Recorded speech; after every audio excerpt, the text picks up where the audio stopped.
Welcome to Ancient Wisdom, a sanctuary where timeless wisdom guides you into deep, restful sleep. Let the wisdom of the ages quiet your mind, ease your worries, and carry you gently into the night.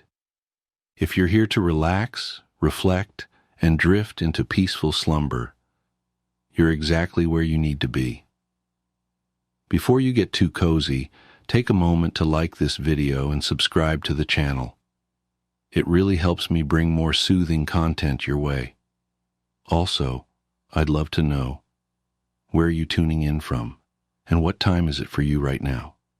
Share in the comments below. Now, settle in, get comfortable, and let the wisdom of the ages guide you into deep, restful sleep. 10 terrible signs. You're ignoring your own needs and how to deal with this problem. Do you often feel drained, unfulfilled, or like something is missing in your life? You may be ignoring your own needs, a quiet habit that can lead to significant emotional, physical, and mental burnout. It's easy to fall into this pattern, especially when life's demands pull you in different directions. But neglecting yourself comes at a cost, and that cost often shows up as exhaustion, resentment, or a loss of joy. Ignoring your needs doesn't always happen deliberately. It's subtle. You tell yourself, "I'll rest after this one last task," or "It's fine, I can handle it." Before long, these small choices add up, and you find yourself disconnected from what truly matters to you. Stoicism teaches us to focus on what we can control, our choices, actions, and well-being. Marcus Aurelius reminds us, "You have power over your mind, not outside events. Realize this, and you will find strength." By neglecting your needs, you surrender this power, letting external pressures dictate your life. This video isn't about self-indulgence, it's about self-respect. Taking care of yourself isn't selfish, it's essential. As Seneca said, "A man is as unhappy as he has convinced himself he is." Recognizing the signs of neglect and reclaiming your sense of self can lead to a more balanced, fulfilling life. In the next sections, we'll explore 10 terrible signs that you might be ignoring your own needs and how to address them. With each point, we'll draw on Stoic wisdom to guide you toward a life of harmony and self-awareness. Let's dive in with the calm and clarity the Stoics cherished, ready to face the truth with courage and wisdom. 1. Constantly prioritizing others over yourself. Do you find yourself always putting others' needs ahead of your own? Whether it's family, friends, or co-workers, you might be giving so much that you leave little time or energy for yourself. This behavior often stems from a desire to help or avoid disappointing others, but over time, it can drain you emotionally and physically. Imagine this: a colleague asks for help on a project, and you say yes, even though your own workload is already overwhelming. Or a friend constantly calls on you for support, yet you rarely share your own struggles. While generosity is virtuous, an unbalanced approach leaves you depleted and unfulfilled. Stoicism emphasizes the importance of balance and self-control. Marcus Aurelius wrote, "Waste no more time arguing about what a good man should be. Be one." Being good includes honoring your own limits. If you give endlessly to others at the expense of your well-being, you risk becoming resentful and ineffective in your relationships. The key is to prioritize without guilt. Ask yourself, am I saying yes out of obligation or because I truly want to help? Recognize that you cannot pour from an empty cup.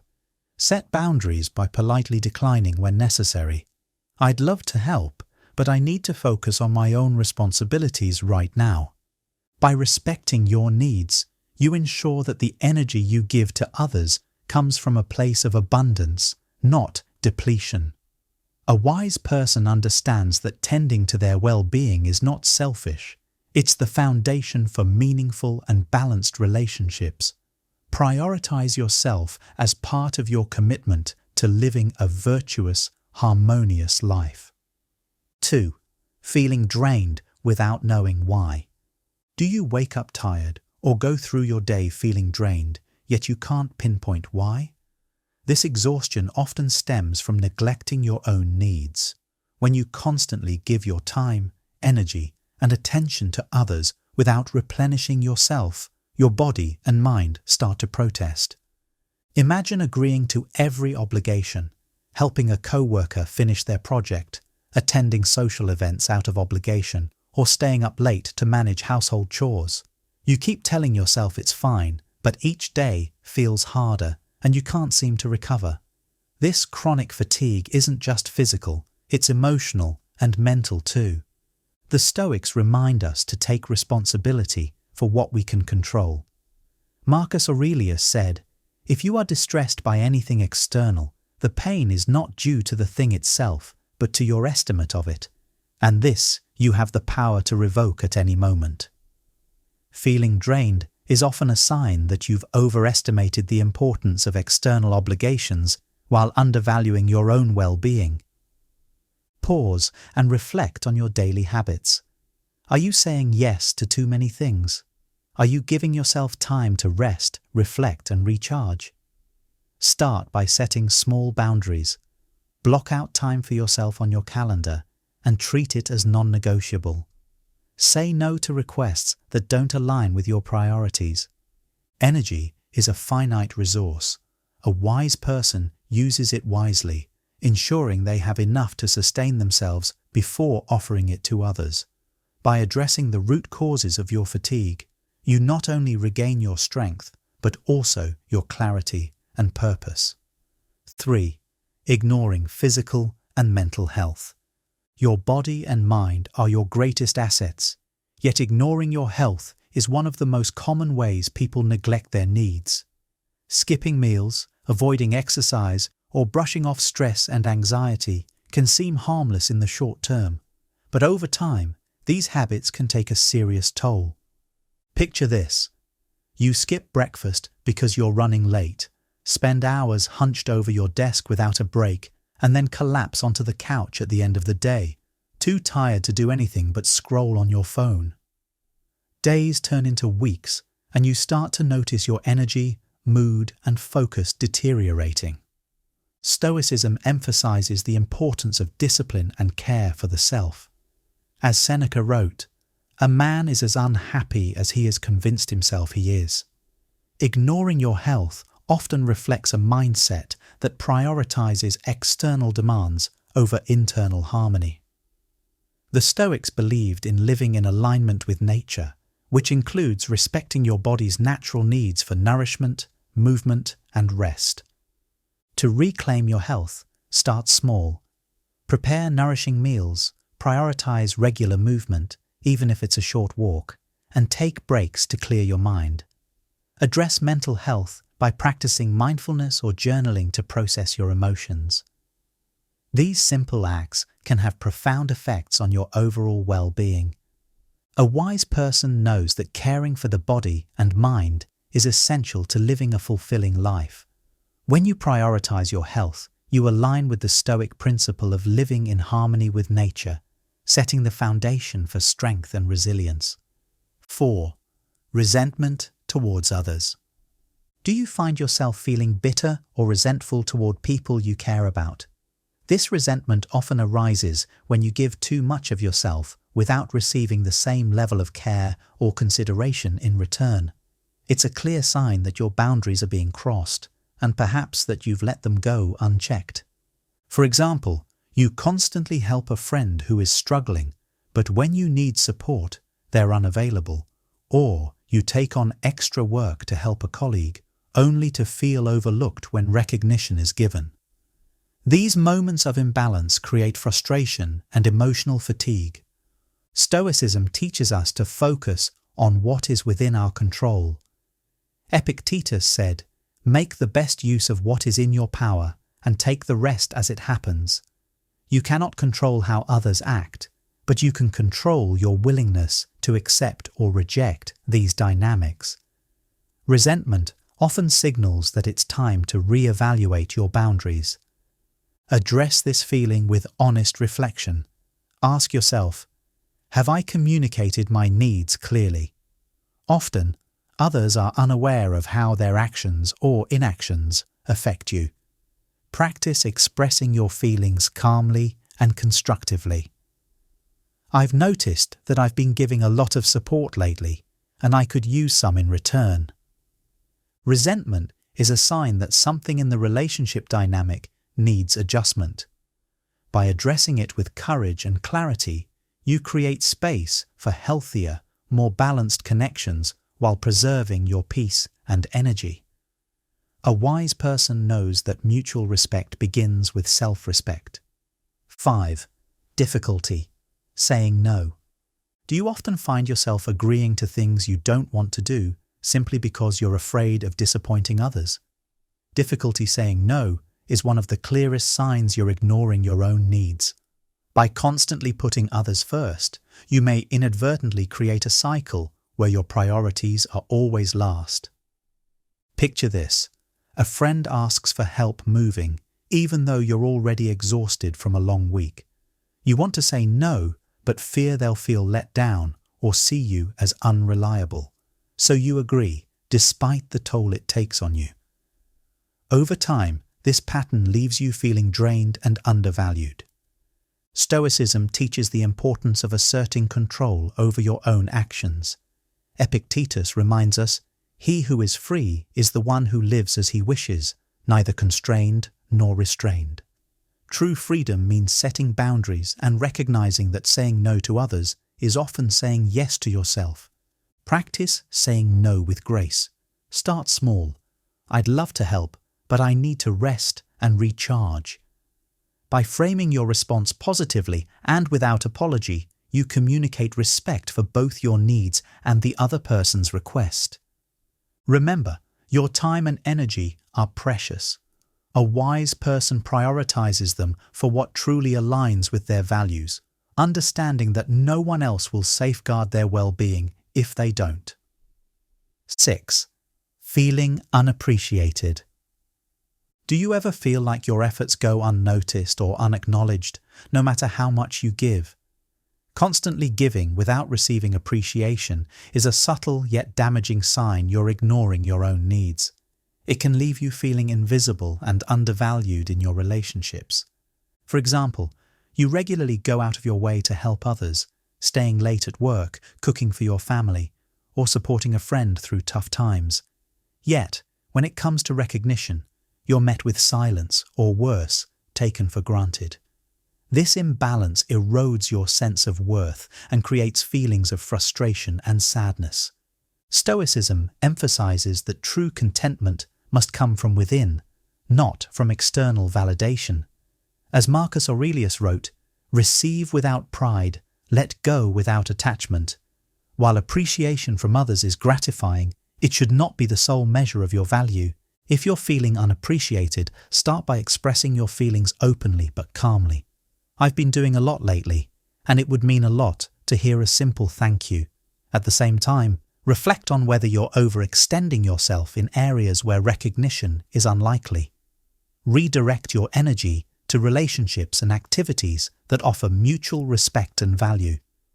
A wise person knows their worth and ensures that their efforts are balanced by respect and appreciation. By addressing this imbalance, you nurture healthier dynamics and protect your sense of self. 7.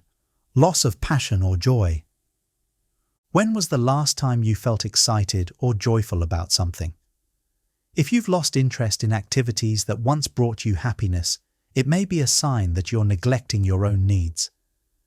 Overcommitting to responsibilities often leaves no room for the things that ignite your passion and feed your soul. Think of the hobbies or activities you once loved: painting, hiking, reading, or spending time with friends. Now, these pursuits feel like distant memories because your time is consumed by obligations. Even when you have a free moment, you might feel too tired or disconnected to engage in what you love. Stoicism teaches us to align our actions with our values. Seneca said, "True happiness is to enjoy the present without anxious dependence upon the future." When you lose touch with what brings you joy, you lose a part of yourself. Rekindle your passions by intentionally carving out time for them. Start small. Spend 15 minutes doing something that used to excite you. Protect this time as you would a commitment to someone else. Gradually, you'll reconnect with the things that make life meaningful. Joy and passion are essential for a fulfilling life. A wise person recognizes that tending to their inner fire isn't a luxury. It's a necessity for living with purpose and harmony. 8. Difficulty expressing your needs. Do you often hesitate to ask for what you need, fearing you'll seem selfish or burdensome? Struggling to express your needs is a clear sign you're neglecting yourself. It leaves you feeling unsupported and reinforces the idea that your feelings and desires are less important than others. Imagine needing a break after a long day, but staying silent while your partner or family continues to demand your attention. Or perhaps you're overwhelmed at work, but avoid telling your manager because you don't want to appear incapable. These small moments of silence accumulate, leading to frustration and burnout. Stoicism teaches us the importance of self-respect and clear communication. Marcus Aurelius wrote, "Don't be overheard complaining. We are masters of enduring." But enduring doesn't mean suffering in silence. It means calmly and wisely asserting what is necessary for your well-being. Begin by identifying what you need, whether it's rest, help, or space, and practice articulating it simply. "I'm feeling overwhelmed and need some time to recharge." The act of asking for support isn't weakness. It's a strength that fosters understanding and balance in relationships. A wise person understands that their needs are just as valid as anyone else's. By expressing them openly and confidently, you create a life that honors your well-being and encourages mutual respect in your relationships. 9. Over-reliance on external validation. Do you find yourself seeking approval from others rather than trusting your own judgment? Depending on external validation is a subtle way of ignoring your needs because it prioritizes others' opinions over your own inner compass. Picture this: you achieve something significant but don't feel satisfied until others acknowledge it. Or you constantly adjust your choices to match what others expect, even if it conflicts with your true desires. This reliance on external approval can make you feel unsteady and disconnected from your authentic self. Epictetus taught that true contentment comes from within. Seek not the good in external things, seek it in yourselves. When you rely on validation from others, you give away the power to determine your own happiness and worth. Start by practicing self-affirmation. Before seeking approval from others, ask yourself, am I proud of this decision? Does it align with my values? Over time, cultivate the confidence to stand by your choices without needing outside reassurance. A wise person measures their worth by their own principles, not the fleeting opinions of others. By trusting yourself, you strengthen your foundation and free yourself from the constant need for external validation. 10. Feeling disconnected from yourself. Do you ever feel like you've lost touch with who you are? When life becomes a series of obligations and external demands, it's easy to forget what makes you feel fulfilled, joyful, or at peace. This disconnection from yourself is often the result of prolonged neglect of your needs. Imagine struggling to answer a simple question: what makes you happy? You've spent so much time meeting others' expectations that your own desires feel unfamiliar. You might notice a vague sense of emptiness or a longing for something undefined. Stoicism emphasizes self-awareness as a cornerstone of a meaningful life. Seneca said, "No man is more unhappy than he who never faces adversity, for he is not permitted to prove himself." Adversity in this sense includes the inner challenges of self-discovery. Facing these truths, though uncomfortable, is necessary to reconnect with your essence. Reclaim your connection to yourself by creating space for introspection. Spend time alone, journal your thoughts, or meditate to explore what truly matters to you. Ask questions like, what brings me joy, and what do I want from life? These moments of reflection help you rediscover your inner compass. A wise person nurtures their relationship with themselves, understanding that self-connection is the foundation for a purposeful and fulfilling life. By listening to your inner voice, you realign with what truly matters and take the first step toward living authentically. Solutions: how to start meeting your needs. Ignoring your own needs can feel like a deeply ingrained habit, but it's never too late to reclaim your well-being. The Stoics teach us that self-mastery begins with awareness and deliberate action. Here are practical steps to help you prioritize your needs and create a more balanced, fulfilling life. 1. Practice self-awareness. The first step to change is recognizing the problem. Reflect on areas where you've been neglecting yourself. Ask, what do I truly need, and where have I been falling short? Journaling can be a powerful tool for uncovering patterns and reconnecting with your inner self. As Marcus Aurelius said, "Look within. Within is the fountain of good, and it will ever bubble up if thou wilt ever dig." 2. Set and maintain boundaries. Learn to say no without guilt. Recognize that by protecting your time and energy, you are honoring your own value. For example, if a request doesn't align with your priorities or capacity, respond with, "I can't commit to this right now, but I hope it works out for you." Boundaries are not selfish. They are essential for self-respect and sustainable relationships. 3. Schedule time for yourself. Treat self-care as a priority, not an afterthought. Block out time for rest, hobbies, or simple pleasures, and guard it as you would an important meeting. For instance, dedicate a morning each week to an activity that recharges you, like reading, walking, or meditating. This practice reinforces the Stoic ideal of living in harmony with nature and your inner self. 4. Communicate your needs. Expressing your needs isn't selfish, it's an act of self-respect. Practice clear, direct communication. "I'm feeling overwhelmed and need a moment to regroup." This clarity not only helps others understand you, but also strengthens your confidence in prioritizing yourself. 5.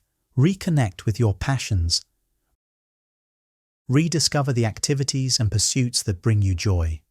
Whether it's painting, dancing, or spending time in nature, make space for what energizes and fulfills you. As Seneca advised, true happiness is to enjoy the present without anxious dependence upon the future.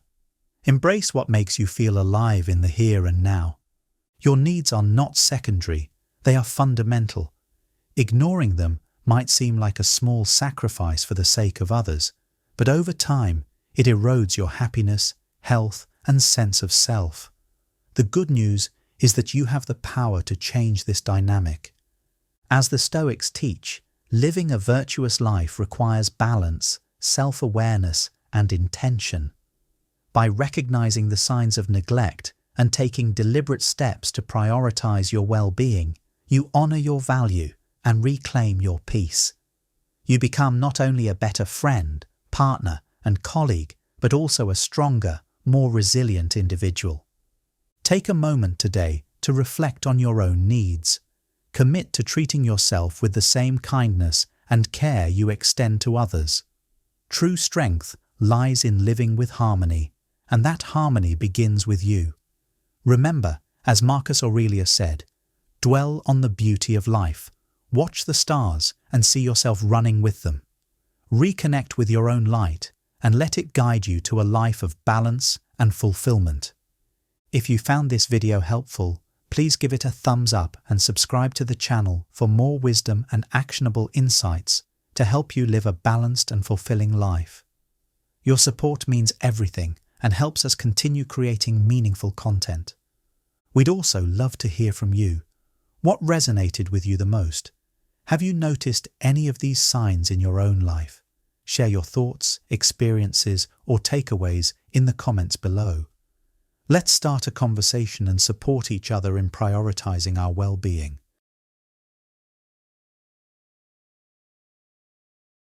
Imagine a life where every setback becomes fuel for growth, where validation isn't needed from anyone but yourself, and your peace is truly unbreakable.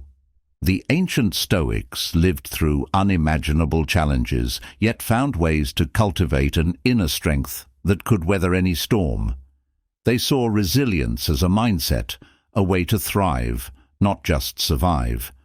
What if you could harness that same power? What if you could pursue your dreams quietly, free from the pull of others' opinions, moving through life with intention and purpose? Today, I'll share 12 Stoic-inspired principles, a roadmap for building unshakable confidence, focusing your energy, and outsmarting life's chaos. These aren't just philosophical ideas, they're practical tools for modern resilience. If you're ready to turn inward and build the kind of strength that truly lasts, let's dive into the first principle. 1. Nurture my aspirations in silence.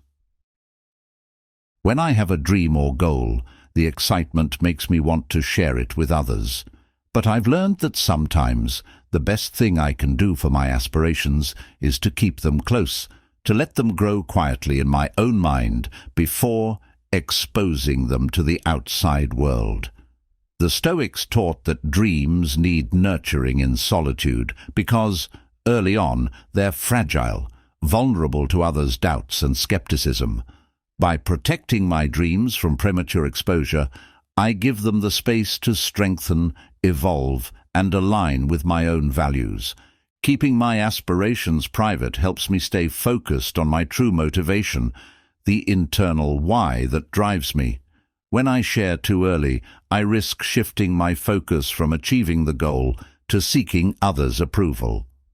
By holding back, I'm able to build a deeper commitment to my vision, grounded in my own excitement and determination. This practice allows me to recalibrate and adapt freely without feeling the weight of external expectations. Over time, I've realized that my aspirations are often best shared only when they've matured and are ready to stand strong on their own. When the moment comes to bring others into my vision, I do so with the confidence of knowing I've nurtured it authentically. This quiet, deliberate approach reminds me of a Stoic truth. True power comes from action, not from words. By allowing my dreams to develop privately, I'm able to move toward them with a sense of quiet confidence that no amount of external influence can shake. 2. Avoid gossip and focus on self-improvement. It's easy to get drawn into conversations about others, to focus on their flaws, decisions, or situations. But when I spend energy on gossip, I'm not just talking about others, I'm losing precious time and focus that I could use to improve myself. The Stoics remind me that my energy is finite, and every minute spent judging others is a minute I'm not dedicating to my own growth.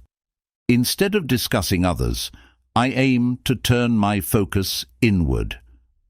Gossip can be a subtle drain on my peace of mind and an unnecessary source of comparison and negativity. By avoiding it, I'm not just creating a more positive environment. I'm also cultivating a mindset focused on growth, compassion, and self-awareness. I've seen the difference it makes in my relationships as well. When I steer clear of gossip, I contribute to a culture of respect, trust, and integrity, where people know I value them for who they are, not for judgments I may pass behind their backs. This principle has a powerful impact on my inner peace too. When I focus on self-improvement rather than others' flaws, I experience more clarity and calm. I'm less likely to compare myself or judge others, which brings me greater satisfaction and a clearer sense of purpose. This Stoic approach reminds me that every moment spent improving myself is an investment in becoming a better, stronger version of myself, one who can contribute positively to the world. 3. Protect my energy. Energy is one of my most precious resources, and the Stoics taught me that managing it wisely is key to a fulfilling life. Each day, I encounter distractions, pressures, and minor stresses that can easily sap my energy if I'm not careful. Whether it's getting lost in social media, engaging in unnecessary drama, or worrying about things beyond my control, I've learned that I need to be intentional about where I direct my focus. Protecting my energy means setting boundaries around activities and people that drain me, and instead prioritizing those that uplift me and align with my values. For instance, while empathy is essential, I don't have to constantly surround myself with negativity or situations that disrupt my peace. This sometimes means creating physical or emotional distance to maintain my well-being. I'm better able to give my energy to what truly matters when I'm intentional about what I allow into my life. My own thoughts can be one of the biggest drains on my energy, especially if I let them spiral into worry or self-doubt. By practicing mental discipline, focusing on what I can control and letting go of what I can't, I conserve energy and keep a calm mind. I've come to see that by protecting my energy, I'm actually investing in my resilience and ability to be present. This approach doesn't mean avoiding challenges. It means engaging with them strategically and sustainably, so I have the energy to make meaningful progress in all aspects of my life. 4. Don't boast about your achievements. When I accomplish something meaningful, it's natural to want to share it, to let others know about the hard work I put in. But the Stoics teach us something profound here. True success doesn't need a spotlight. If my achievements are genuine, they'll be evident in the way I carry myself, in the impact of my actions, and in the respect I've earned over time, not in the amount of praise I receive. Whenever I boast, I shift my focus away from the purpose behind the work and onto the accolades. And the more I seek validation from others, the less I feel satisfied within myself. Instead, by practicing quiet humility, I can find fulfillment in the work itself. This shift helps me stay grounded. Rather than seeking recognition, I put my energy into learning and growing, becoming better with each effort. I think of a gardener tending their plants day after day. When their garden blooms, the beauty is evident to anyone who sees it. The gardener doesn't need to shout about their skill because the results speak for themselves. By embodying this principle, I remind myself that my actions and dedication are what really matter, not the approval of others. Letting my work do the talking creates an inner confidence, one that's far more fulfilling than any praise I might receive. In the end, I find that humility brings deeper, more lasting respect. People appreciate authenticity, and by focusing on the work rather than the rewards, I build genuine connections with those around me. By embodying this approach, I cultivate a sense of pride that's rooted in who I am and what I stand for, not just what I've achieved. 5. Keep your next move. Private. There's a certain strength in keeping my plans close to my chest. It's tempting to talk about my goals, to share every detail with those around me. But I found that discussing my intentions too early can sometimes backfire. When I reveal my next steps, I invite opinions, doubts, and even judgments from others that can distract me from my purpose. By keeping my plans to myself, I'm able to focus fully on the actions that will make my goals a reality. I can take each step deliberately, free from the noise of external influence.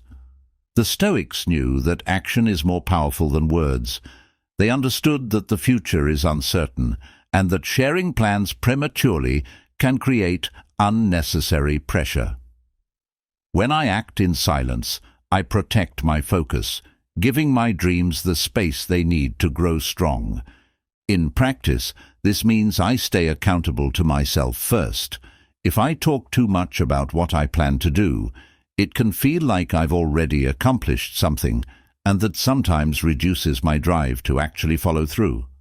Keeping my intentions private helps me stay committed, ensuring that my focus remains sharp and my goals unclouded by outside input. Ultimately, this approach reinforces my resilience. By embracing this principle, I'm not just taking steps toward my goals. I'm strengthening my ability to follow through, regardless of what others may think. When the time is right, I'll reveal my progress, but only when I've already built something worth showing. 6. Practice gratitude in solitude. Taking time to practice gratitude, especially in solitude, has become essential to my well-being. In today's world, where we're encouraged to share every moment and seek external validation, I find solace in quietly reflecting on the things I appreciate. In these moments of solitude, I'm able to connect deeply with what truly matters to me. When I'm alone with my thoughts, I'm free from distractions, and this is where gratitude has its deepest impact.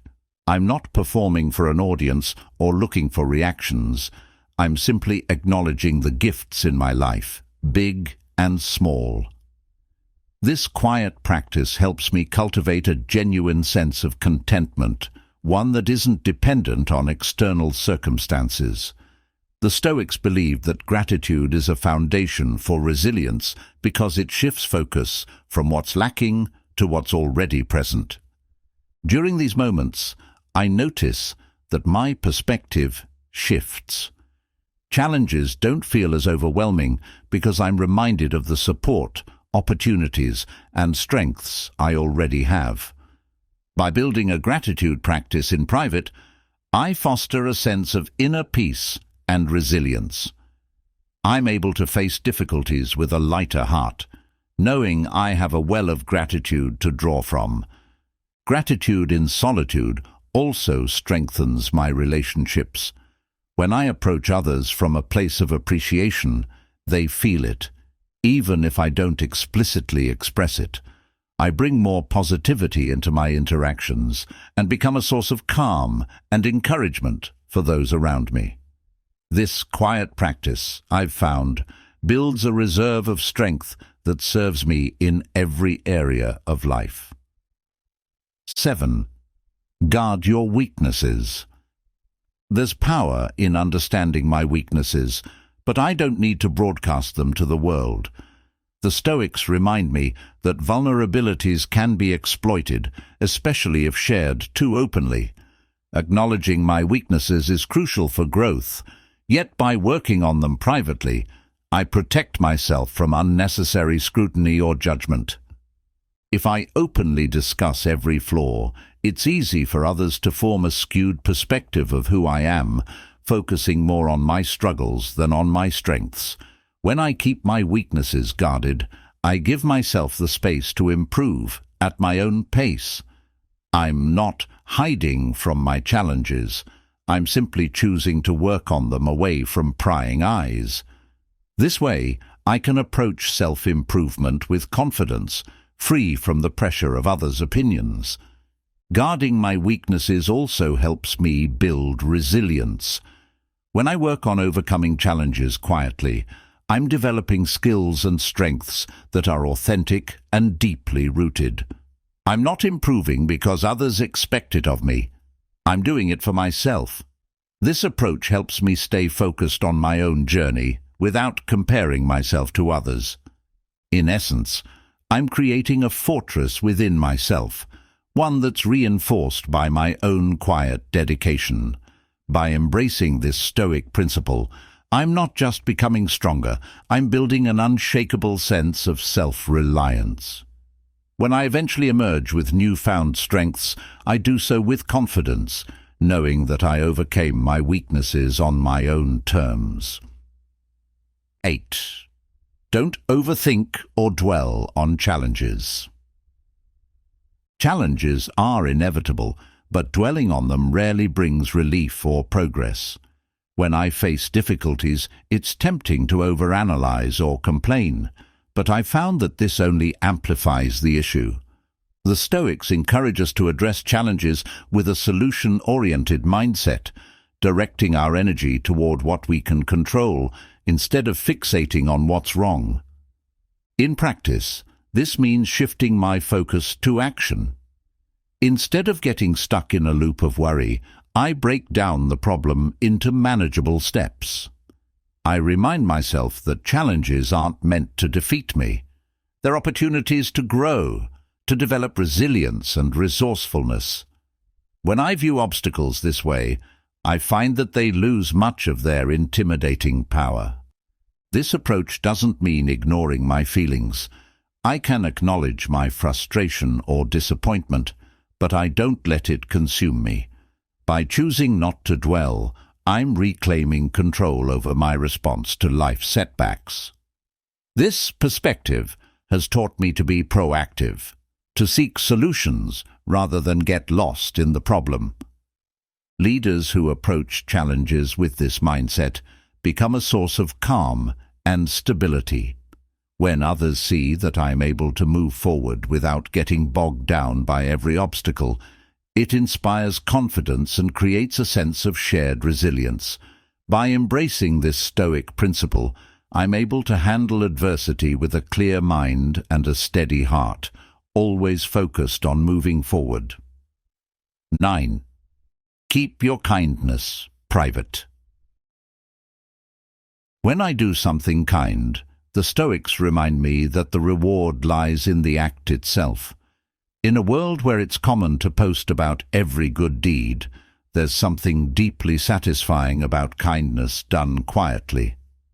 True virtue, they taught, doesn't seek recognition or applause. It's motivated by a genuine desire to contribute positively to the world. By keeping my acts of kindness private, I reinforce that my intentions are pure. I'm not helping others to boost my ego or reputation, but simply because it feels right. This practice also encourages humility, reminding me that the focus isn't on me, it's on the impact I'm creating. When I help others quietly, I feel connected to something bigger than myself, which brings a profound sense of fulfillment. The beauty of unspoken kindness is that it often inspires others. People notice kindness even when it's not broadcasted. It's a quiet strength, one that builds trust and respect over time. When I do good for its own sake, I foster a more compassionate mindset. I'm not as focused on the external rewards. Instead, I feel joy in knowing I've contributed positively, even if no one else is aware. This private kindness has an interesting ripple effect. Those around me may feel encouraged to act in the same way, to help others without needing a stage. By embodying kindness as a personal value, I create a subtle yet powerful influence, inspiring others to lead with compassion too. 10. Seek feedback wisely. Feedback is essential for growth, but I've learned that not all feedback is equally beneficial. The Stoics valued humility and self-awareness, yet they also knew that opening ourselves to everyone's opinions could cloud our judgment. Seeking feedback wisely means choosing mentors and confidants who genuinely understand my goals and have my best interests at heart. When I carefully select the sources of my feedback, I create a support system rooted in trust. I'm not swayed by every passing opinion. Instead, I'm guided by those who respect my journey and offer insights grounded in experience.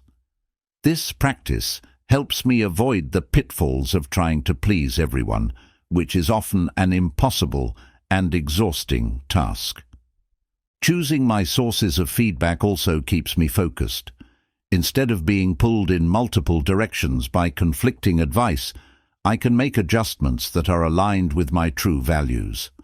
This approach builds resilience.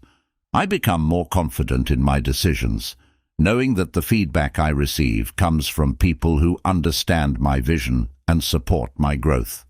In doing this, I foster a growth mindset that's intentional rather than reactive. I'm actively shaping my journey, refining my approach based on insights that are relevant and constructive. By seeking feedback wisely, I stay connected to my purpose, refining my strengths without getting lost in a sea of opinions. 11. Value discretion. Choose wisely who you trust. Not every thought, goal, or challenge is meant to be shared with everyone. The Stoics believed that our inner world is sacred, a place to be shared only with those who have earned our trust. Discretion allows me to protect my boundaries, to choose carefully who I let into my inner circle. By doing this, I create a safe space where I can be vulnerable, authentic, and open without fear of judgment. Choosing who to trust isn't about being secretive or closed off. It's about honoring my own values and personal growth. When I surround myself with people who genuinely respect and support me, I feel a sense of security. I know I'm sharing with those who understand the weight of my words and who genuinely care for my well-being. Practicing discretion also cultivates self-reliance. By not needing to disclose everything, I learn to process and work through challenges internally, building a deeper sense of confidence and self-trust. I become more resilient, knowing that I don't need constant external validation to feel secure in my decisions. This principle of discretion, I've found, also strengthens my relationships. When I'm selective with what I share, I give those closest to me a special role in my life. They know that I trust them deeply, which builds mutual respect and strengthens the bond we share. 12. Practice strategic solitude. In a constantly connected world, solitude might seem unnecessary or even uncomfortable. But I've learned that solitude isn't about loneliness. It's about creating intentional space for self-discovery and growth.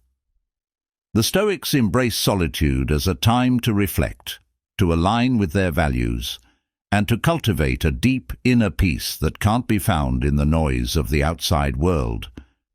When I take time for solitude, I allow myself to step back from daily pressures and distractions. This quiet time lets me reconnect with my true intentions and assess if my actions align with my values. By carving out space for reflection, I'm able to see my path more clearly. I gain perspective, which often reveals solutions to challenges or brings clarity to my next steps. In solitude, I'm able to explore my thoughts and emotions without external influence. This is where I learn who I am at my core, free from the expectations of others. It's a time for personal growth, for cultivating resilience, and for finding peace within myself. When I make solitude a regular practice, I develop a stronger foundation, one that supports me in all aspects of life. Solitude also enhances my relationships. By taking time to center myself, I'm able to bring more clarity and presence to my interactions. I show up more authentically, more grounded, and better equipped to handle challenges with a calm demeanor. This practice of strategic solitude, the Stoics believed, is an essential part of building inner strength, because it's only when we truly know ourselves that we can lead and inspire others effectively.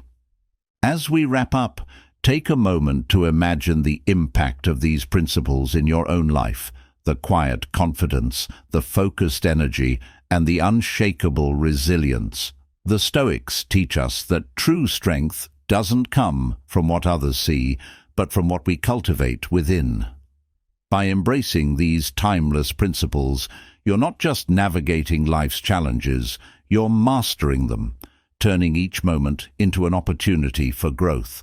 So, which principle resonates most with you? How will you start applying this wisdom? Share your thoughts in the comments below.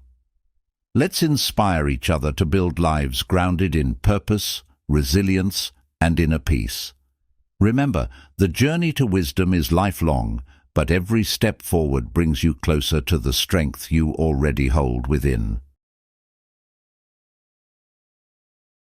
12 things, every 20. Something needs to learn before it's too late. Have you ever wondered what truly sets apart a life well lived from one filled with regret? As you navigate your 20s, it's easy to get caught up in the frenzy of dreams and ambitions. But what if the key to a fulfilling life lies in the wisdom you cultivate along the way?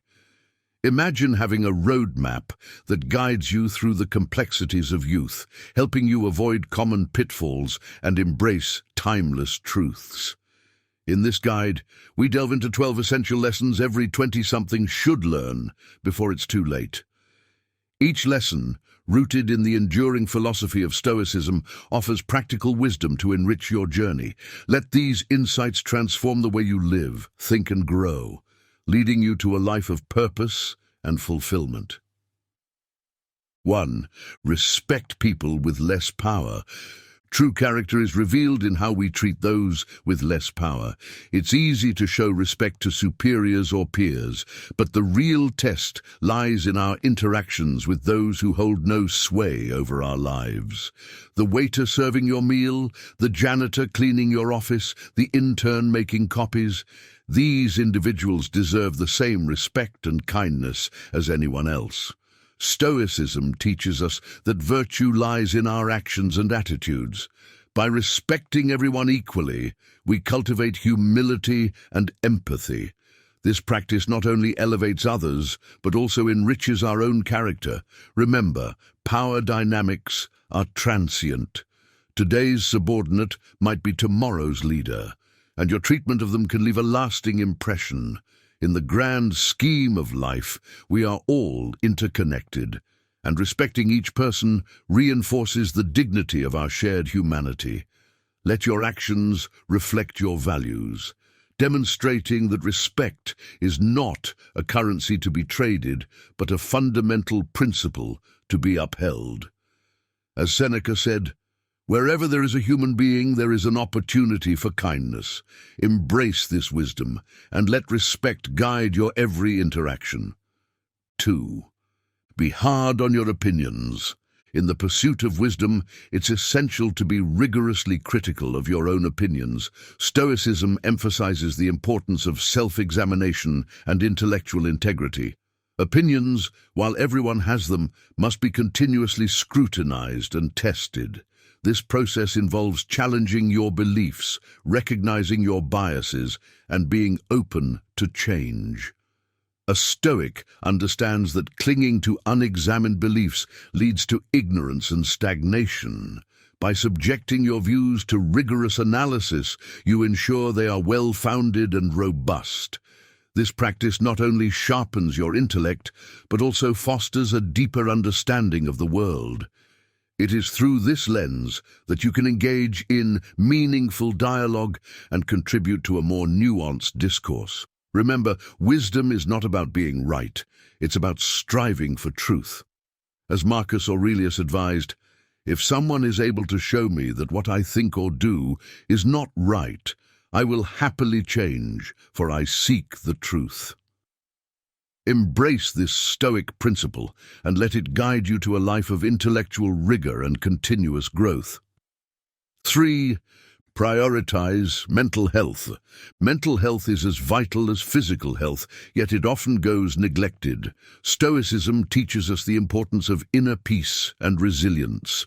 To navigate life's challenges effectively, one must cultivate a sound mind.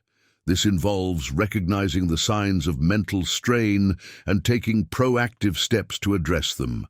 Engage in practices that promote mental well-being, such as mindfulness, meditation, and maintaining a balanced lifestyle. Don't hesitate to seek professional help when needed. There is no shame in prioritizing your mental health.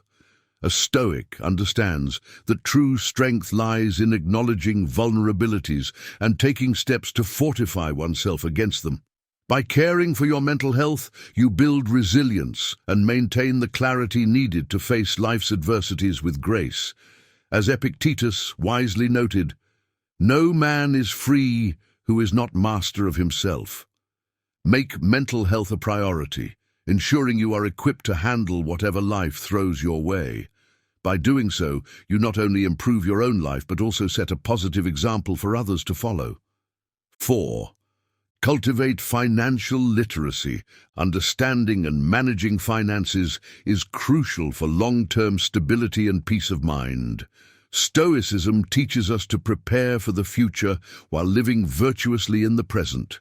Financial literacy equips you with the tools to make informed decisions, avoid debt, and build a secure future. Begin by learning the basics: budgeting, saving, investing, and understanding credit. These skills not only help you navigate the complexities of the financial world, but also prevent undue stress and anxiety. A Stoic approach to finances involves moderation, discipline, and foresight. Avoid the pitfalls of consumerism and instant gratification. Instead, focus on sustainable financial practices. Seneca wisely remarked, "Wealth is the slave of a wise man, the master of a fool." By mastering your finances, you gain control over your life, allowing you to pursue your goals without being hindered by financial woes. Cultivate financial literacy as a lifelong habit, ensuring that you can live freely and prudently. This knowledge not only secures your future, but also empowers you to make positive contributions to your community and those around you. 5. Exercise. Physical exercise is indispensable for a balanced life. Stoicism advocates for the care of both mind and body, recognizing their interdependence.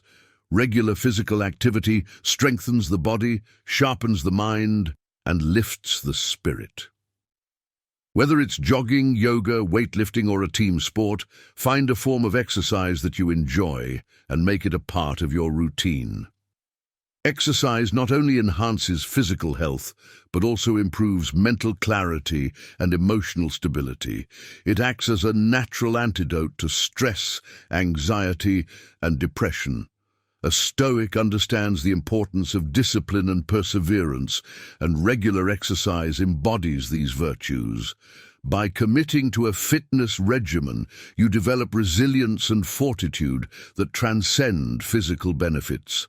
As Marcus Aurelius advised, you must build up your life action by action and be content if each one achieves its goal as far as possible.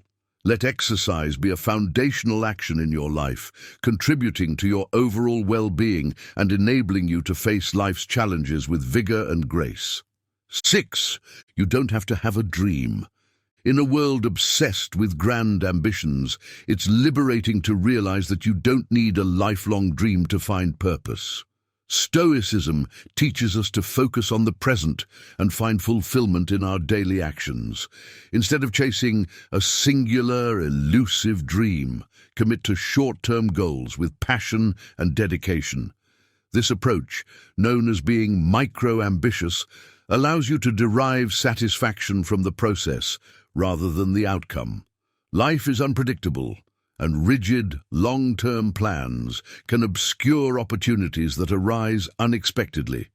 By concentrating on what's in front of you, you remain open to diverse paths and experiences. Embrace each task with pride and diligence, and knowing that meaningful achievements often come from sustained effort in the present.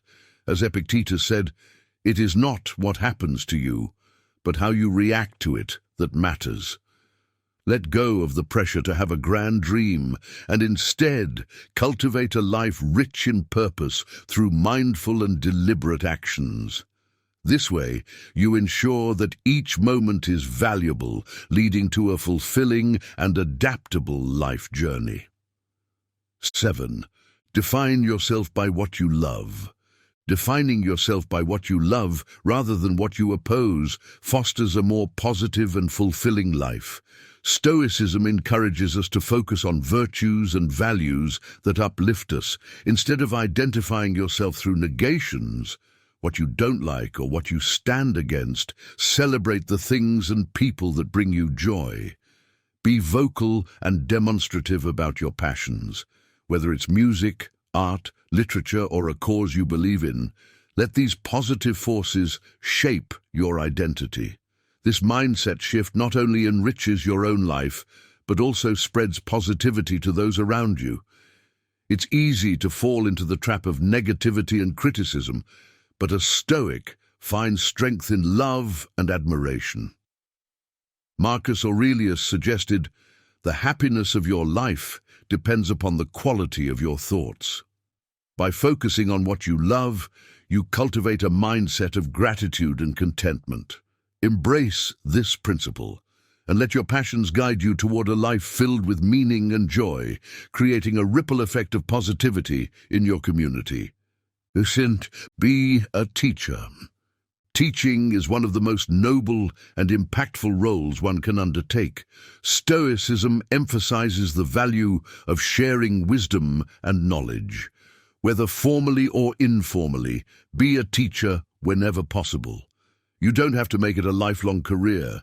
Even a short stint can be profoundly rewarding. Share your ideas and experiences generously, helping others grow and learn. This practice not only benefits your students, but also deepens your own understanding. By teaching, you solidify your knowledge and gain new perspectives. Moreover, it cultivates patience, empathy, and communication skills. As Seneca said, "While we teach, we learn." Embrace opportunities to educate and inspire others, whether through formal teaching, mentoring, or simply sharing insights with friends and colleagues. This commitment to spreading knowledge enriches both you and those you teach, creating a legacy of wisdom and compassion. Let the Stoic principle of virtuous action guide you in being an exemplary teacher, contributing to the intellectual and moral growth of your community. 9. Embrace failure. Failure is an inevitable part of life and a powerful teacher. Stoicism teaches us to view failure not as a setback, but as an opportunity for growth. Embrace your failures with grace, understanding that they provide invaluable lessons and insights. Each failure is a step toward improvement and resilience. By accepting and analyzing your mistakes, you build the strength to overcome future challenges. This mindset shift transforms failures from sources of shame into catalysts for personal development. Remember, even the greatest achievements often follow numerous failures. As Marcus Aurelius reflected, "The impediment to action advances action. What stands in the way becomes the way." Let your failures be the way forward, guiding you toward greater wisdom and capability. Cultivate a Stoic attitude toward setbacks, seeing them as essential components of your journey. This approach not only enhances your resilience, but also inspires others to persevere. Embrace failure as a natural and beneficial part of life, leading you to continuous growth and success.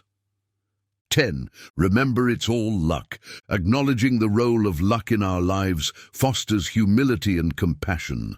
Stoicism reminds us that many factors influencing our successes and failures are beyond our control.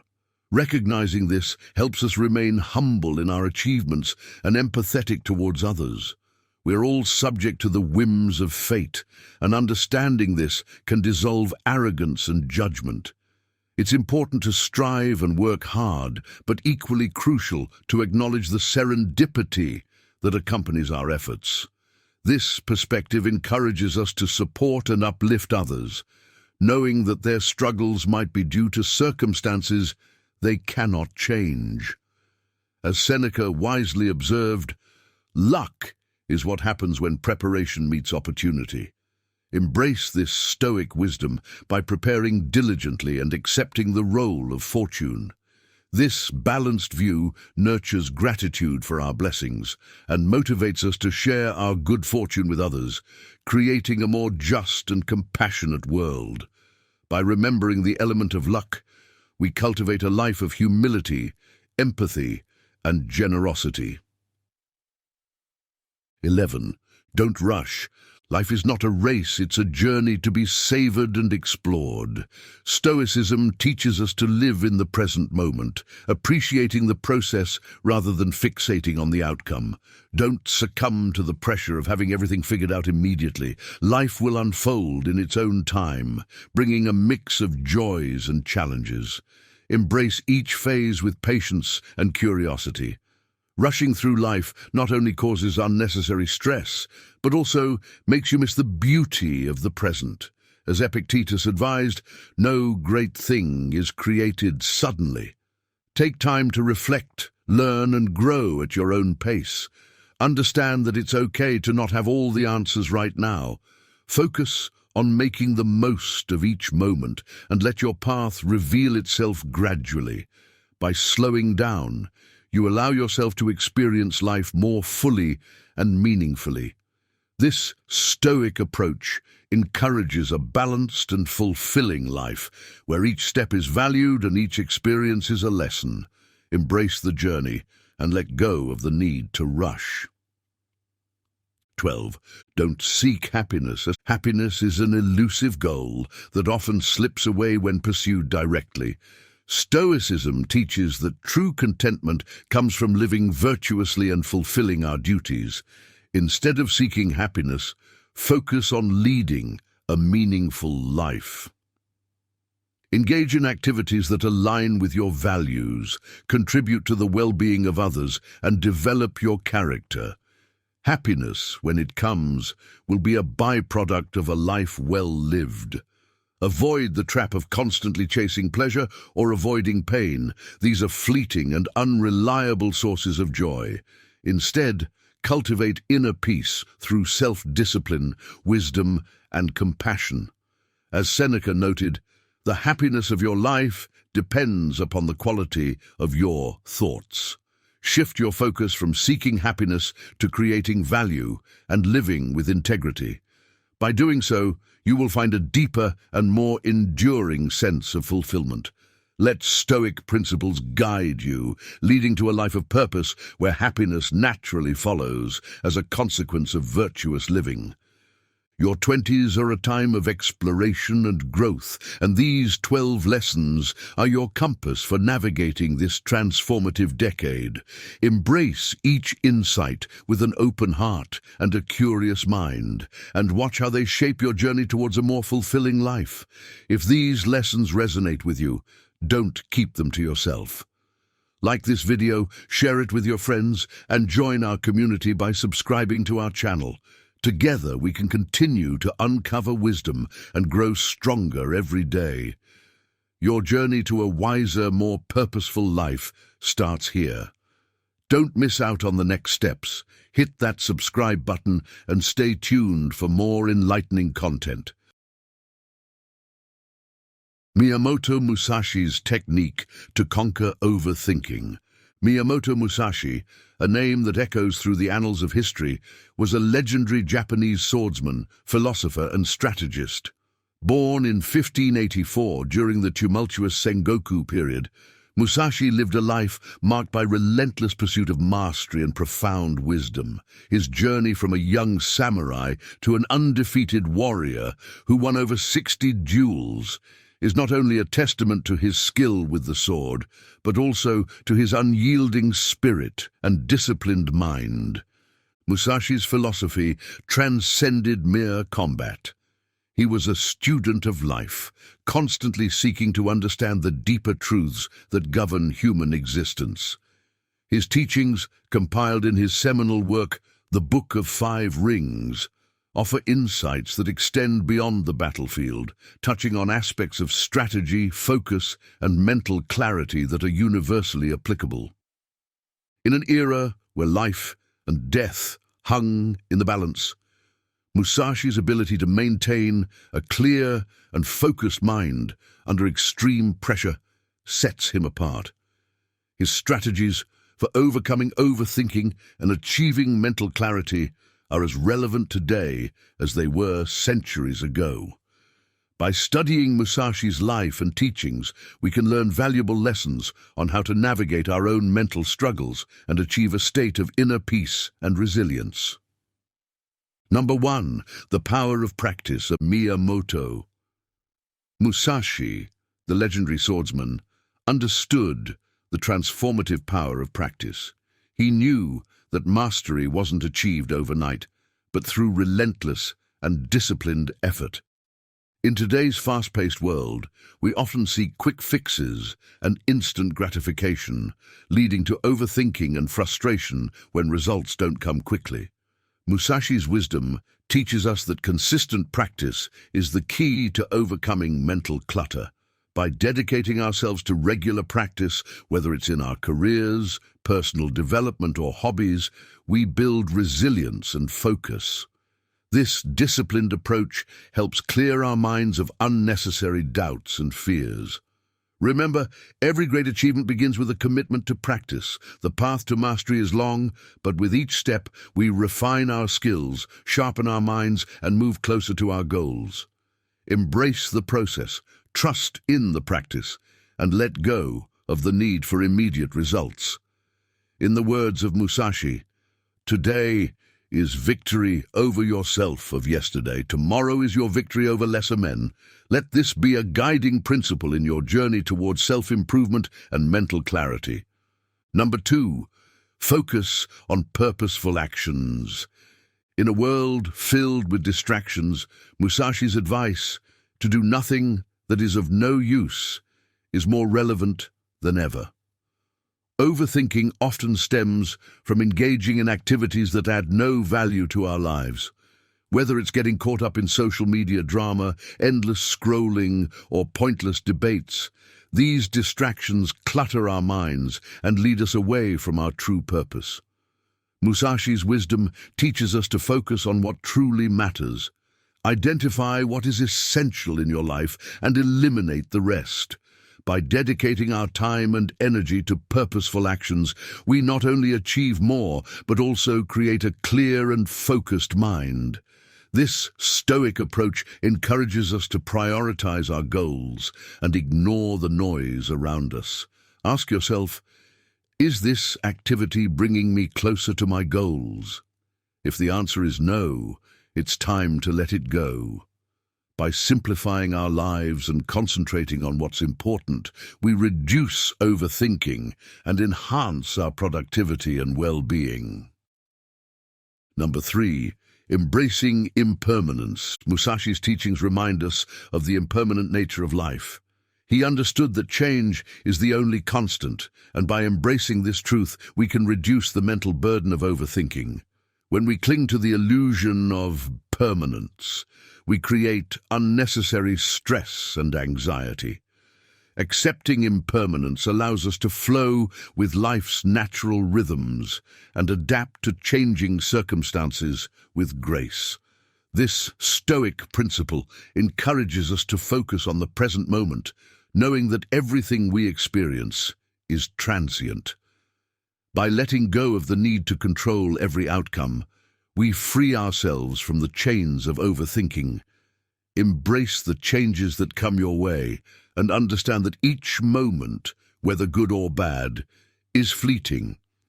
This perspective not only brings peace of mind but also empowers us to live fully in the present, appreciating each experience as it comes. Number 4, identifying root causes. Musashi's wisdom teaches us to perceive that which cannot be seen with the eye. This profound insight emphasizes the importance of looking inward to identify the root causes of our overthinking. Often, our mental struggles are fueled by deep-seated fears and insecurities that lie beneath the surface. By acknowledging and addressing these underlying issues, we can find clarity and move forward. This Stoic approach encourages us to be honest with ourselves, to dive deep into our inner world, and to confront our true feelings. It's not about avoiding or suppressing our thoughts, but rather understanding their origins. By doing so, we can tackle overthinking at its source. Take time to reflect and introspect, and don't shy away from uncovering uncomfortable truths about yourself. This self-awareness is the first step towards overcoming overthinking and achieving mental peace. Number 5, flexibility and open-mindedness. Musashi's wisdom teaches us the value of flexibility and open-mindedness.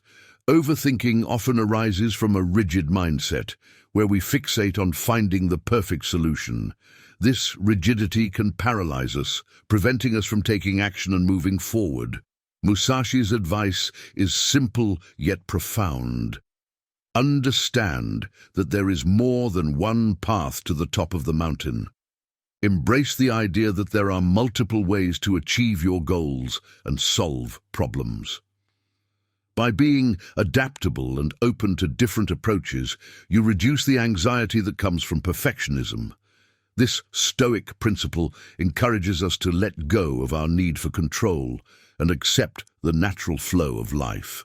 Flexibility in thought and action allows us to navigate challenges with ease and reduces the mental strain of overthinking. Number 6, cultivating a growth mindset. Musashi's teachings align closely with the concept of a growth mindset, where challenges are seen as opportunities for growth rather than obstacles. Overthinking often stems from a fear of failure or an obsession with perfection. By adopting a growth mindset, we shift our focus from fixed outcomes to continuous learning and improvement. Musashi believed that true mastery comes from embracing challenges and persevering through difficulties. This Stoic approach encourages us to view each setback as a valuable lesson and each success as a step towards greater wisdom. By cultivating a growth mindset, we reduce the mental burden of overthinking and open ourselves up to endless possibilities for personal development. Embrace challenges, learn from your experiences, and constantly strive to improve. This mindset not only enhances your resilience, but also brings a sense of purpose and fulfillment to your life.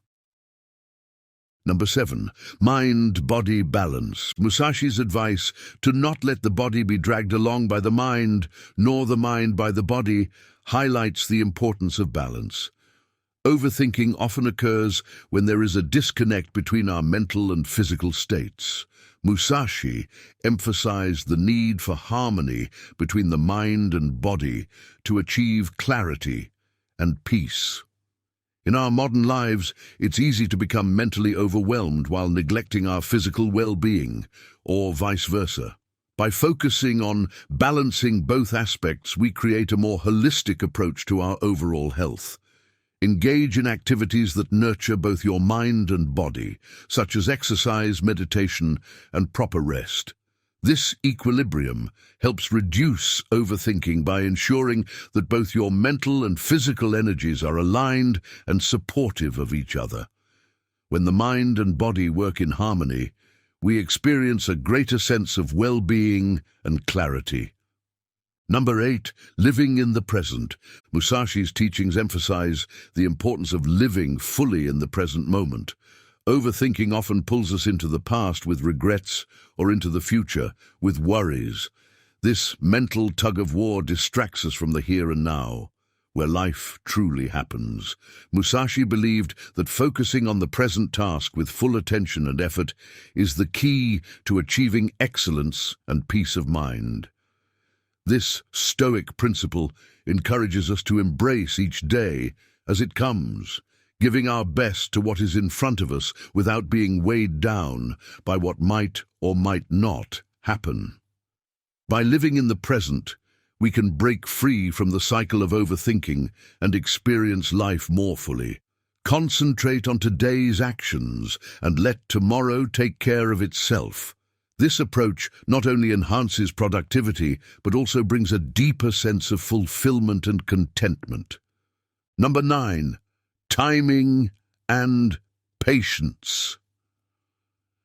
Musashi's grasp of timing and patience is a crucial lesson in managing overthinking.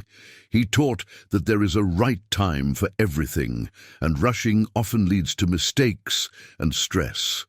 Overthinking is frequently a result of impatience and the desire for immediate results. By understanding and respecting the natural timing of events, we can reduce the anxiety that comes from trying to force outcomes. This Stoic principle reminds us that good things take time and that patience is a virtue. Trust the process and be patient with your progress. Recognize that each step forward, no matter how small, is part of a larger journey. By aligning ourselves with the natural rhythm of life, we can maintain a clear and focused mind, free from the chaos of overthinking. Number 10. Mindful meditation. Incorporating mindful meditation into your daily routine can be a powerful antidote to overthinking. Musashi himself practiced forms of meditation to maintain a clear and focused mind. Mindfulness helps us become aware of our thought patterns and teaches us to observe them without judgment. This practice allows us to let go of unproductive or negative thoughts and stay anchored in the present moment. By dedicating time each day to mindfulness, we can cultivate a calm and peaceful mind. This Stoic practice encourages us to embrace stillness and silence, providing a refuge from the constant mental chatter that fuels overthinking. Through regular meditation, we develop the ability to detach from our thoughts and gain a greater sense of clarity and control over our minds. Miyamoto Musashi's timeless wisdom offers powerful strategies to conquer overthinking and achieve mental clarity. By integrating his teachings into your daily life, you can cultivate a focused mind, live with purpose, and navigate challenges with grace and resilience. From embracing impermanence to practicing mindfulness, each lesson is a stepping stone towards a more balanced and fulfilling existence. Have you ever wondered what truly makes someone socially attractive? Is it their charm, their wit, or perhaps something deeper?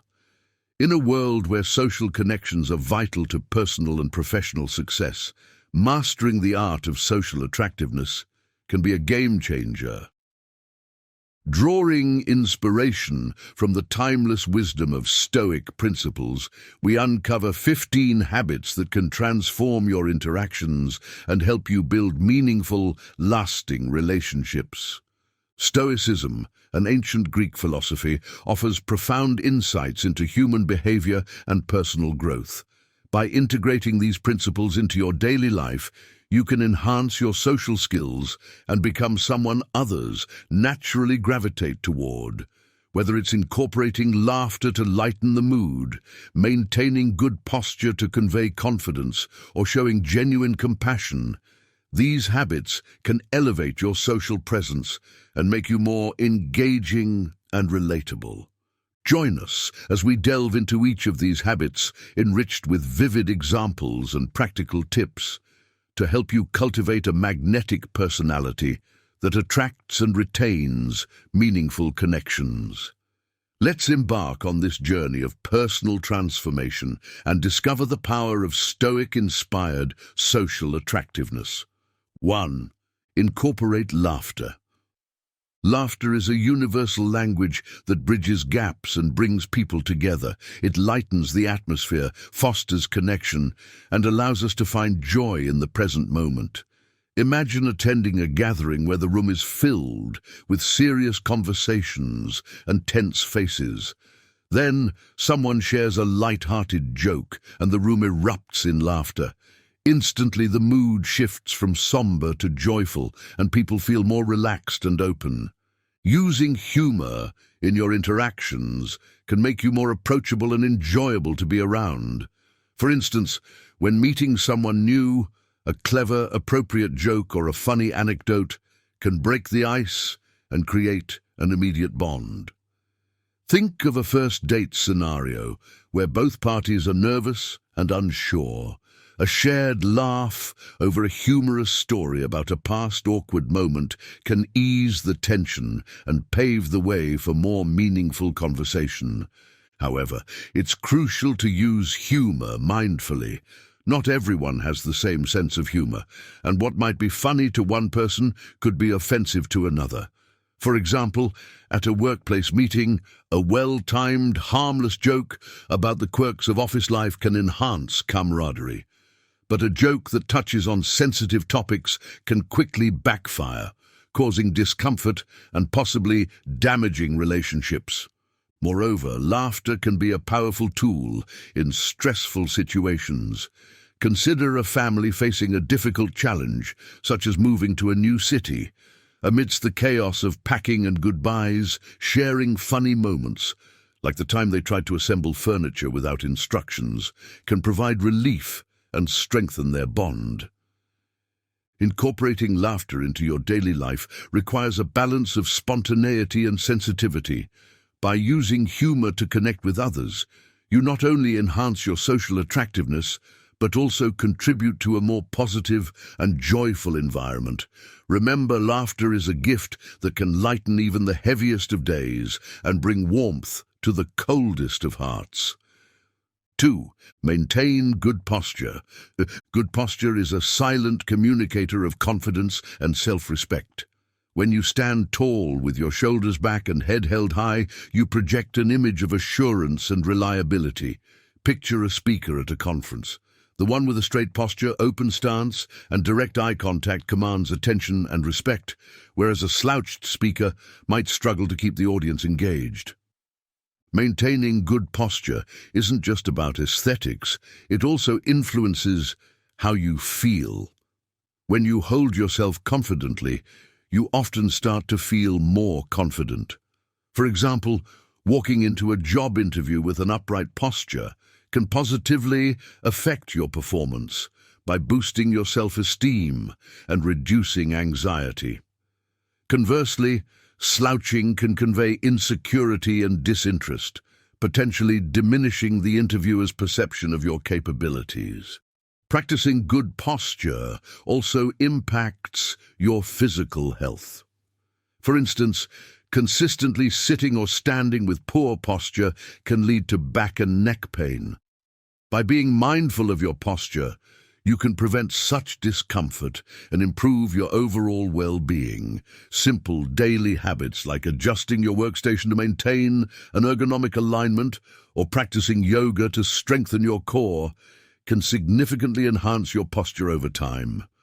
In social settings, good posture can make you more approachable and engaging. Imagine attending a networking event. A person standing confidently with an open posture is more likely to attract conversation partners than someone hunched over their phone. By maintaining good posture, you send non-verbal cues that you are open to interaction and ready to engage. Incorporating good posture into your daily life is a powerful way to enhance your presence and make a positive impression on others.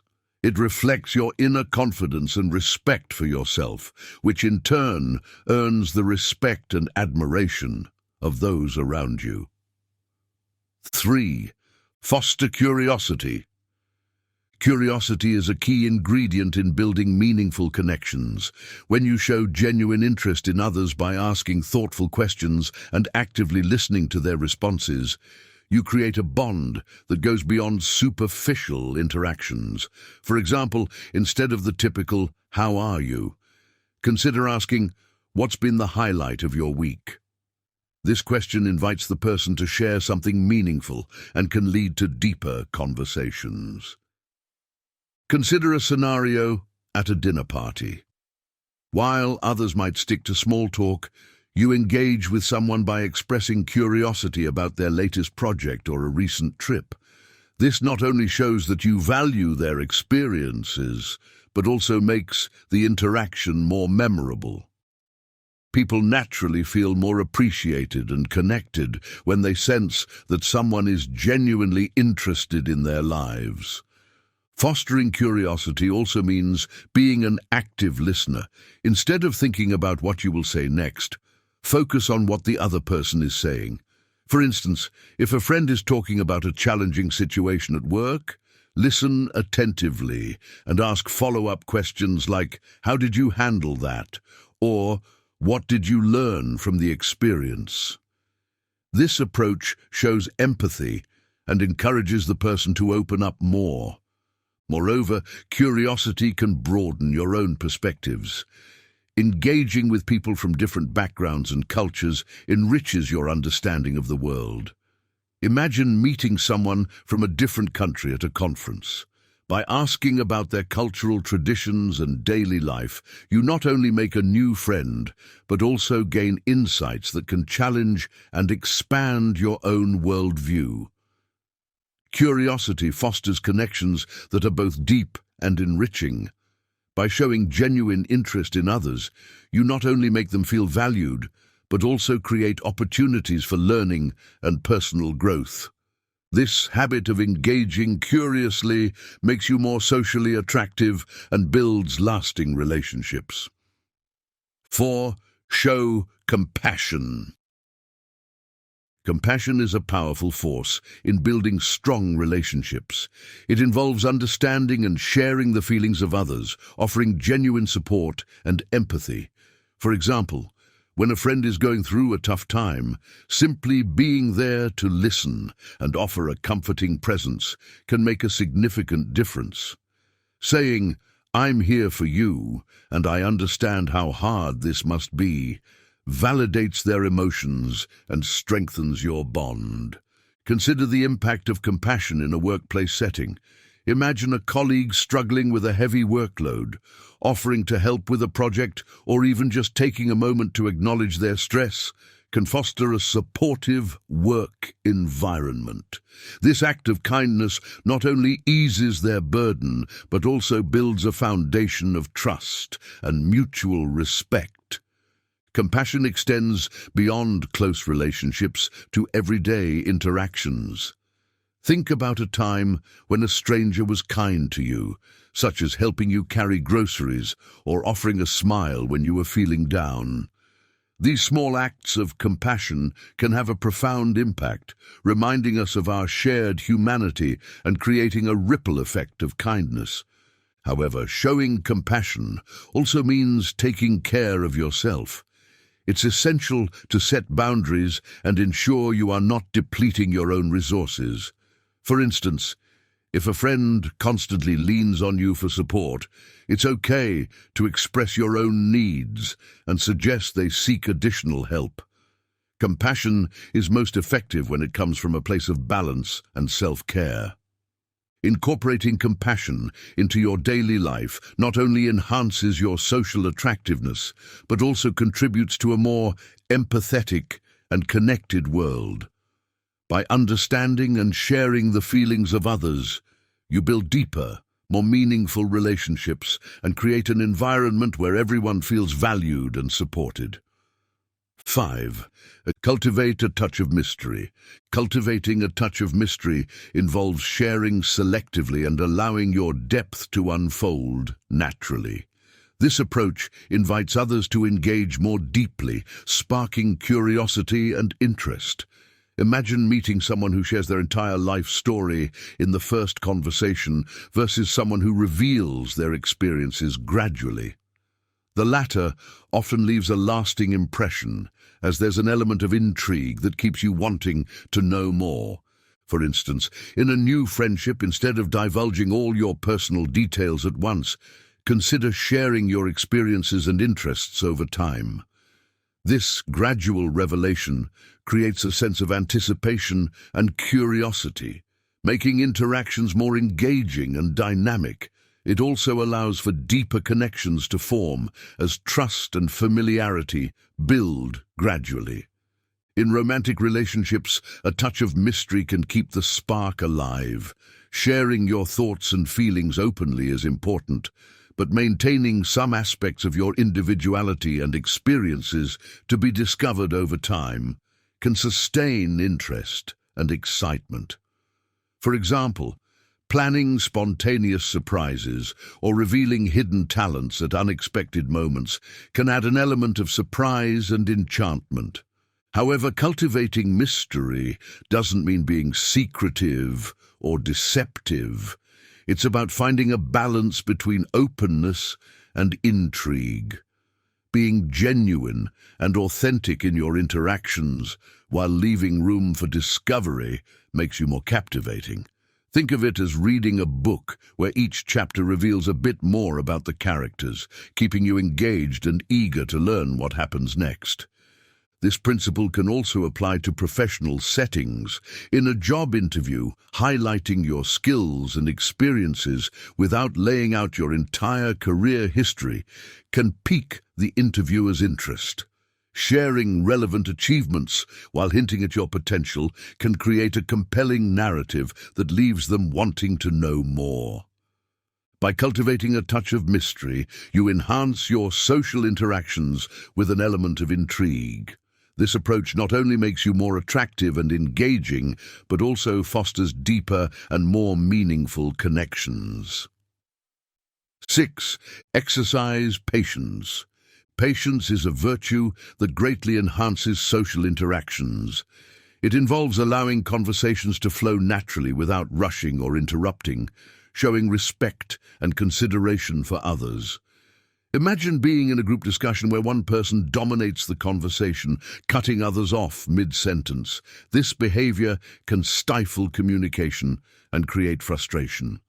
Conversely, a patient listener who waits their turn and gives others space to express their thoughts fosters a more inclusive and respectful dialogue. Consider the scenario of a family dinner. A child excitedly shares their day at school, and a patient parent listens attentively without interrupting.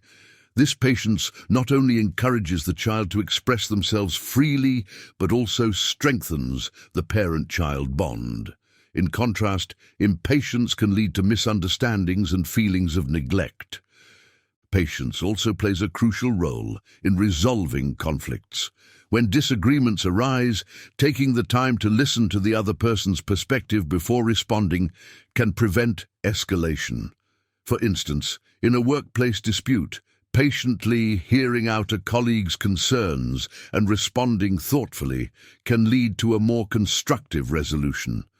This approach shows that you value their input and are committed to finding a mutually beneficial solution.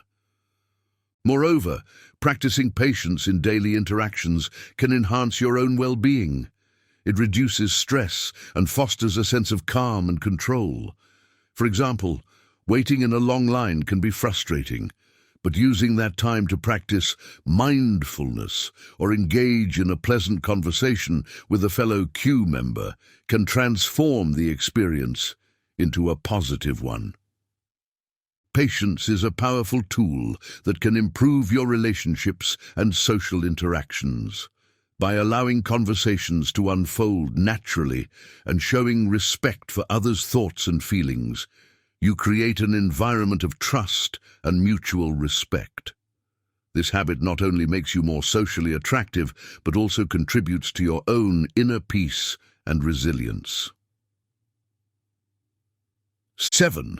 Use mindful body language. Mindful body language is an essential component of effective communication. It ensures that your gestures, facial expressions, and eye contact reflect your genuine feelings and intentions. Imagine attending a presentation where the speaker maintains eye contact, uses open gestures, and smiles genuinely. This body language creates a connection with the audience and conveys confidence and enthusiasm. In contrast, consider a meeting where a participant crosses their arms, avoids eye contact, and has a closed-off posture. This body language can signal disinterest or defensiveness, creating a barrier to effective communication. Being mindful of your body language helps you convey the right message and fosters positive interactions. For instance, in a job interview, maintaining eye contact, nodding in agreement, and using open hand gestures can show that you are engaged and confident. Similarly, during a conversation with a friend, leaning in slightly and mirroring their expressions can create a sense of empathy and understanding. These non-verbal cues enhance the connection and make the interaction more meaningful. Mindful body language also involves being aware of the signals you send unconsciously.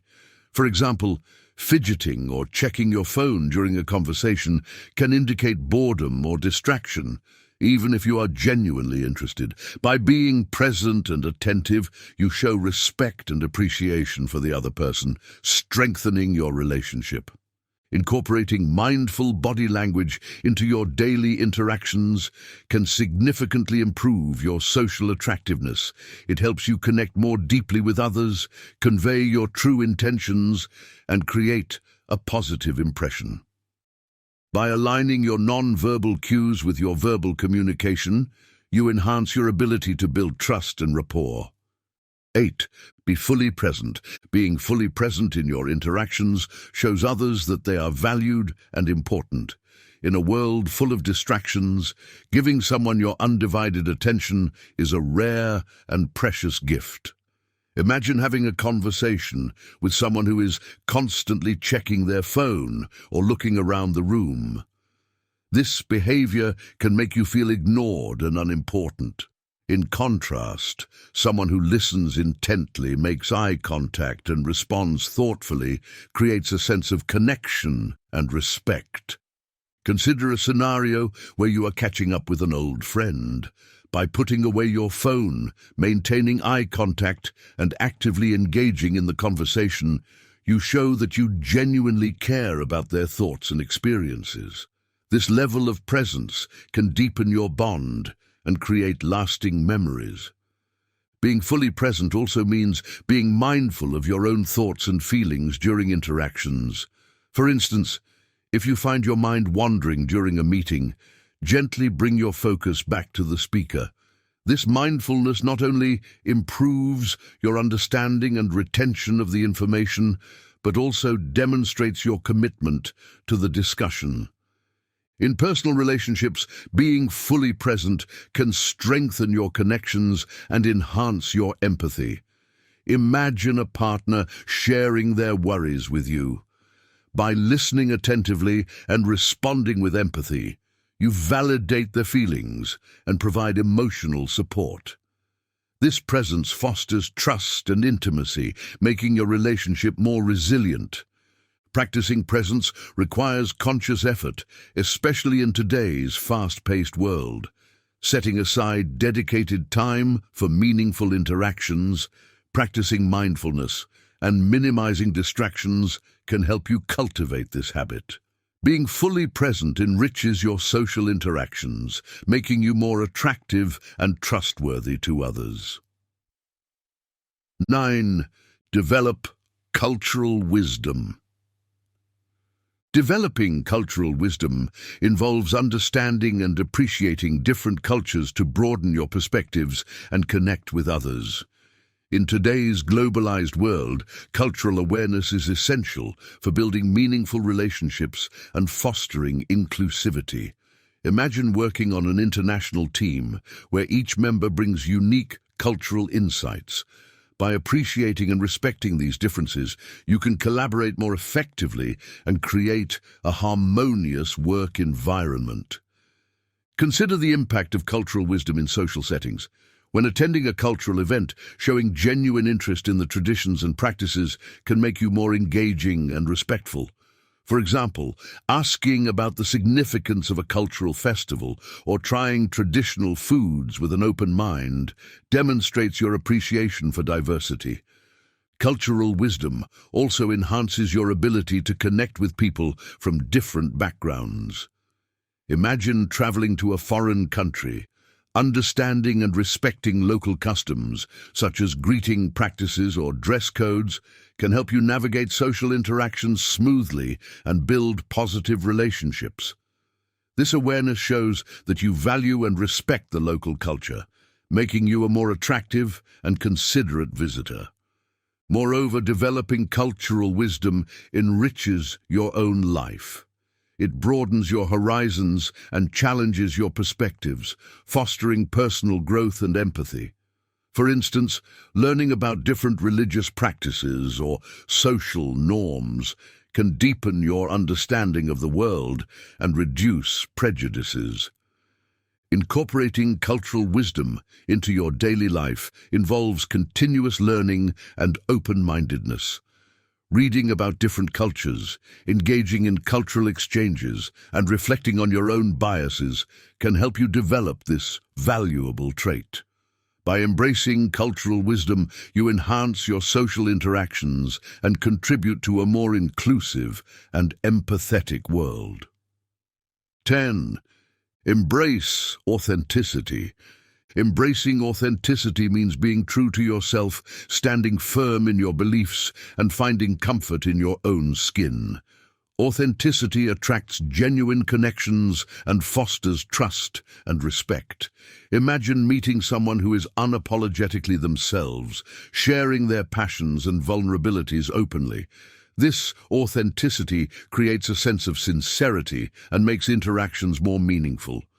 Consider the impact of authenticity in friendships. When you are authentic, you attract like-minded individuals who appreciate you for who you are. For example, sharing your true interests and opinions can lead to deeper and more fulfilling relationships. Conversely, trying to fit in by pretending to be someone you're not can create superficial connections and feelings of emptiness. Authenticity also means accepting your flaws and imperfections. Imagine a leader who acknowledges their mistakes and shows vulnerability. This behavior not only earns the respect of their team, but also creates a culture of openness and trust. By being authentic, you inspire others to do the same, fostering a supportive and genuine environment. In personal growth, embracing authenticity involves self-reflection and acceptance. It requires understanding your values, strengths, and weaknesses, and living in alignment with them. For instance, pursuing a career that aligns with your passions and values, even if it's unconventional, can lead to greater satisfaction and fulfillment. Being authentic in your interactions can significantly enhance your social attractiveness. It creates a sense of trust and reliability, making others feel comfortable and valued. By embracing your true self and living authentically, you build deeper connections and lead a more fulfilling life. 11. Practice mesmerizing manners. Practicing mesmerizing manners involves engaging with others through genuine empathy, kindness, and respect. Good manners create a welcoming and positive environment, making interactions pleasant and memorable. Imagine dining at a restaurant where the staff is courteous, attentive, and respectful. This experience leaves a lasting positive impression and makes you more likely to return. Consider the impact of manners in everyday interactions. Simple acts of kindness, such as holding the door open, saying "please" and "thank you," or offering a smile, can brighten someone's day and create a sense of warmth and connection. For example, complimenting a colleague on their hard work or helping a neighbor carry groceries shows that you care and value their presence. Mesmerizing manners also involve being mindful of others' needs and feelings. In a conversation, listening attentively, not interrupting, and showing appreciation for the other person's perspective demonstrate respect and empathy.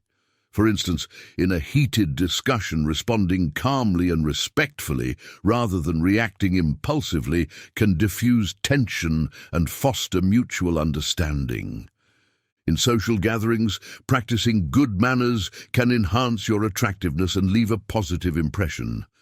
Imagine attending a party where you are considerate of the host's efforts, engage politely with guests, and express gratitude for the invitation. This behavior not only makes you a delightful guest, but also builds your reputation as a respectful and kind individual. Incorporating mesmerizing manners into your daily life can significantly improve your social interactions. It creates an atmosphere of positivity and respect, making you more approachable and likable. By engaging with empathy and kindness, you foster deeper connections and contribute to a more considerate and harmonious community. 12. Choose a signature scent. Choosing a signature scent involves selecting a fragrance that aligns with your personality and values, leaving a lasting impression. A signature scent can become a subtle yet powerful part of your personal brand.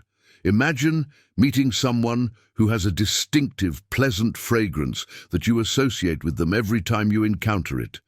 This scent creates a sensory memory, making your interactions more memorable and unique. Consider the impact of a signature scent in professional settings. Wearing a subtle, elegant fragrance that complements your professional demeanor can enhance your presence and leave a positive impression on colleagues and clients. For example, a fresh, clean scent can convey a sense of professionalism and confidence, making you more approachable and memorable in meetings. In personal relationships, a signature scent can add an element of intimacy and familiarity. Imagine a partner who always wears a specific perfume or cologne. Over time, this scent becomes associated with them, evoking fond memories and feelings whenever you encounter it. Choosing a scent that reflects your personality and preferences can enhance your connection with others. Selecting a signature scent involves finding a fragrance that resonates with you and reflects your identity. It could be inspired by your favorite places, memories, or even your personal values. For instance, a nature lover might choose a fragrance with earthy, woody notes, while someone who values elegance and sophistication might opt for a classic, floral scent. Incorporating a signature scent into your daily routine can enhance your social attractiveness and leave a lasting impression. It adds a unique, personal touch to your presence, making interactions more memorable and enjoyable. By choosing a fragrance that reflects your personality, you create a sensory connection that resonates with others and enhances your overall appeal. 13. Live by virtues. Living by virtues involves following Stoic principles like wisdom, courage, justice, and temperance. These virtues not only enhance your character, but also attract others who admire and aspire to these values. Imagine someone who consistently demonstrates integrity, fairness, and self-control. This person naturally earns respect and admiration, making them more attractive and influential.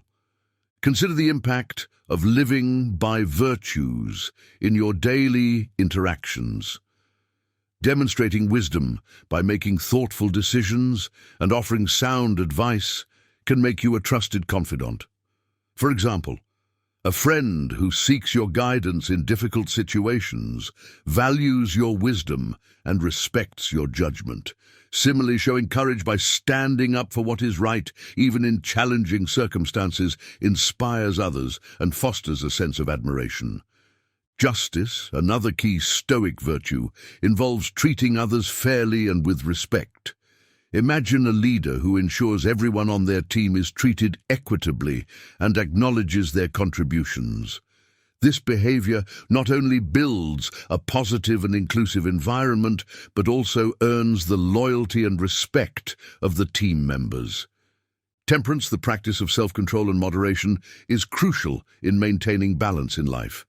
For instance, managing your emotions during stressful situations and responding calmly rather than reacting impulsively demonstrates emotional intelligence and resilience. This composure not only helps you navigate challenges more effectively, but also sets a positive example for others. Living by virtues creates a foundation of trust and respect in your relationships. It attracts like-minded individuals who value and aspire to similar principles, fostering deeper and more meaningful connections. By embodying Stoic virtues, you enhance your social attractiveness and contribute to a more ethical and compassionate world. 14. Demonstrate humility. Demonstrating humility involves acknowledging your limitations and showing appreciation for the contributions of others. Humility fosters mutual respect and creates an environment where everyone feels valued. Imagine working with someone who is humble about their achievements and quick to recognize the efforts of their teammates.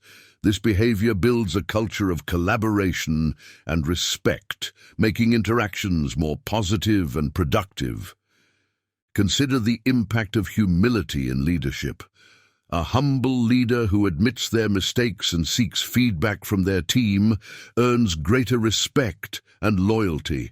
For example, a manager who credits their team for a project's success, rather than taking all the glory, fosters a sense of shared achievement and trust. This humility encourages open communication and continuous improvement within the team. In personal relationships, humility strengthens bonds and promotes understanding.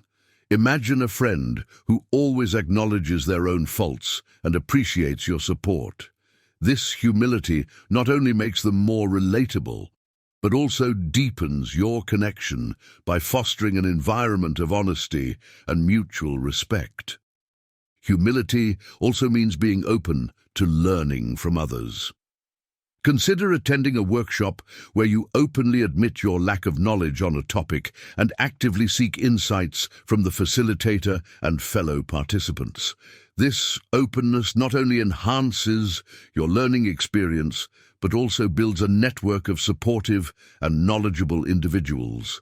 Incorporating humility into your daily interactions can significantly improve your relationships. It creates a sense of equality and respect, making others feel valued and appreciated. By demonstrating humility, you enhance your social attractiveness and contribute to a more respectful and supportive community. 15. Practice self-care. Practicing self-care involves prioritizing your physical, mental, and emotional well-being to build resilience and better support others.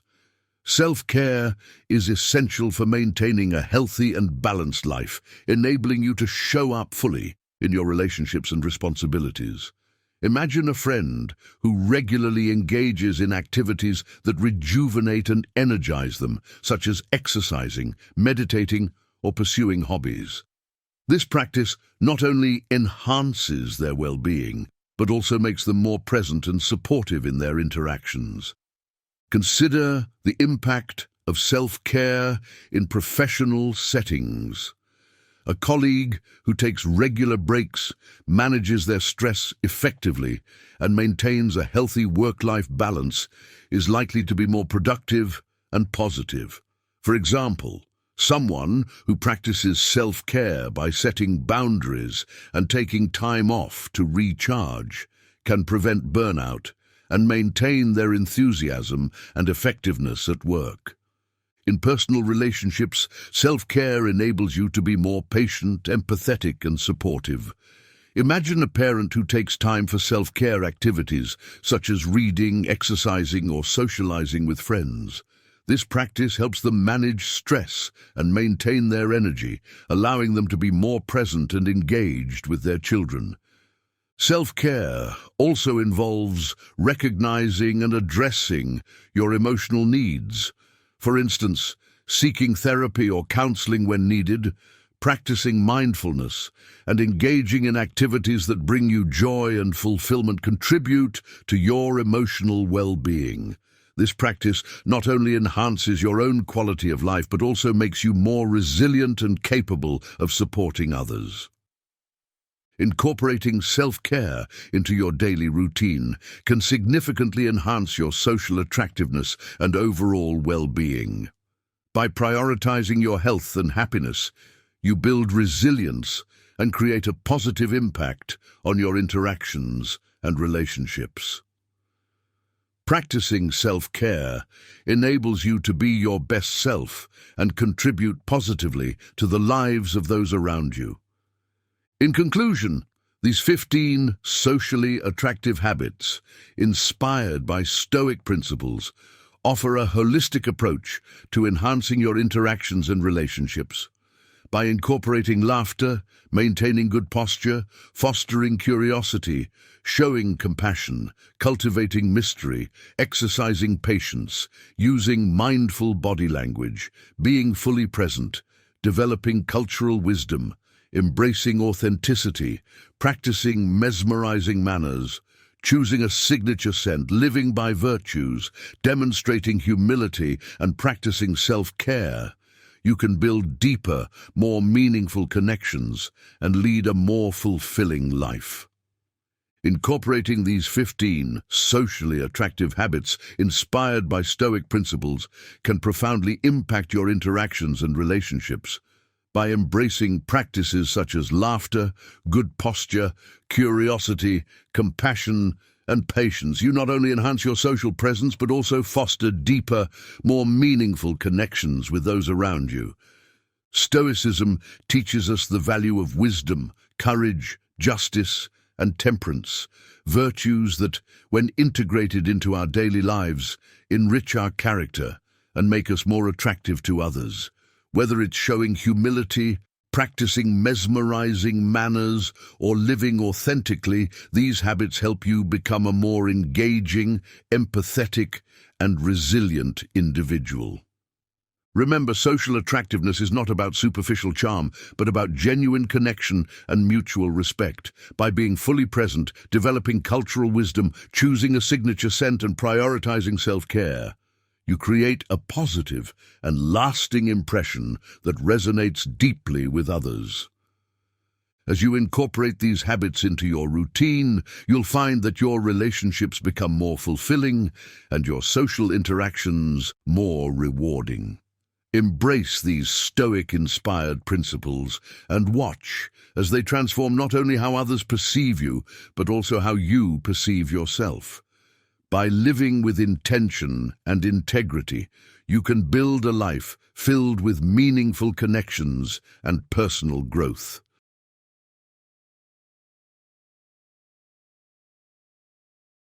Here are 10 terrible signs someone is using you that you must know. Have you ever had that sinking feeling that someone in your life is only there for what you can do for them? Maybe it's a friend who only calls when they need a favor, or a partner who seems more interested in what you provide than who you are. If you felt this way, you're not alone. And today, we're uncovering the 10 clearest signs that someone is using you. But here's the twist. It's not always obvious when it's happening. Manipulation and selfish behavior often come disguised as flattery, friendship, or even love. You might think you're just being generous, helpful, or kind, but underneath it all, their motives might be far from pure. This list will challenge your assumptions and help you spot the subtle and not so subtle behaviors that reveal someone's true intentions. By the end of this video, you'll not only recognize these toxic patterns, but also feel empowered to set boundaries and protect yourself. Because the truth is, your time and energy are precious, and no one deserves to drain them for their own gain. Let's dive in and uncover these 10 terrible signs, starting with one you've likely experienced before, but may not have recognized for what it truly is. 1. They only contact you when they need something. Have you ever noticed that someone only texts or calls when they need a favor? It's not a casual, "Hey, how are you doing?" or a friendly check-in, but rather a direct or indirect way to ask for help. Maybe it's borrowing money, asking for advice, or needing a ride. At first you might brush it off, thinking, they're just busy, and everyone needs help sometimes. But over time, you realize that these interactions are one-sided. They're not reaching out because they care about you, but because they need something from you. I've experienced this firsthand. There was a friend I genuinely cared about, someone I thought valued our connection as much as I did. But looking back, I can't recall a single time they contacted me just to talk or share good news. Every message was transactional. Can you help me move this weekend? I'm short on cash. Can you cover me? Or, can you help me with this problem? It was always about what I could do for them. It took me a while to recognize the pattern because I wanted to believe the best about them. This behavior can make you feel like a tool rather than a person.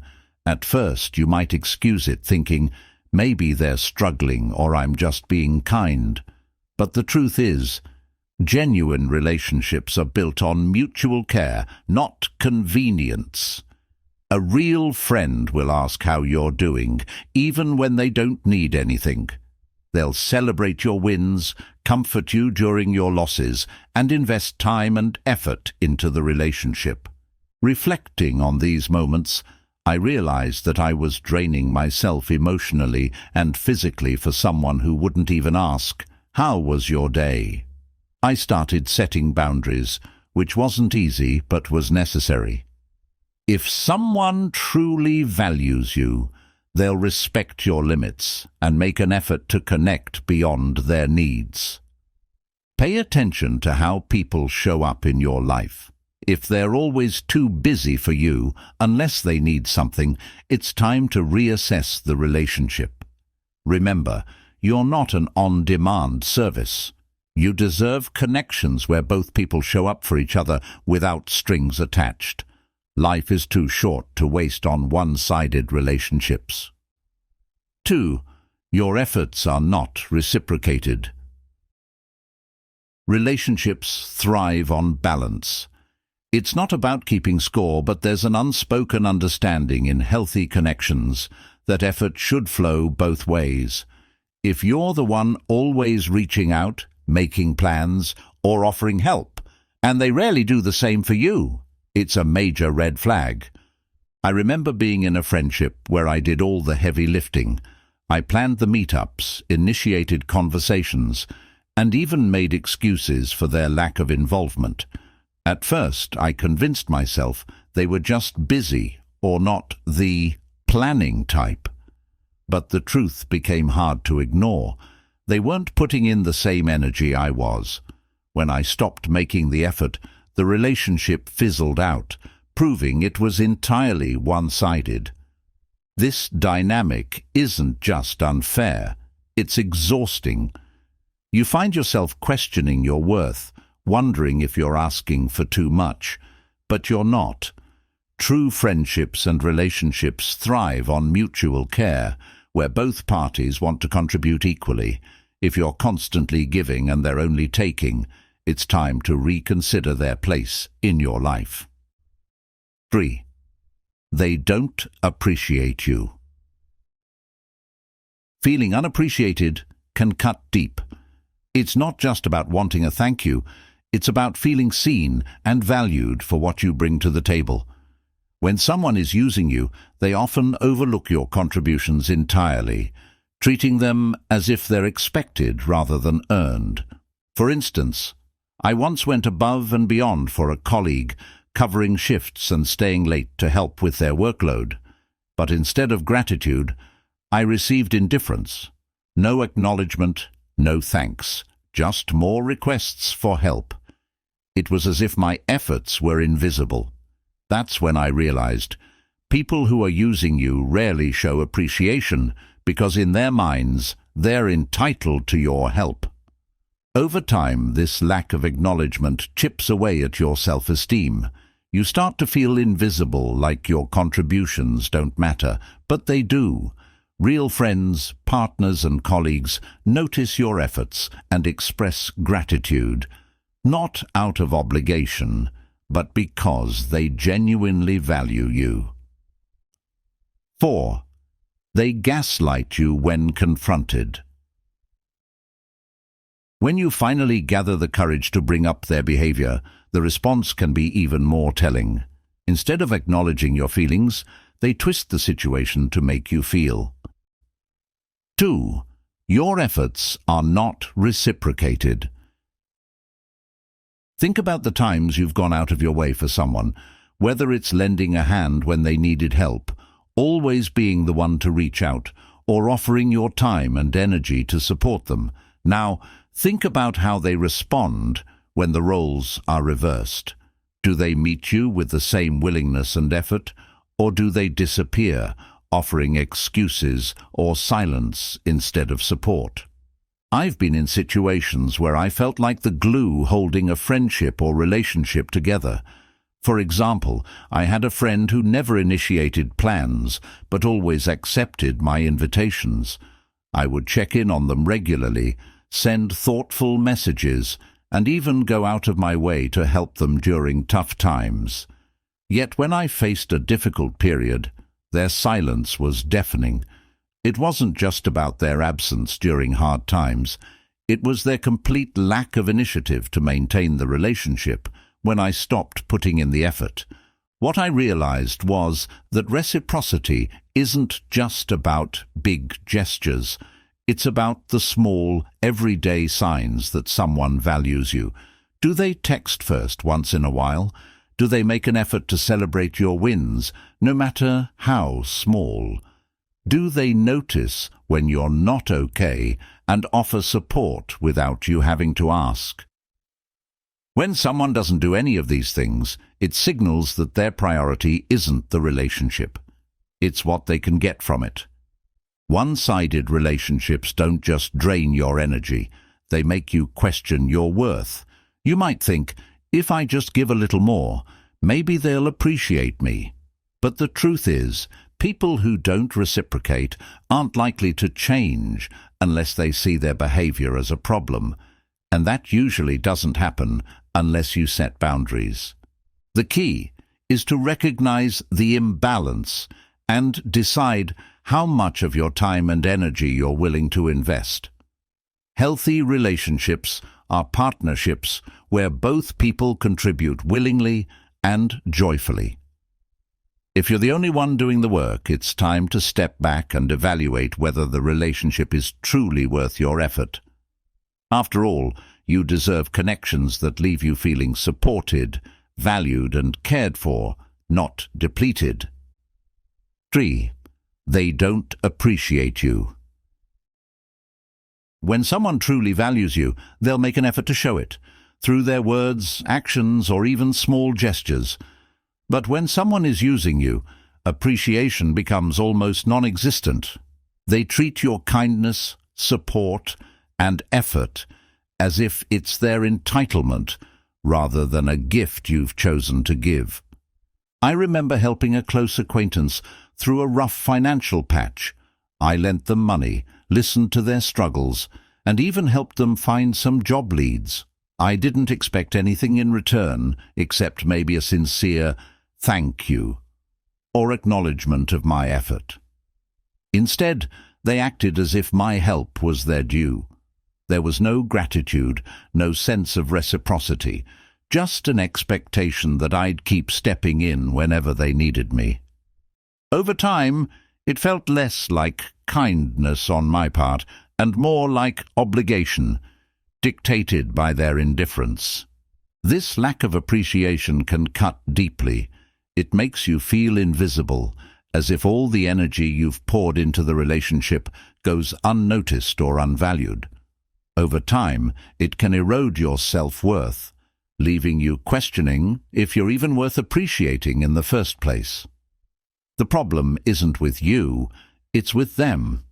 People who take others for granted are often too focused on their own needs to recognize the effort and care they're being given. True appreciation isn't just about saying thank you. It's about someone acknowledging your value, treating your time and energy with respect, and showing that they don't take your presence in their life for granted. When someone appreciates you, you feel it, not just in their words, but in how they treat you overall. If you notice someone consistently failing to show appreciation, it's a sign to reevaluate the relationship. Ask yourself, does this person truly value me?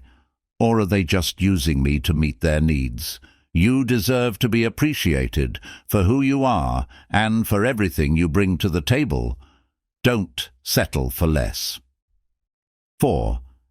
They gaslight you when confronted. One of the clearest signs that someone is using you is how they react when you try to address the imbalance. Instead of acknowledging your feelings or taking responsibility, they twist the situation to make you feel like the problem. This manipulation, known as gaslighting, can leave you questioning your own perspective and emotions. I remember confronting someone about always taking from the relationship and never giving back. I pointed out how I was the one making all the effort, while they seemed content to just take. Instead of listening, they turned the conversation around, saying things like, "You're overreacting," or "I can't believe you think I'm that kind of person." They made me feel like I was being unreasonable or selfish for even bringing it up. By the end of the conversation, I was the one apologizing, despite the fact that I was the one being taken advantage of. Gaslighting is a powerful tool for manipulators because it makes you doubt yourself. When they frame your concerns as unfair, dramatic, or entirely in your head, you start to believe it. You might think, maybe I'm being too sensitive, or perhaps I misunderstood their intentions. But here's the truth. If you're feeling hurt or used, those feelings are valid. Your emotions are telling you that something isn't right, and they deserve to be heard and respected. A healthy relationship doesn't involve blame shifting or denial. If someone truly values you, they'll listen to your concerns and make an effort to understand your perspective. They won't dismiss your feelings or make you feel guilty for expressing them. Gaslighting, on the other hand, is a way of deflecting responsibility and keeping you in a cycle of doubt and compliance. The next time someone twists your words or invalidates your feelings when you try to have an honest conversation, take a step back. Ask yourself if their reaction is about self-preservation rather than genuine care for you. Trust your instincts and remember, real friends or partners will work through issues with you, not make you feel like you're the issue. Protect your peace and don't let anyone manipulate you into believing you deserve less. 5. They prioritize their needs over yours. A strong relationship involves give and take, where both people's needs are considered and respected. However, when someone is using you, their needs will always take precedence over yours. Your feelings, goals, or struggles become secondary, or worse, irrelevant, in their world. I've had experiences where someone would constantly ask for my time and energy, but never reciprocated when I needed the same. For instance, I had a friend who always needed advice or support whenever they were going through something, and I was happy to help. But when I was facing my own challenges, they were either too busy or entirely uninterested. Conversations would quickly shift back to their problems, leaving me feeling unheard and unsupported. This dynamic often leaves you feeling drained and unimportant. No matter how much you give, it's never enough because their focus is always on themselves. You might even catch them brushing off your concerns with phrases like, "You'll figure it out," or "That's not a big deal." Over time, this pattern becomes a clear sign that they don't truly value you or the relationship. They see you as a resource to fulfill their needs, not as an equal partner. People who prioritize their own needs over yours often disguise their behavior in subtle ways, making you feel guilty for asking for anything in return. They might frame your requests for support as unreasonable or inconvenient, further reinforcing the imbalance. A healthy relationship involves mutual care and respect. Both people should feel heard, valued, and supported, especially during tough times. If someone consistently puts their needs first while ignoring yours, it's time to re-evaluate their role in your life. Ask yourself, do they genuinely care about my well-being, or am I just a means to an end for them? Remember, your needs matter just as much as theirs. Relationships should be a partnership, not a one-way street. Don't let someone make you feel guilty for wanting balance and mutual respect in your connections. You deserve relationships that lift you up, not ones that leave you feeling neglected. 6. They disappear when you need help. One of the clearest signs that someone is using you is their sudden absence when you need support. They're quick to call on you for help with their problems, but when the tables turn, they're nowhere to be found. This inconsistency reveals that they're not truly invested in the relationship. They're only there for what they can gain. I've been in situations where I supported someone through countless challenges, offering advice, encouragement, and even practical help. But when I was going through a tough time, they didn't even ask how I was doing. I reached out, hoping for the same level of care I had shown them, but all I got were excuses like, "I'm too busy right now," or no response at all. It felt like I was yelling into an empty void, and it hurt deeply. This type of behavior leaves you feeling isolated and undervalued. It makes you question the authenticity of the relationship, as it becomes clear that their presence in your life was conditional. They were only there for what they could get, not what they could give. In healthy relationships, mutual support is the foundation. Real friends, partners, or family members don't vanish when you need them the most. They might not always have the perfect solution, but they show up, listen, and offer what they can because they genuinely care about you. When someone consistently fails to be there for you, it's a glaring sign that their priorities don't include your well-being. If you find yourself in a relationship where the other person is absent during your struggles, take a step back. Reflect on whether this connection is bringing value to your life or just taking from it. You deserve people who stand by you in both good times and bad, not those who disappear the moment you need a shoulder to lean on. Recognizing this imbalance is the first step toward protecting your energy and surrounding yourself with people who truly care. 7. They exploit your generosity.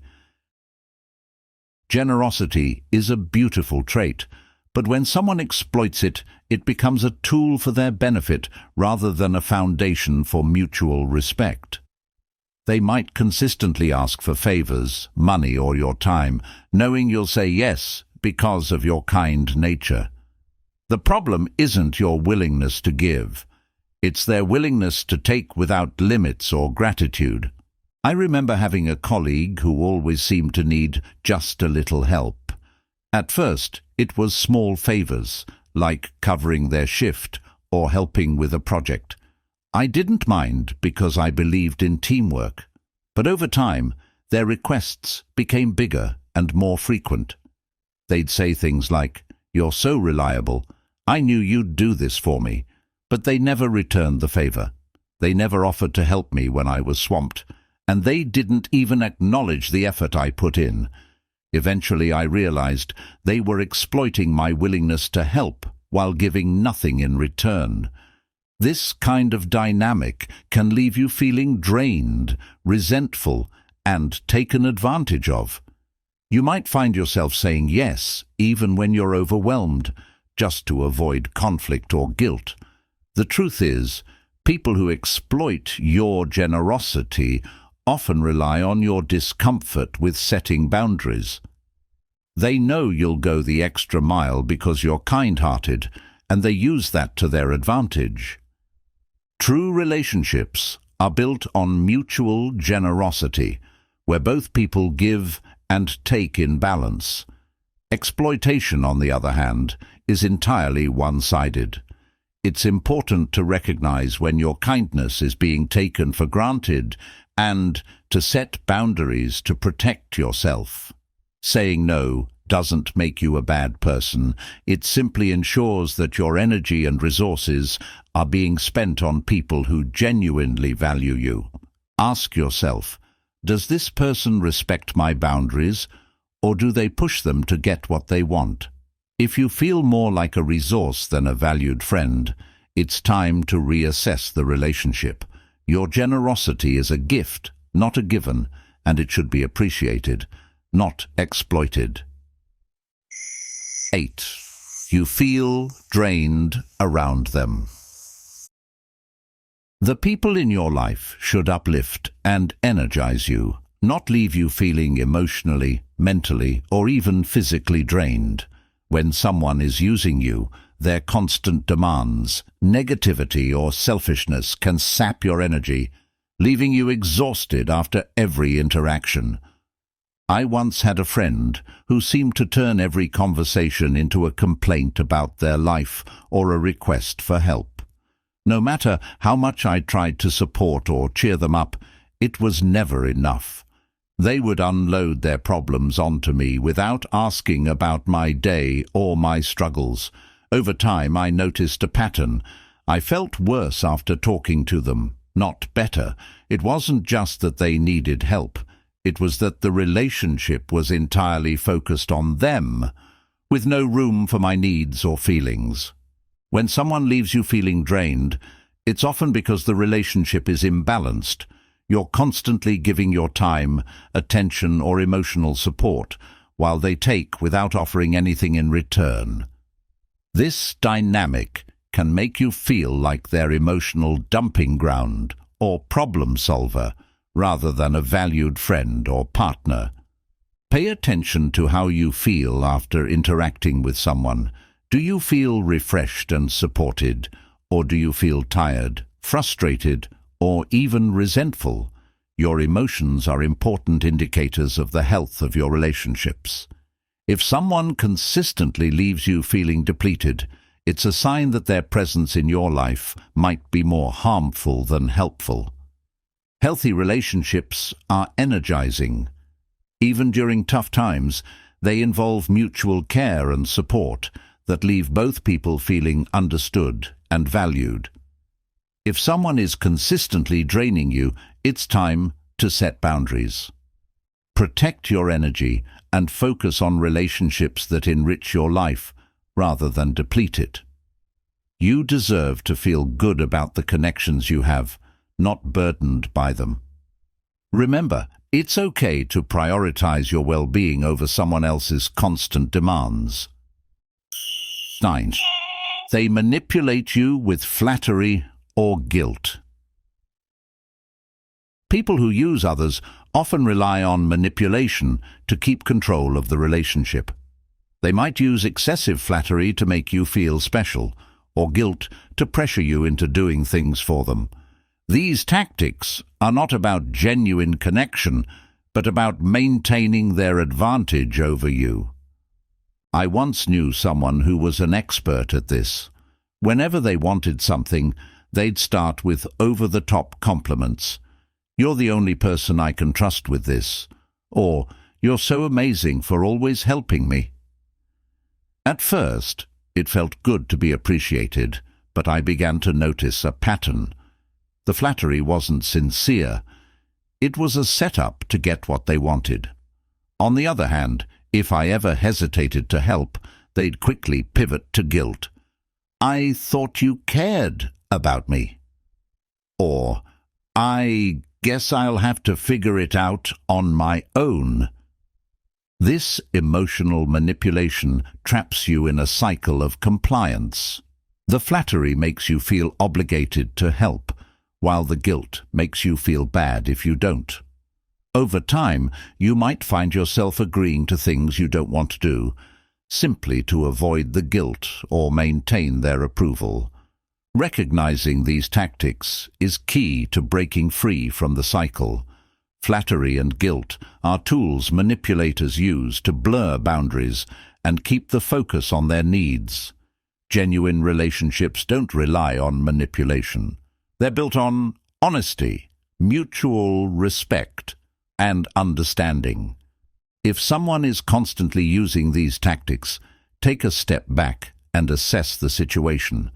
Ask yourself, do they truly care about me, or are they just using emotional manipulation to keep me compliant? Once you see through their behavior, it becomes easier to set boundaries and protect yourself from being used.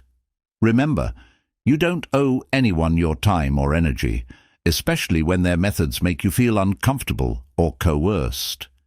Stand firm in your worth. You deserve relationships that are based on authenticity, not manipulation. 10. You question their true intentions. One of the most telling signs that someone is using you is the nagging feeling that their intentions aren't genuine. Deep down, you start to sense that their actions are more about what they can gain from you than about a sincere connection. This unease doesn't come out of nowhere. It's your intuition picking up on subtle red flags. I've experienced this in relationships where everything seemed fine on the surface, but I couldn't shake the feeling that something was off. For instance, there was a colleague who was overly friendly whenever they needed my help with a project or a favor. But outside of those moments, they didn't engage with me or show any interest in my life. It became clear that their friendliness wasn't about building a real connection. It was about keeping me close enough to use when it was convenient for them. This kind of behavior often leaves you feeling confused. You might find yourself asking, do they really care about me? Or am I just imagining things? Genuine relationships don't make you question someone's motives repeatedly. When someone values you, their intentions are clear. They want to be in your life because of who you are, not because of what you can provide. If you're constantly questioning their authenticity, it's worth pausing to evaluate the relationship. Are they there for you during your highs and lows, or do they only show up when it benefits them? Do their actions align with their words, or do they make promises they never keep? These questions can help clarify whether their intentions are genuine or self-serving. Trust your instincts. If something feels off, it probably is. Real connections leave you feeling secure and valued, not suspicious or uneasy. Don't ignore those gut feelings. They're often your best guide. You deserve relationships where you don't have to second-guess someone's motives, where the connection is built on mutual care and respect, not on hidden agendas. Prioritize those who show up for you genuinely, and let go of those who make you doubt their true intentions. 15 Stoic questions that will change your life forever. Have you ever wondered if a single question could change the trajectory of your life? In a world full of answers, it's the right questions that often hold the power to transform our existence. Drawing from the timeless wisdom of the Stoics, I've compiled 15 profound questions that can guide you towards a more intentional, meaningful, and fulfilling life. These questions are not just reflective exercises. They are powerful tools that can shape your actions, refine your character, and lead you to a life of purpose and resilience. Join me as we delve into these transformative inquiries and unlock the potential within you to live a life guided by wisdom and virtue. Number 1. What would my best self do? In every situation, envisioning your ideal self can serve as a powerful guide. This question compels you to transcend your immediate impulses and consider a higher standard of conduct. The Stoics teach that our character is the sum of our actions, repeated over time. By consistently asking what your best self would do, you align your actions with your values, fostering integrity and growth.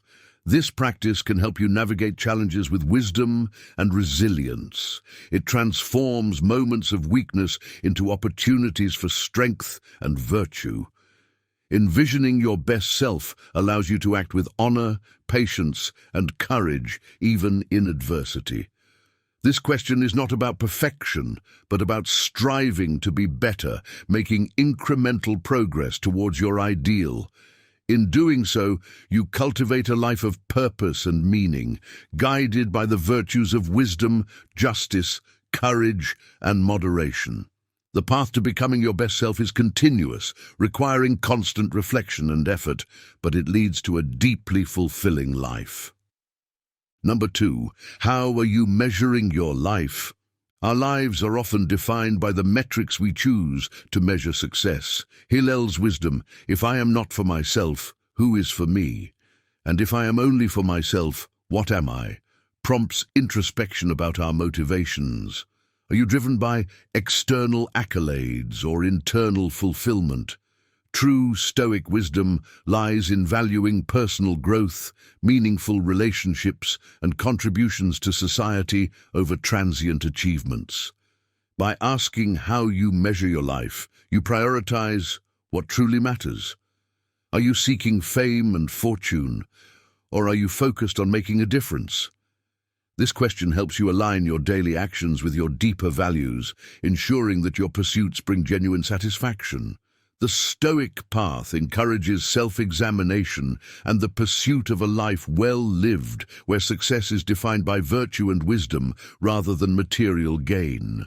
Reflecting on this question regularly can steer you away from superficial goals, guiding you towards a life of purpose, integrity, and lasting impact. Number 3, what can I learn from this? Life is replete with challenges and setbacks, but within each lies a valuable lesson. Asking yourself what you can learn from any situation fosters a growth mindset, turning adversities into opportunities for development. The Stoics believed that every experience, no matter how difficult, contributes to our personal evolution.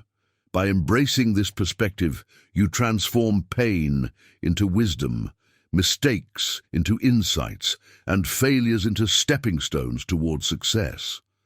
This question encourages resilience and adaptability, essential traits for navigating life's unpredictability.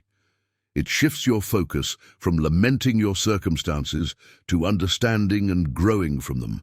This mindset not only enhances your problem-solving skills, but also strengthens your character, making you more robust in the face of future challenges. By consistently seeking lessons in every experience, you cultivate a life of continuous improvement and profound wisdom, embodying the Stoic ideal of turning obstacles into opportunities for growth. Number 4, does this actually matter?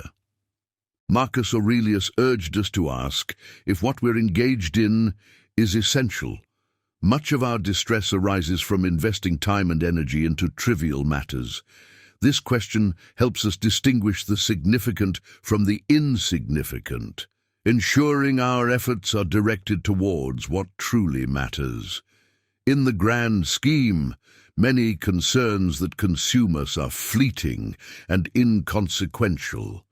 By regularly asking this question, you cultivate a sense of perspective, focusing on what will have lasting impact. This Stoic practice encourages you to let go of pettiness and distractions, allowing you to dedicate yourself to meaningful pursuits. It's a powerful reminder to prioritize your values, relationships, and goals over transient worries and superficial engagements. Adopting this mindset helps you lead a more focused, purposeful life, where your actions and thoughts are aligned with your deepest principles. This reflective practice, rooted in Stoic wisdom, ensures that you live intentionally, investing in what truly enriches your life and the lives of others. Number 5, is this who I want to be? Every action, big or small, contributes to the person you become. This question urges you to consider whether your current behavior aligns with your ideal self. Cheryl Strayed wisely noted, "You're becoming who you're going to be, so you might as well not be an asshole." The Stoics emphasized that our character is forged in the crucible of our daily choices. By asking if your actions reflect the person you aspire to be, you hold yourself accountable to your highest standards. This introspection encourages integrity and consistency, ensuring that your deeds are in harmony with your values. It's a call to act with honor, compassion, and wisdom, even when it's difficult. This question reminds you that greatness is not an abstract ideal, but a daily practice. By aligning your actions with your ideals, you build a life of authenticity and virtue, embodying the Stoic principle that how we do anything is how we do everything. Number 6, who are you spending time with? The people we surround ourselves with significantly influence our character and life path. Gertrude Stein once said, "Show me who you spend time with, and I will tell you who you are." Seneca advised seeking the company of those who elevate us. By evaluating your social circle, you can determine whether your relationships are fostering growth or holding you back. Are your friends and colleagues supporting your journey towards your goals, or are they averaging you down? This question may lead to difficult decisions about whom to distance yourself from and whom to draw closer to.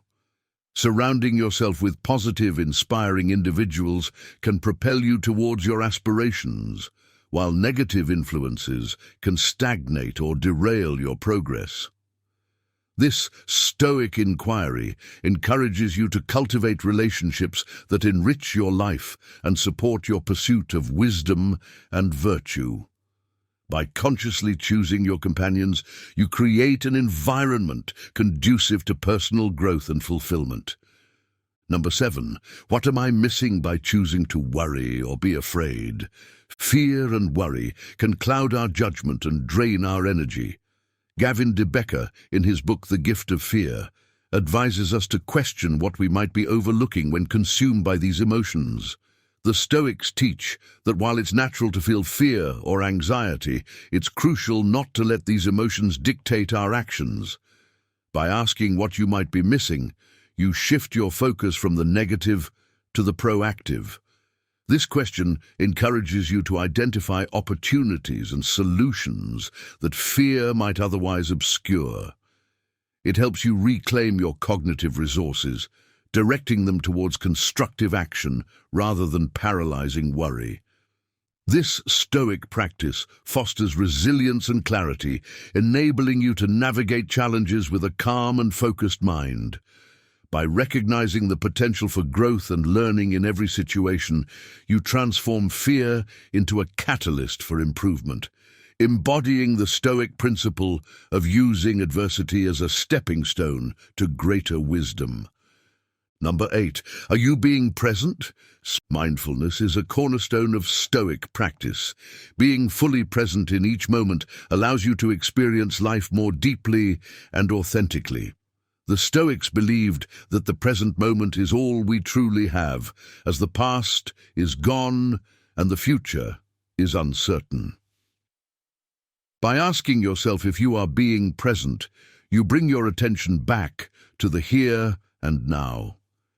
This question encourages you to engage fully with your current activities and interactions, enhancing your experiences and relationships. It helps you appreciate the beauty and significance of each moment, rather than being distracted by regrets about the past or anxieties about the future. This practice cultivates a sense of peace and fulfillment as you become more attuned to your surroundings and more connected to the people around you. By embracing the present moment, you embody the Stoic wisdom of living fully and intentionally, finding joy and purpose in the now. Number 9, is this in my control? Epictetus emphasized the importance of distinguishing between what we can control and what we cannot. Much of our frustration comes from trying to manage the uncontrollable. By asking if something is within your control, you direct your energy towards actions that can make a difference. This question fosters a sense of empowerment and clarity, helping you focus on your thoughts, actions, and responses, things that are truly within your domain. It frees you from the futile effort of worrying about external circumstances, allowing you to maintain your inner peace. This Stoic principle teaches that while we cannot control events, we can control our attitudes and actions. By consistently asking this question, you cultivate a mindset of proactive resilience, directing your efforts towards positive, constructive outcomes. This practice helps you navigate life's uncertainties with wisdom and composure, embodying the Stoic ideal of focusing on what you can change and accepting what you cannot. Number 10. Who is this for?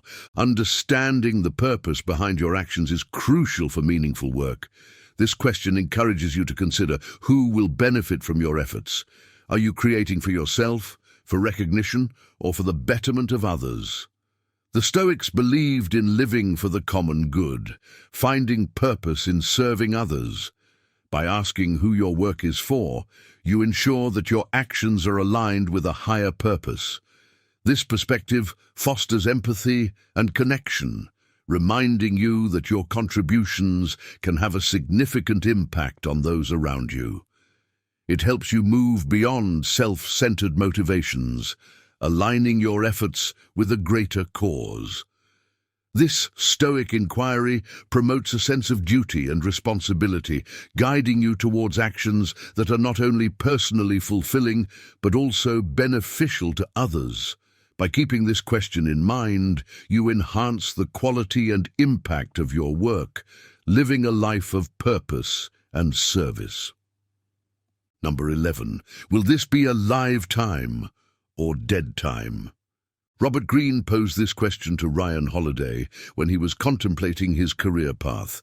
It asks whether you will use your time actively and productively, live time, or passively and wastefully, dead time.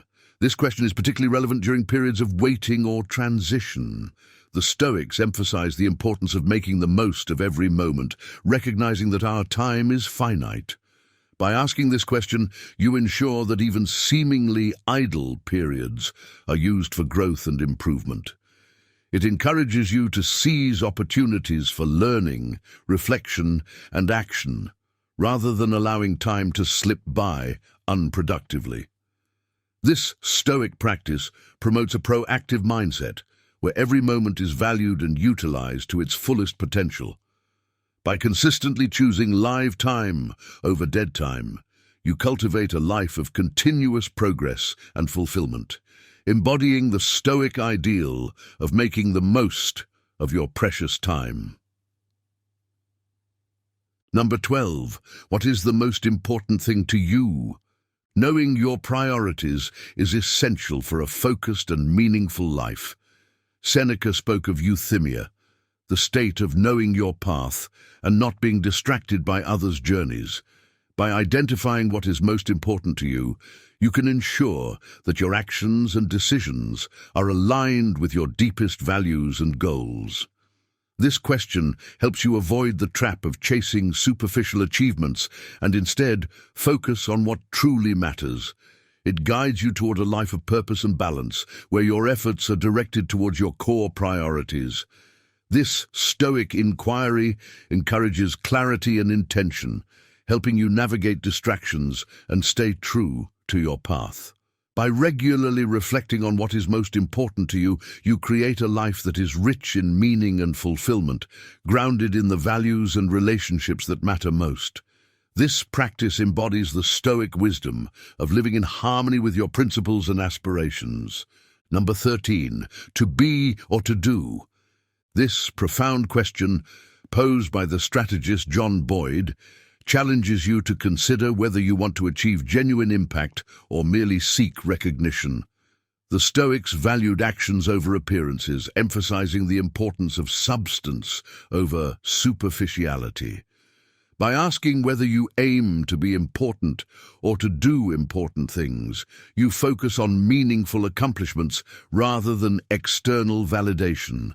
This question encourages humility and dedication, reminding you that true success lies in your contributions and efforts, not in the accolades you receive. It fosters a mindset of quiet excellence, where the focus is on making a difference rather than seeking praise.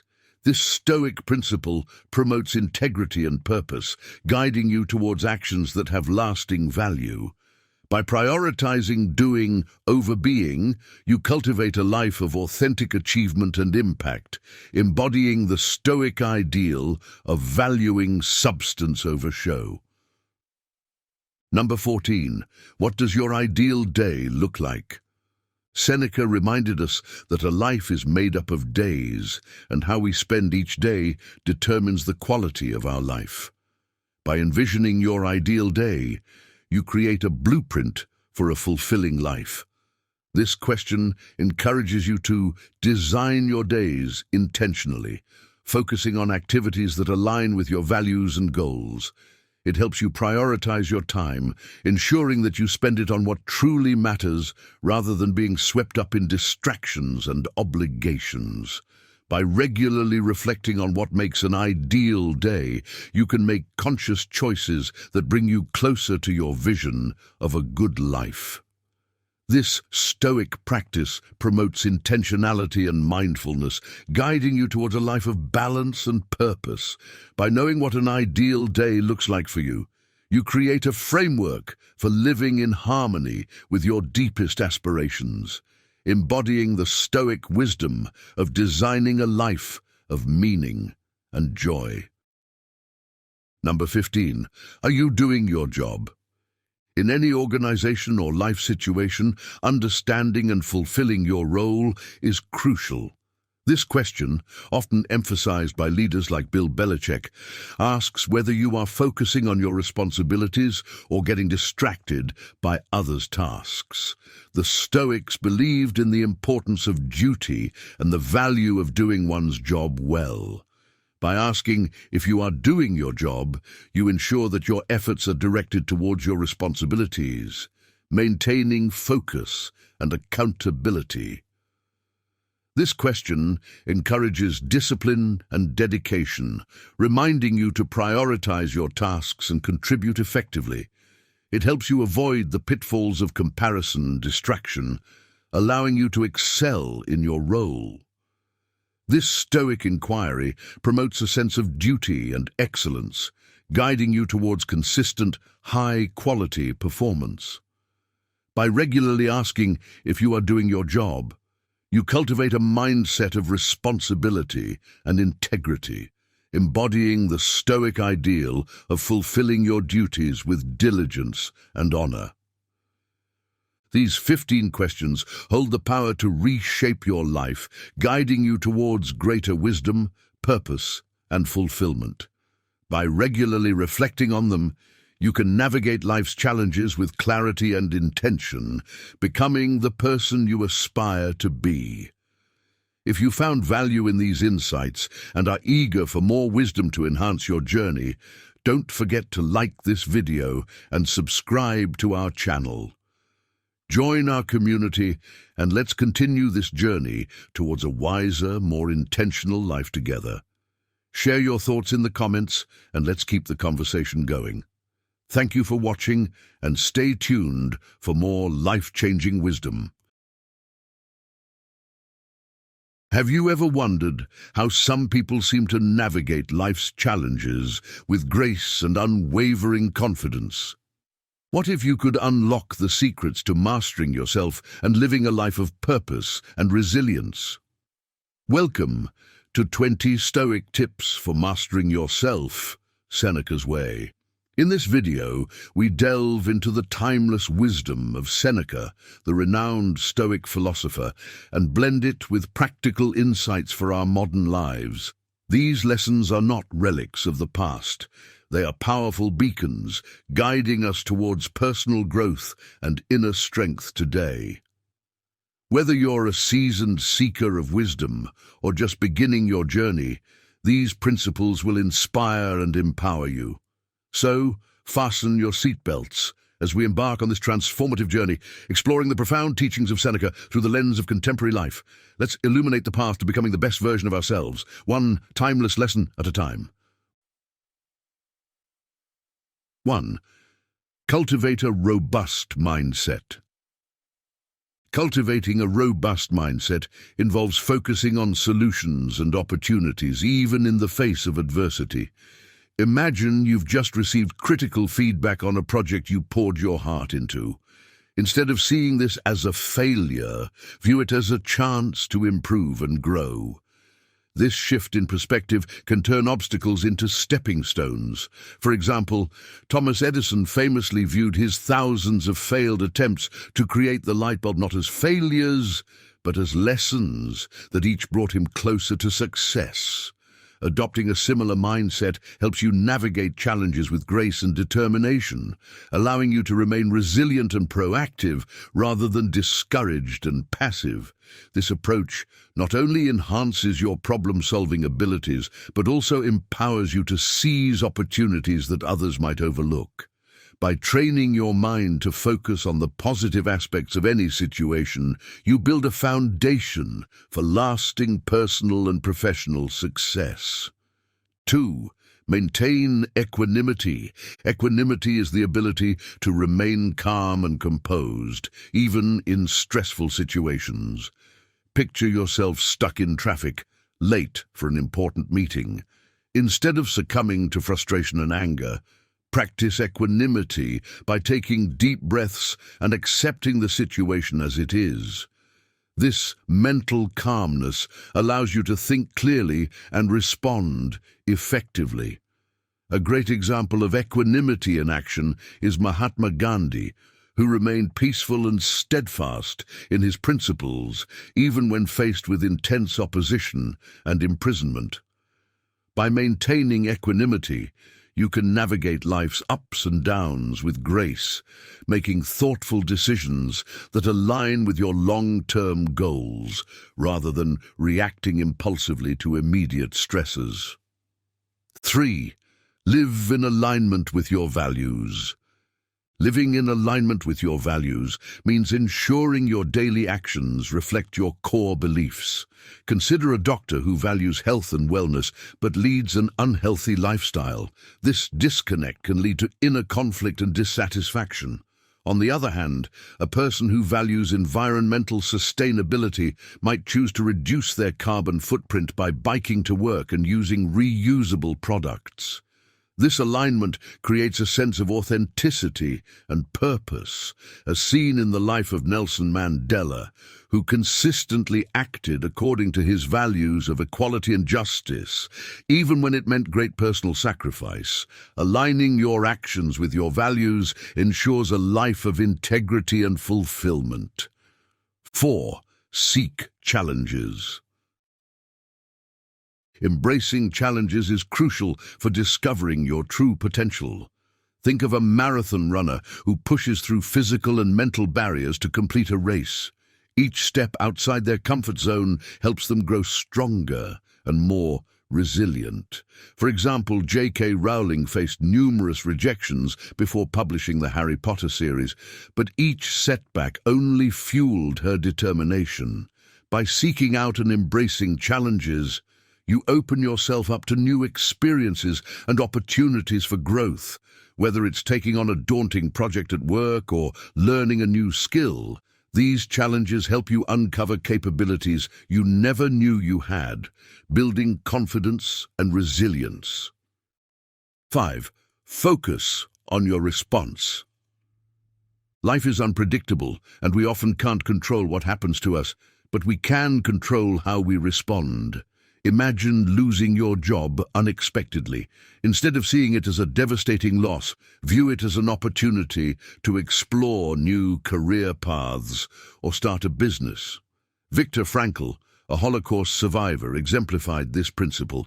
Despite the horrific conditions of the concentration camps, he chose to find meaning and maintain hope. By focusing on your response, you take control of your narrative, transforming adversity into a powerful catalyst for growth and change. This mindset shift empowers you to navigate life's challenges with wisdom and strength. 6.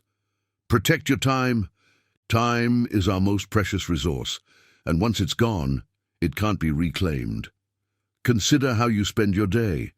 Are your activities aligned with your goals and values, or are you wasting time on trivial pursuits? Think of Warren Buffett, who famously guards his time fiercely, focusing only on what truly matters. Protecting your time means setting boundaries and prioritizing tasks that contribute to your long-term aspirations. By managing your time wisely, you create more opportunities for growth and fulfillment, ensuring that your daily actions are purposeful and aligned with your broader life goals. 7. Foster empathy. Empathy, the ability to understand and share the feelings of others, is essential for building strong relationships. Imagine a coworker who is stressed about a deadline. Instead of ignoring their distress, take a moment to listen and offer support. Empathy can transform interactions, fostering deeper connections and mutual respect. Mother Teresa, known for her profound empathy, dedicated her life to helping the poorest of the poor, profoundly impacting countless lives. By fostering empathy, you bridge gaps between people, creating a more compassionate and connected world. This not only enriches your personal relationships, but also contributes to a more harmonious and understanding community. 8. Do the hard things. Greatness often requires effort and resilience. Think of an artist who spends countless hours perfecting their craft, or an entrepreneur who tirelessly works to build their business. Steve Jobs, for instance, faced numerous setbacks but persevered to create Apple. Doing the hard things means embracing physical, mental, and emotional challenges. Whether it's enduring a tough workout, solving a complex problem, or navigating a difficult relationship, these experiences build your character and resilience. By consistently taking on hard tasks, you develop the strength and fortitude needed to overcome obstacles and achieve your goals, ultimately leading to personal and professional growth. 9. Limit your desires. Seneca advocated for limiting desires to achieve contentment. In today's consumer-driven society, it's easy to fall into the trap of always wanting more. Consider someone who constantly buys the latest gadgets, but still feels unfulfilled. Contrast this with someone who focuses on appreciating what they have, leading to a greater sense of satisfaction and peace. Seneca himself lived modestly, finding joy in simplicity. By distinguishing between needs and wants and focusing on what truly matters, you cultivate contentment and reduce the stress that comes from incessant desire. This approach not only leads to greater happiness, but also aligns with sustainable and mindful living. 10. Embrace vulnerability. Vulnerability is often seen as a weakness, but it's actually a sign of courage and strength. Think of a leader who admits their mistakes and seeks input from their team. This openness fosters trust and collaboration. Brené Brown, a researcher and storyteller, emphasizes that embracing vulnerability is essential for meaningful connections and personal growth. By being vulnerable, you allow yourself to be authentic, which deepens your relationships and fosters resilience. Whether it's admitting you don't have all the answers or sharing your true feelings with a loved one, embracing vulnerability can lead to profound personal and relational growth. 11. Choose influences wisely. The people you surround yourself with have a profound impact on your life. Think about the influence your friends, family, and colleagues have on your attitudes and behaviors. Jim Rohn famously said, You are the average of the 5 people you spend the most time with. Surround yourself with individuals who inspire and challenge you to be better. For example, Elon Musk surrounds himself with talented and innovative thinkers who push him to achieve greater heights. By choosing positive influences, you create an environment that supports your growth and encourages you to strive for excellence, ultimately shaping the person you become. 12. Be a master of yourself. Self-discipline is the cornerstone of personal growth. Consider an athlete who trains rigorously every day, resisting temptations that could derail their progress. Michael Phelps, for instance, adhered to a strict training regime to become one of the greatest Olympians. Mastering yourself means taking control of your actions, emotions, and decisions. It's about resisting short-term temptations in favor of long-term goals. By cultivating self-discipline, you empower yourself to stay focused on your objectives and make consistent progress toward achieving them. This inner strength is crucial for navigating life's challenges and staying on the path to success. 13. Practice mindfulness. Mindfulness is the practice of being present in the moment, fully experiencing life as it happens. Imagine sitting in a park, simply observing the sights and sounds around you without distraction. This practice helps reduce stress and improve focus. Thich Nhat Hanh, a renowned Zen master, advocates for mindfulness as a way to achieve peace and clarity. By being mindful, you can make deliberate decisions rather than reacting impulsively. This presence of mind enhances your ability to enjoy life's simple pleasures and respond thoughtfully to challenges, ultimately leading to a more balanced and fulfilling life. 14. Live with intention. Living with intention means making deliberate choices that reflect your goals and values. Consider someone who wakes up each day with a clear plan to work toward their dreams, rather than passively going through the motions. Oprah Winfrey, for example, has spoken about living intentionally, aligning her actions with her purpose.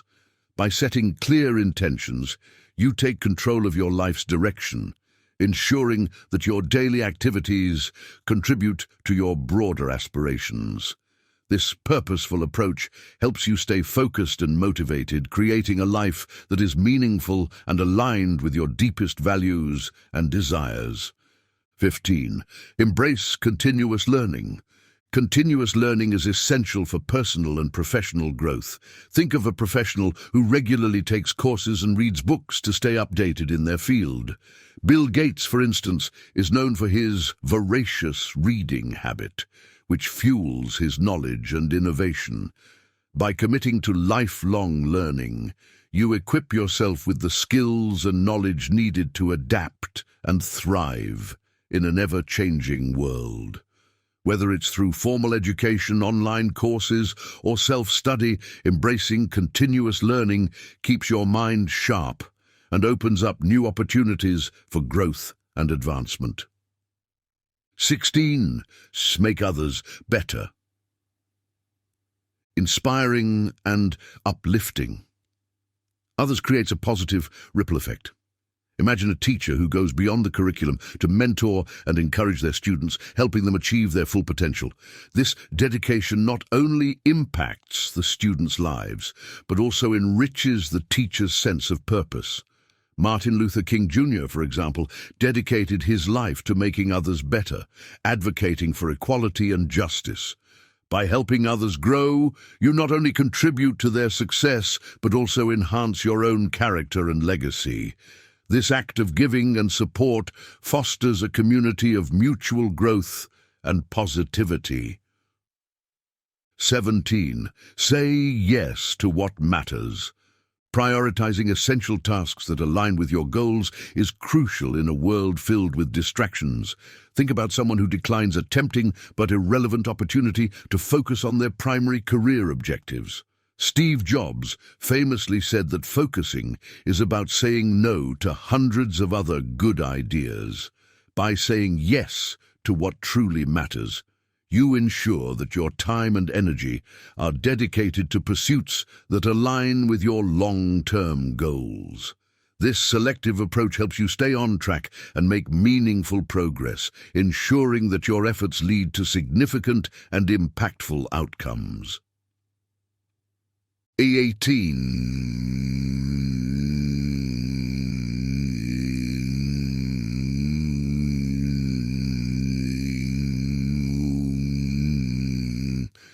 Gratitude is a powerful tool for fostering contentment and resilience. Take a moment today to reflect on what you're thankful for. Simple budgets, a warm cup of coffee, significant achievements. Studies have shown that practicing gratitude can enhance your overall well-being. Oprah Winfrey, a strong advocate of gratitude, keeps a daily gratitude journal. By acknowledging and appreciating the blessings in your life, you shift your focus from what's lacking to what's abundant, cultivating a positive outlook that strengthens your ability to navigate challenges and maintain a sense of happiness and fulfillment. 19. Practice the art of reflection. Regular self-reflection is crucial for personal growth. Set aside time each day to think about your actions, decisions, and their alignment with your goals. Consider journaling your thoughts and experiences, as Leonardo da Vinci did, to gain insights into your strengths and areas for improvement. This practice helps you learn from your successes and mistakes, guiding your journey of self-discovery. Reflection acts as a compass, providing direction and clarity for your path forward. By examining your life regularly, you make deliberate changes that propel you toward becoming the best version of yourself. 20. Cultivate resilience through adversity. Adversity is a powerful teacher. Instead of viewing setbacks as failures, see them as opportunities for growth. Consider the story of Nelson Mandela, who spent 27 years in prison but emerged as a leader who transformed a nation. His resilience through adversity became a beacon of hope and strength. By embracing challenges and learning from them, you build the resilience needed to face life's uncertainties with confidence. This mindset transforms obstacles into opportunities, allowing you to grow stronger and wiser with each experience, ultimately leading to a more robust and adaptable character. There you have it, 20 timeless lessons inspired by the great Seneca, presented with a contemporary perspective. These principles hold the power to transform your life, helping you become better at everything you do. Remember, it's not about achieving perfection, but about making continuous progress. By embracing these lessons, you can cultivate a resilient mindset, master yourself, and live in alignment with your values, creating a life of authenticity and purpose. As you incorporate these teachings into your daily routine, you'll find yourself better equipped to handle whatever life throws your way. You have the power to apply these lessons and become the best version of yourself. And thank you for joining me on this journey of self-discovery and growth. If you found value in these principles, please take a moment to like and subscribe to support the channel. By doing so, you become part of a community dedicated to continuous learning and personal development. Your engagement empowers us to keep sharing valuable insights and wisdom. Here are 20 powerful moments when silence is your greatest weapon. In a noisy world, knowing when to hold your tongue can save relationships, protect your peace, and showcase your wisdom. Imagine avoiding unnecessary arguments, diffusing conflicts, and commanding respect without uttering a single word. The Stoics believed that silence is a form of strength, not weakness, and mastering it can elevate your life. In this video, we'll explore 20 specific scenarios where staying silent is not only the wiser choice, but also the most empowering. Stay until the end, and you'll learn how to use the power of silence to navigate life's most challenging moments with grace and clarity. 1. When you're angry. Silence during anger is a powerful tool. Speaking while angry often leads to words you'll regret, damaging relationships and your reputation. The Stoics believed in pausing to regain control before reacting. Instead of lashing out, take a deep breath and reflect on the source of your anger. Is it something you can control? Remaining silent allows you to process your emotions and respond thoughtfully later. For example, if an argument escalates, stepping away rather than retaliating diffuses the situation. By choosing silence, you protect your peace and prevent unnecessary conflict, showcasing your emotional strength and self-discipline. 2. When you don't know enough. Admitting ignorance is a mark of wisdom. Speaking on topics you don't understand can make you appear uninformed and close the door to learning opportunities. Instead, choose silence and listen. The Stoics valued humility and the pursuit of knowledge, knowing that understanding comes from observation, not empty words. For instance, in a discussion about a complex topic, holding your tongue allows you to absorb new information and form educated opinions. By remaining silent, you demonstrate a willingness to learn and show respect for those sharing their expertise, earning admiration for your thoughtful restraint. 3. When gossip arises. Engaging in gossip not only harms the subject, but also reflects poorly on your character. The Stoics emphasized integrity, and choosing silence in such moments protects your reputation and inner peace. If gossip arises in a conversation, refrain from contributing or subtly steer the topic elsewhere. Silence signals that you do not condone negativity and ensures you aren't implicated in unnecessary drama. By holding your tongue, you cultivate a sense of trustworthiness, showing others that you value dignity over fleeting amusement. Silence in these situations is a statement of your moral strength. 4. When someone is venting. Sometimes the best thing you can offer someone who's venting is your silence. People often need to feel heard, not fixed. By holding your tongue and simply listening, you provide them with a safe space to express their emotions. The Stoics valued empathy and connection, and silence is a powerful way to build those bonds. For example, when a friend vents about their challenges, resist the urge to interrupt with advice or solutions. Your silent presence demonstrates understanding and respect, strengthening your relationship and allowing them to process their feelings without judgment. 5. When words could wound. Not everything that's true needs to be spoken. The Stoics taught that speech should be necessary, helpful, and kind. If your words might harm more than help, choose silence instead. For instance, if someone makes a mistake, bluntly pointing it out might embarrass them. Instead, wait for a moment to provide constructive feedback. Silence in these moments reflects self-restraint and emotional intelligence. By holding your tongue, you prioritize the relationship over fleeting satisfaction, showing that you value connection and kindness over impulsive remarks. Silence becomes a shield for both your integrity and others' dignity. 6. During a heated argument. Silence in heated arguments can be a powerful de-escalation tool. Reacting impulsively often intensifies conflict and makes resolution harder. The Stoics believed in controlling emotions and choosing responses wisely. Instead of engaging in verbal sparring, take a moment of silence to collect your thoughts. For example, if an argument with a partner becomes tense, staying silent allows you to avoid saying something hurtful in the heat of the moment. Later, with a calmer mindset, you can address the issue more productively. Silence here is not weakness, but a sign of strength and emotional maturity. 7. when listening is more valuable. Silence creates space for listening, which is often more valuable than speaking.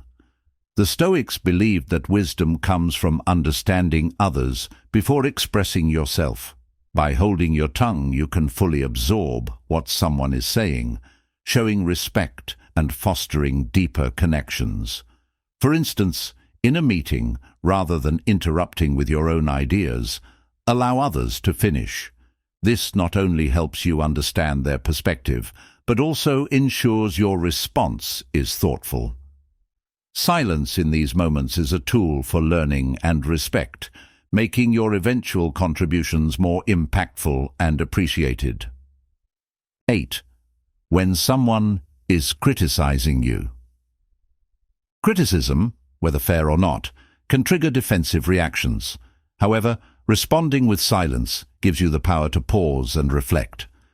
The Stoics encouraged assessing criticism objectively, separating useful feedback from unwarranted attacks. For instance, if someone criticizes your work in a heated tone, staying silent allows you to avoid escalating the situation. You can later consider whether the criticism holds value and address it calmly. By choosing silence, you show emotional control and confidence, which often disarms the critic and maintains your composure in challenging situations. 9. When you're tempted to brag. Bragging may bring momentary satisfaction, but often damages your humility and relationships. The Stoics valued letting actions speak louder than words. If you're tempted to boast about an achievement, hold your tongue and let others notice your success naturally. For example, instead of announcing a promotion, quietly excel in your new role and let your work shine. Silence in these moments showcases humility and maturity, earning more respect than words ever could. It reflects the confidence that comes from within, not from external validation. 10. When confronted with rudeness. Rudeness often provokes immediate retaliation, but silence is a powerful counter. The Stoics taught that we cannot control others' behavior, only our reactions. When faced with rudeness, choosing silence disarms the offender and preserves your dignity. For instance, if someone speaks to you disrespectfully in public, responding calmly or not at all shows strength and self-control. Your silence sends a clear message. Their behavior doesn't affect your peace. This response not only diffuses the situation, but also reinforces your emotional resilience, reflecting the wisdom of prioritizing inner calm over unnecessary conflict. 11. When someone asks for secrets. Trust is a cornerstone of strong relationships, and guarding secrets entrusted to you is vital. The Stoics valued integrity and discretion, which silence upholds. For example, if someone asks about a private matter you were told in confidence, holding your tongue shows respect for the trust placed in you. Revealing secrets might bring short-term gratification, but damages your credibility. By staying silent, you demonstrate loyalty and self-control, ensuring that others see you as reliable and honorable. Silence, in this case, becomes a testament to your character and the strength of your principles. 12. When the timing is wrong. Timing is critical when delivering important messages. Speaking at the wrong time can dilute your words or create unnecessary conflict. The Stoics valued patience and understanding, which silence supports. For instance, if a friend is upset, holding your tongue and waiting for them to calm down ensures your message is received more positively. Silence allows you to assess the right moment for impact. By waiting, you show wisdom and respect for the situation, ensuring that your words carry weight when they are most needed. 13. When it's not your business. Stoicism teaches the value of focusing on what you can control, which includes staying out of matters that don't concern you. If a situation doesn't involve you directly, Silence is the wisest course of action. For example, if colleagues are debating a sensitive issue unrelated to your role, refraining from input keeps you neutral and focused on your priorities. Engaging in others' business often leads to unnecessary complications. Silence in such moments preserves your peace and demonstrates a clear sense of boundaries, showing others you respect their autonomy. 14. When you're being provoked. Provocation often aims to trigger a reaction, but silence can render such attempts powerless. The Stoics believed that choosing not to be provoked is a form of mastery over oneself. For example, if someone insults you, holding your tongue shows you won't stoop to their level. Your silence denies them control over your emotions and maintains your composure. This calm response not only protects your dignity, but often leaves the provocateur feeling embarrassed. Silence in the face of provocation is a demonstration of strength and restraint, reflecting true self-control. 15. When you're about to complain. Complaints rarely solve problems and often drain energy.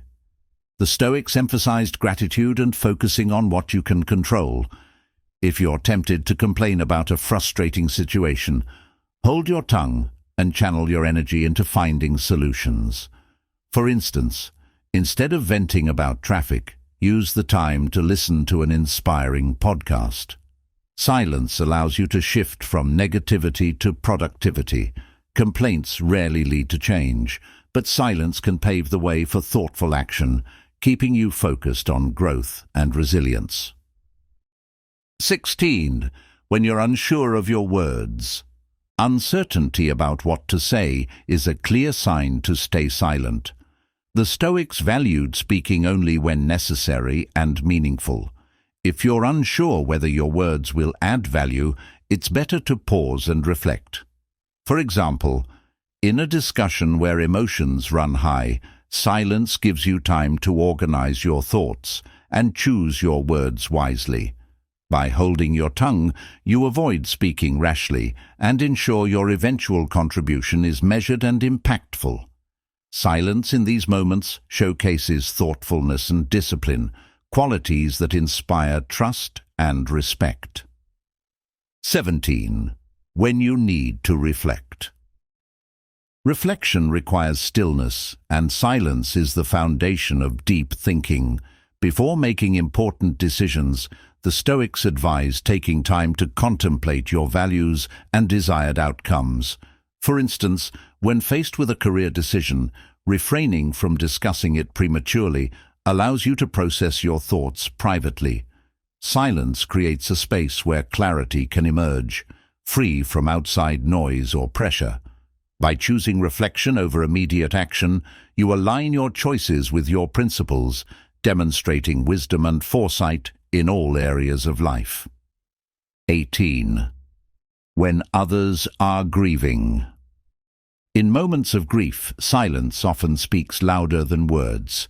People mourning a loss don't always need advice or explanations.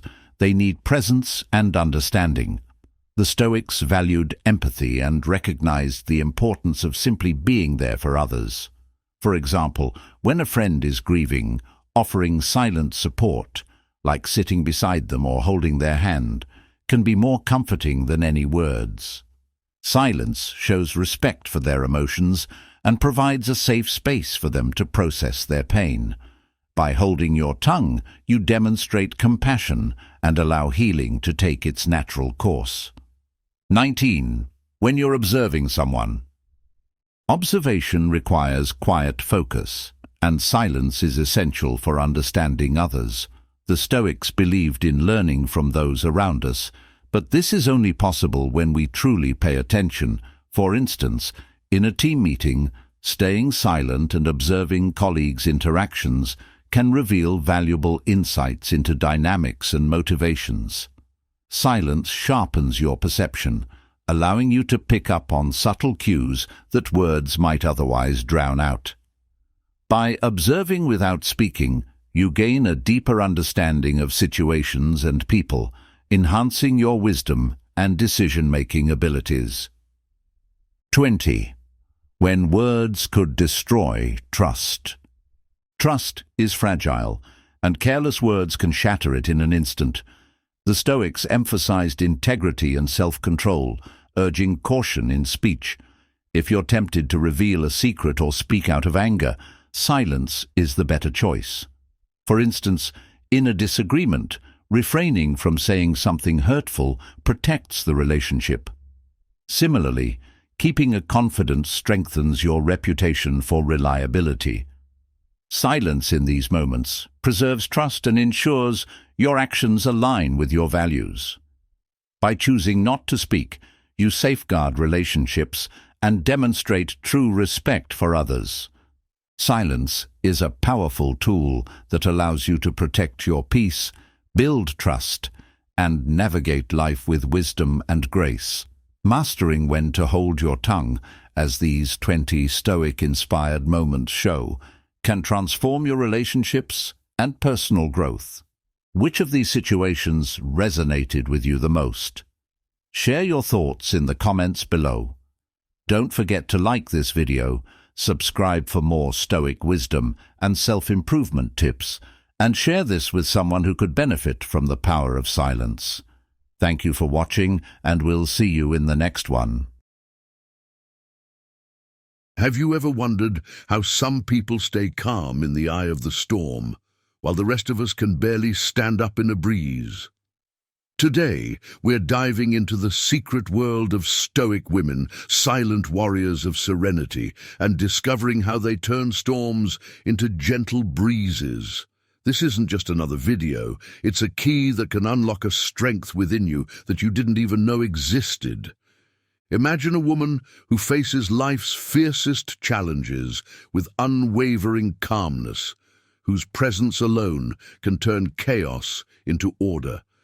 These are the Stoic women, figures who break with conventional expectations and invite us to dive into an ocean of ancient wisdom. They are beacons in the storm, remaining firm, controlled, and serene, even when life's waves try to knock them down. In this journey, we'll uncover the virtues that make these women so fascinating and admirable. From self-confidence and direct communication to adaptability and compassion, each virtue we explore is a vital tool for navigating the tumultuous seas of everyday life. We'll delve into vivid examples that illustrate how these qualities manifest in real-world scenarios, offering you insights that can transform your own life. So are you ready to embark on this adventure of self-discovery and exploration? Let's unravel the secrets of these extraordinary women, understand how they apply Stoic teachings in their lives, and perhaps find inspiration to tread our own path with more wisdom, resilience, and independence. 1. Enigmatic nature, a mysterious aura that invites deeper understanding. Stoic women possess an enigmatic nature that captures attention and curiosity. Their presence exudes a calm strength, a quiet confidence that doesn't need to shout for recognition. Picture a serene lake at dawn. Its surface is still, reflecting the sky's colors. Yet beneath the calm water lies a world of depth and activity. Similarly, a Stoic woman's mysterious aura invites others to look closer, to seek understanding beyond the obvious. Take, for instance, a woman named Emma. At work, she remains composed and focused, even during high-pressure meetings. She listens more than she speaks, and when she does contribute, her words are thoughtful and impactful. Her colleagues often find themselves pondering her insights long after the meeting has ended. Emma's calm demeanor and measured responses make her an intriguing figure.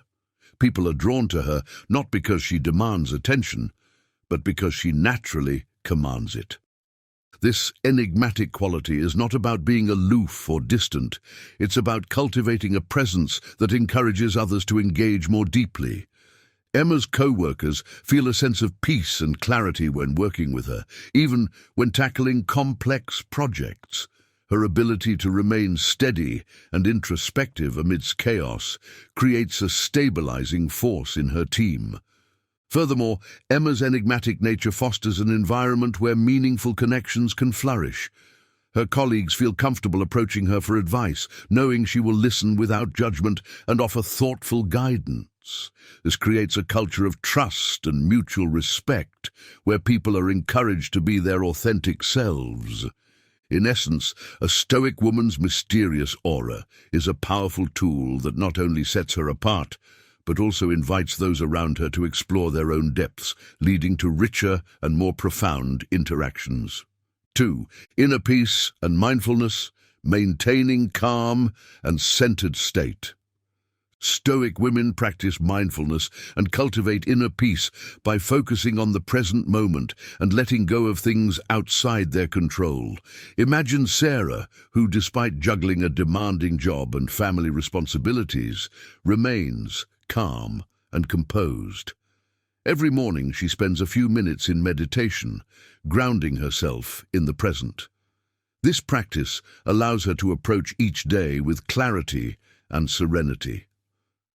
During a particularly stressful workday, when deadlines loom and pressure mounts, Sarah maintains her composure. Her colleagues, frazzled and anxious, notice her calm demeanor and are inspired to take a step back and breathe. Sarah's ability to stay centered amidst chaos becomes a beacon of tranquility, illustrating how mindfulness can transform stress into manageable tasks. 3. Natural leadership, leading by example. Stoic women lead by example, inspiring others through their integrity and strength. Consider Maria, a project manager known for her unwavering ethical standards. She consistently delivers results and treats her team with respect and fairness. Her leadership style is not about exerting power, but about fostering a collaborative and supportive environment. Maria's team flourishes under her guidance. When faced with a challenging project, her calm and rational approach helps the team navigate obstacles with confidence. Her ability to remain level-headed and decisive, even under pressure, instills trust and loyalty. Maria's leadership proves that true influence comes from example, not authority. 4. Self-confidence, an inner compass. A Stoic woman's self-confidence is rooted in deep self-knowledge and acceptance. Take Anna, who, despite facing numerous rejections in her career as a writer, remains confident in her abilities. She understands her worth and is not swayed by external opinions. Anna's self-assurance stems from her dedication to honing her craft and her belief in her unique voice. When Anna finally publishes her book, it receives critical acclaim. Her journey illustrates the self-confidence, when anchored in genuine self-awareness, becomes an unshakable foundation that guides one through life's uncertainties. 5. Non-judgmental approach, listening and understanding. Stoic women listen and understand without haste, making them valued confidence. Imagine Lydia, who is often sought out by friends and colleagues for her ability to listen without rushing to judgment. When a friend confides in her about a personal dilemma, Lydia listens attentively, offering empathy and thoughtful advice without imposing her own opinions. This non-judgmental approach creates a safe space for others to share their thoughts and feelings. Lydia's friends appreciate her ability to understand complex situations without jumping to conclusions, fostering deeper and more meaningful relationships.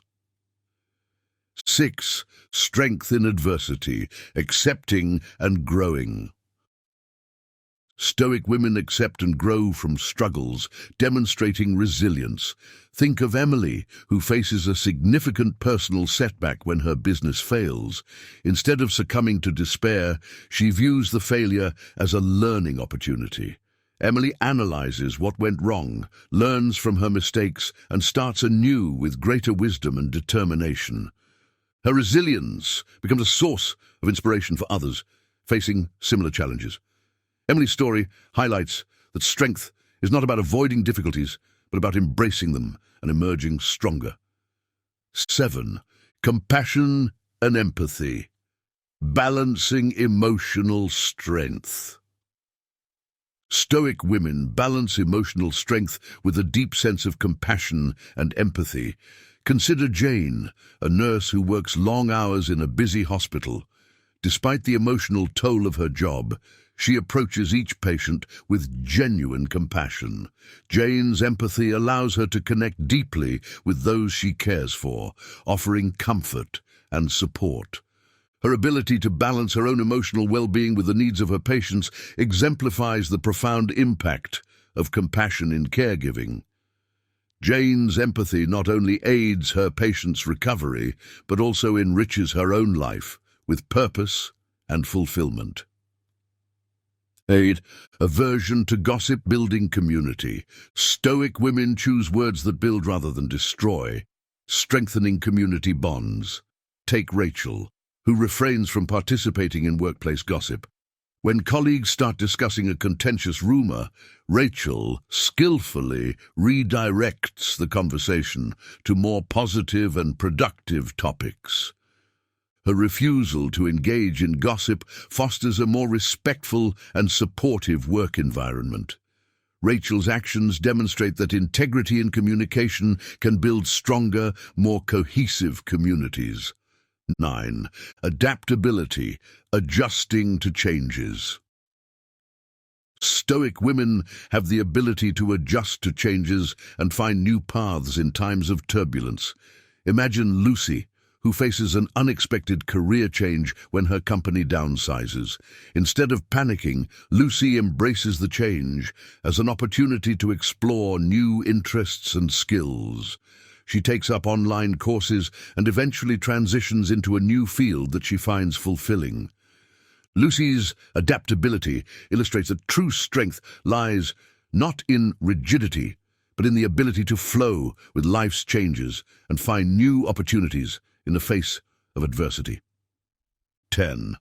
Direct communication, clarity, and purpose. Stoic women communicate with clarity and purpose, fostering genuine and effective interactions. Consider Megan, who in meetings speaks directly and thoughtfully, ensuring her points are clear and concise. Her colleagues appreciate her straightforwardness, which eliminates misunderstandings and promotes efficiency. Megan's direct communication style builds trust and respect, as her team knows they can rely on her to be honest and transparent. This approach not only enhances teamwork, but also drives progress and innovation. As we wrap up our exploration of Stoic women, their unique virtues stand out as powerful tools for navigating life's challenges. These women, from their enigmatic aura to their unwavering resilience, offer lessons that can profoundly transform our lives. Mindfulness and inner peace help us stay calm amidst chaos. Natural leadership inspires and uplifts without exerting power. Self-confidence shows the value of deep self-awareness and acceptance. A non-judgmental approach fosters deeper connections, while resilience in adversity teaches us to grow from setbacks. Compassion and empathy highlight the importance of caring for others while maintaining emotional strength. An aversion to gossip strengthens community bonds, and adaptability helps navigate life's changes gracefully. Direct communication fosters trust and efficiency, while the balance of emotion and reason reminds us that feeling deeply and thinking clearly are complementary. By integrating these Stoic principles into our lives, we too can face life's storms with wisdom, strength, and grace. Thank you for joining us on this journey. If you found this exploration valuable, please subscribe and share your thoughts in the comments. Let's continue to grow and become a little more stoic each day. 10 subtle ways your friends are using you and how to deal with this problem. Friendships are one of life's greatest gifts. They provide us with joy, support, and the companionship we crave in a chaotic world. At their core, True friendships are built on mutual trust and respect, a balance of giving and receiving that enriches both lives. But not all friendships are as balanced as they appear. Some relationships can take a subtle, toxic turn, where one party exploits the other's goodwill. What makes these situations so difficult to detect is their quiet nature. Manipulation often wears a mask of normalcy. This isn't to suggest that every friend who asks for a favor is using you, or that the occasional misstep is malicious. We're all imperfect, and friendships naturally ebb and flow. However, when the imbalance becomes a pattern, when you feel more drained than uplifted, it's time to pause and reflect. Are you being valued, or are you merely being used? The purpose of this guide is not to sow distrust, but to help you recognize subtle red flags in friendships. It's about fostering awareness so you can make wise decisions about the relationships you nurture. While it's important to be kind and forgiving, it's equally vital to protect your energy and respect yourself. Approach these signs with a level head and a fair heart. Stoicism teaches us to judge actions, not intentions, and to remain calm in the face of discomfort. Use this wisdom to assess your friendships objectively. If you find evidence of imbalance, you owe it to yourself to take action, not in anger or haste, but with quiet dignity and firm resolve. After all, a wise person knows the value of their time and spirit and will not waste it on relationships that lack reciprocity. 1. Only contacting you when they need something. A true friendship thrives on mutual interest and shared experiences, but if a friend only appears when they need something, a favor, advice, or money, it may be time to reevaluate the relationship. These interactions might initially seem harmless, even natural, but when they become the foundation of your connection, it's a sign of imbalance. Imagine a friend who calls you only to vent about their problems or ask for your help moving apartments. While you're happy to support them, you notice a pattern. Once their need is met, they disappear until the next crisis. Over time, this one-sided dynamic begins to weigh on you, leaving you feeling like a resource rather than a valued individual. Stoicism reminds us to focus on what we can control. You cannot control another's intentions, but you can control how you respond. Reflect on the friendship with honesty. Does this person engage with you for who you are, or merely for what you provide? If the latter, it's essential to recognize the pattern and decide how much energy you're willing to invest. A wise person values their time and energy, offering it to those who reciprocate. It doesn't mean cutting people off at the first sign of selfishness, but setting boundaries. Start by being less available for their requests and observe their reaction. Genuine friends will adjust, showing interest in your life. Those who are using you will likely fade away. Both outcomes bring clarity, allowing you to invest your energy where it is truly appreciated. 2. Never being available.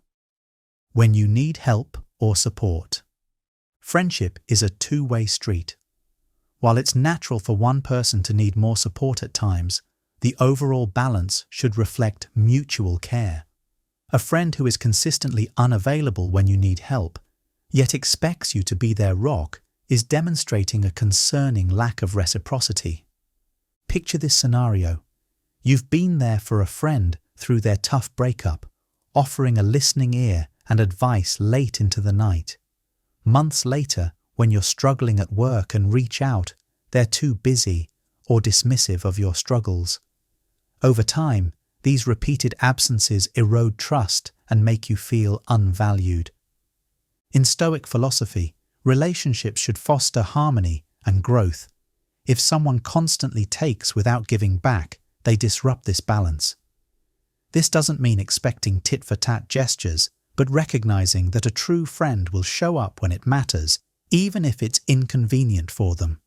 Address the issue with quiet courage. Instead of making accusations, share how you feel. For example, I've noticed I'm often there for you, but when I need help, it feels like you're unavailable. Can we talk about this? Their response will reveal the depth of their care for you.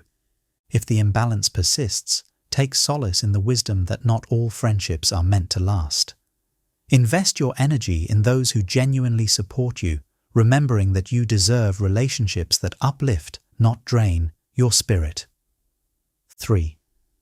Frequently cancelling plans, unless it's convenient for them. We all lead busy lives, and plans occasionally fall through. However, if a friend consistently cancels on you, unless it suits their convenience, it signals a lack of respect for your time and the relationship. Consider this.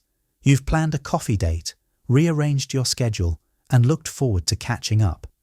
Hours before meeting, they cancel, citing vague reasons or suggesting rescheduling at a time more convenient for them. This becomes a pattern, with them dictating the terms of your interactions. Over time, it feels as though your time and effort are inconsequential to them. A Stoic approach to such behavior involves recognizing what this says about their values. Actions, not words, reveal true character. If a friend repeatedly prioritizes their convenience over your shared commitments, they may not value the friendship as you do. Address the issue with calm firmness. Mention the pattern and how it affects you. I've noticed plans are often cancelled, and it feels like my time isn't valued. Can we find a way to make our meetups work for both of us? A genuine friend will acknowledge this and work to improve.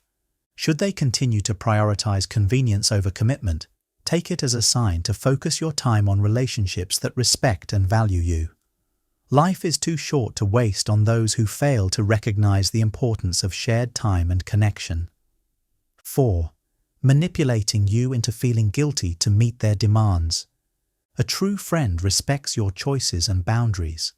However, someone who uses guilt to manipulate you into meeting their demands is exploiting your kindness. Guilt tripping is a subtle yet potent form of control that preys on your sense of obligation. Imagine this scenario. You've declined a favor because you're stretched too thin, but your friend responds with statements like, "I thought you were the one person I could count on," or, "If you really cared, you'd help me." These words aren't a genuine appeal. They're a tool to coerce you into compliance while disregarding your feelings or capacity.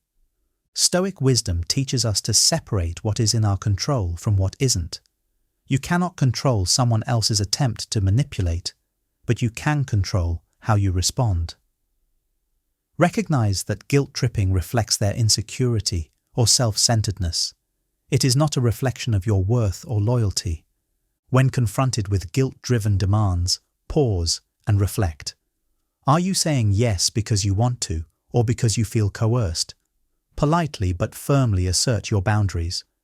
"I care about you, but I can't help this time. I hope you understand."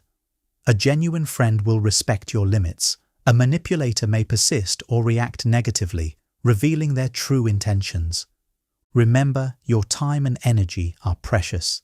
Stoicism reminds us to act in alignment with reason and integrity, not out of fear or guilt. By standing firm, you protect your sense of self and encourage healthier dynamics in all your relationships. 5. Borrowing money or items and never returning them. Lending a hand or a few dollars is a natural part of friendships. But when a friend repeatedly borrows money or items without returning them, it signals a deeper issue, a lack of respect for your trust and resources. Picture this: a friend frequently forgets to pay you back after borrowing money or holds on to things you've lent them indefinitely, despite reminders. Over time, this pattern erodes trust and leaves you feeling used. While occasional forgetfulness is human, repeated occurrences suggest carelessness or entitlement. A Stoic approach involves managing your expectations. Marcus Aurelius advised us to act virtuously without expecting the same in return. However, there is wisdom in protecting yourself from exploitation. Lending something with the expectation of never seeing it again can be freeing. It eliminates disappointment. That said, if the borrowing becomes a habit, it's crucial to address it. Communicate openly, yet calmly. I've noticed that when I lend you things, they don't always come back. Let's make sure this doesn't become a pattern. Observe their response. A genuine friend will apologize and make amends, while someone who is using you may become defensive or dismissive. In the future, consider limiting what you lend or setting clear terms. Protecting your resources doesn't make you selfish, it shows you value your own well-being. A wise person understands that trust, once broken, must be rebuilt with actions, not empty promises. 6. Taking credit for your ideas or accomplishments. True friends celebrate your achievements and acknowledge your contributions. However, some people subtly steal the spotlight, taking credit for your ideas or accomplishments. This behavior not only undermines your efforts, but also reveals their insecurity. Imagine working on a project together, pouring your heart into it, only for your friend to present it as their own during a meeting. Or perhaps you shared a creative idea in confidence, only to hear them recount it as their original thought in a group setting. While they may excuse it as harmless, it chips away at the trust in your relationship. Stoicism teaches us to remain indifferent to external validation and focus on internal integrity. While accolades are gratifying, they should never define your self-worth. Still, it's essential to address disrespect when it arises to preserve healthy dynamics. Call out the behavior tactfully. I noticed you mentioned the idea we discussed, but it wasn't clear it was something we worked on together. Watch their reaction. A true friend will acknowledge the oversight and correct it. Someone using you may downplay or justify their actions. Going forward, protect your ideas by setting boundaries. Share sensitive information selectively and clarify your expectations up front. Remember, recognition from others may fade, but the wisdom of acting with integrity remains. Value yourself enough to demand respect and seek friends who honor your efforts and contributions without envy or deceit. 7. Exploiting your skills or resources without reciprocation. A friendship should be a balance of giving and receiving, but some friends use your unique skills or resources for their own benefit without offering anything in return. While helping out occasionally is normal, constant exploitation indicates a lack of respect for your time and talents. Consider this. A friend frequently asks for free graphic design help, access to your network, or advice in your area of expertise. While they're quick to call when they need something, they rarely show interest in your life or offer to help in return. Over time, you begin to feel like a service provider rather than a valued friend. Stoic philosophy emphasizes the value of reciprocity in relationships. Epictetus reminds us to focus on what aligns with our values. If a friendship feels transactional, it may be time to reevaluate whether it reflects your principles. Helping others is virtuous, but not at the cost of being taken for granted. Set boundaries with clarity and grace. Politely decline unnecessary requests. I'd love to help, but I'm focusing on my own commitments right now. Observe how they respond. A true friend will understand and respect your time. Someone using you may push back or guilt-trip you. Seek relationships where your generosity is matched by genuine appreciation and reciprocity. Your skills and resources are valuable, and a wise person shares them with those who respect and honor their worth. 8. Using you as an emotional dumping ground. Sharing emotions is a cornerstone of deep friendships, but it becomes problematic when one friend offloads their struggles while disregarding the other's feelings. If a friend consistently uses you as an emotional dumping ground, they may be taking advantage of your empathy. Imagine a friend who calls you after every argument with their partner, venting for hours without pausing to ask how you're doing. When you try to share your struggles, they quickly steer the conversation back to themselves or dismiss your concerns. Over time, this one-sided emotional exchange leaves you feeling drained and unimportant. Stoicism encourages us to remain calm in the face of others' emotions, but it also reminds us to protect our own peace. You can't pour from an empty cup. If a friendship becomes an emotional burden, it's time to set limits. Gently bring up the imbalance. I value our talks, but I've noticed we mostly focus on your challenges. I'd love for us to support each other more evenly. A genuine friend will appreciate this and adjust their behavior. If not, consider how much energy you want to invest in the relationship. Prioritize your emotional well-being by seeking friendships where support flows both ways. A wise person knows that true connection involves listening as much as sharing and values relationships that nourish rather than deplete their spirit. 9. Being excessively competitive or jealous. Healthy friendships celebrate mutual success, but when a friend is overly competitive or subtly jealous, it undermines the relationship. This behavior often manifests as backhanded compliments, subtle one-upmanship, or minimizing your achievements. Picture this. You share exciting news about a promotion, only for your friend to respond with, "That's great, but my new role has way more perks." Or perhaps they point out minor flaws in your accomplishments like, "Congrats on your marathon. I bet you'd do even better if you train like I do." These comments leave you feeling deflated instead of celebrated. Stoicism teaches us to focus on our own progress and not compare ourselves to others. However, it also emphasizes the importance of surrounding ourselves with people who uplift us. A competitive or jealous friend often projects their insecurities, creating an environment that stifles rather than supports. Address the behavior calmly. I've noticed that when I share my successes, the conversation shifts to comparisons. I value your input, but I'd also love to feel celebrated. A true friend will acknowledge this and make an effort to change. Seek friends who share your joys and motivate you to grow. True strength lies in fostering relationships that encourage collaboration and mutual respect, not competition. 10. Showing a lack of interest in your life.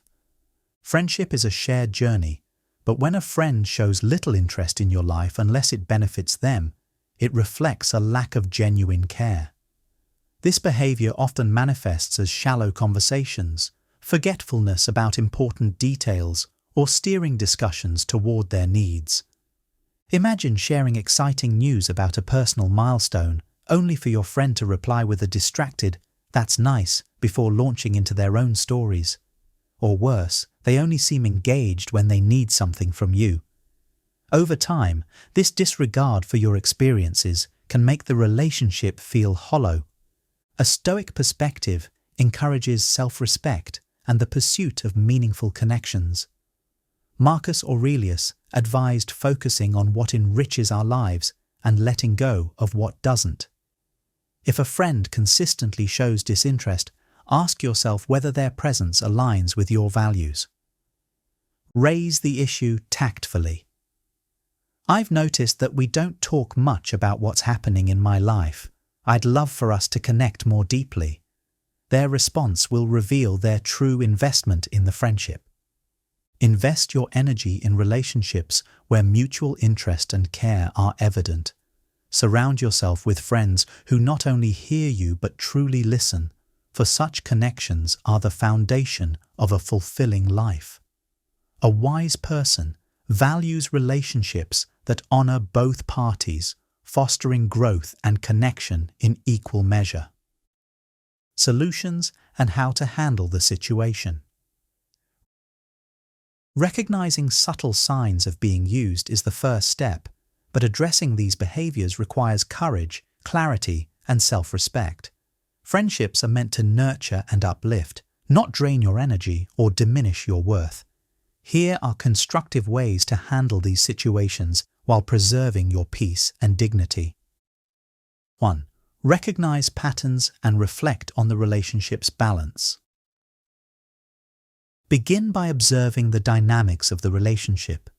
Is it consistently one-sided, with you giving more than you receive? Are you left feeling unappreciated or invisible? Reflection, a key Stoic practice, helps you detach from emotions and assess the situation rationally. Journaling your experiences can bring clarity and highlight recurring patterns that might have gone unnoticed. 2. Set clear boundaries and communicate openly. Boundaries are essential for healthy relationships. Politely but firmly communicate your feelings and needs. For example, if a friend frequently cancels plans, say, "I value our time together and would appreciate more commitment to our meetups." Setting boundaries doesn't make you unkind, it shows you respect yourself. 3. Test the friendship.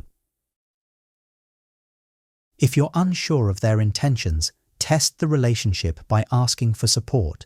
A genuine friend will rise to the occasion, while someone using you may find excuses or deflect. For instance, ask for help with a task you typically handle for them and observe their reaction. This small test often reveals the true depth of their care. 4. Practice self-care and redirect your energy. Focusing on yourself is not selfish, it's essential. Engage in hobbies, pursue personal goals, and build connections with those who truly value you. Surrounding yourself with supportive, positive people will naturally help you distance yourself from toxic dynamics. Remember, a wise person prioritizes their well-being and avoids relationships that drain their spirit. 5. Seek support if needed. If these situations weigh heavily on you, seek counsel from trusted friends or a professional. Sometimes, an objective perspective can provide insight and strength. Discussing your feelings openly can help you make decisions with clarity and confidence. By addressing these issues with calm resolve and self-respect, you honor your own worth. Stoicism teaches us to act with integrity and align our actions with our values. You have the power to choose relationships that reflect mutual respect and care, creating space for those who truly deserve a place in your life.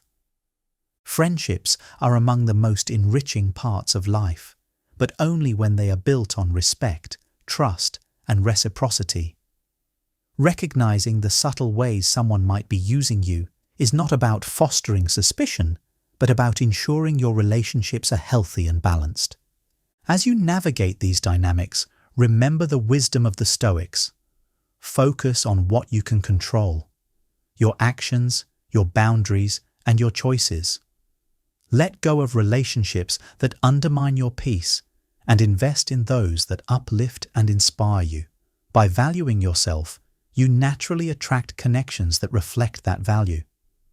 Ultimately, the strength of a friendship lies not in its longevity, but in its quality. Prioritize relationships that honor mutual growth, kindness, and respect. True friends will celebrate your successes, support you in struggles, and cherish you for who you are, not for what you can provide. A wise life is one surrounded by meaningful connections, and you deserve nothing less. If you found this video helpful, don't forget to give it a thumbs up and subscribe to the channel for more wisdom and insights. Your support helps us create content that inspires and empowers. We'd love to hear your thoughts. Have you experienced any of these subtle signs in your friendships? Share your takeaways or personal stories in the comments below. Let's keep the conversation going and help each other build stronger, healthier connections.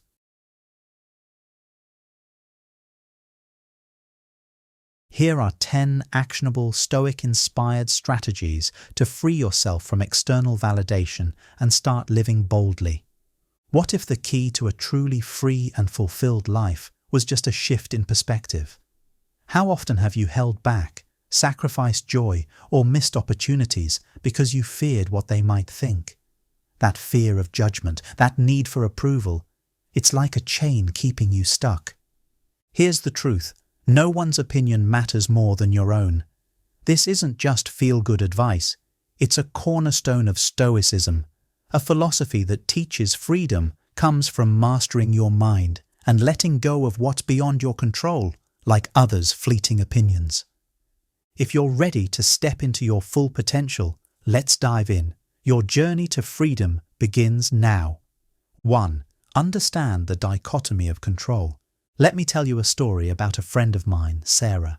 Sarah was always stressed about what her co-workers thought of her.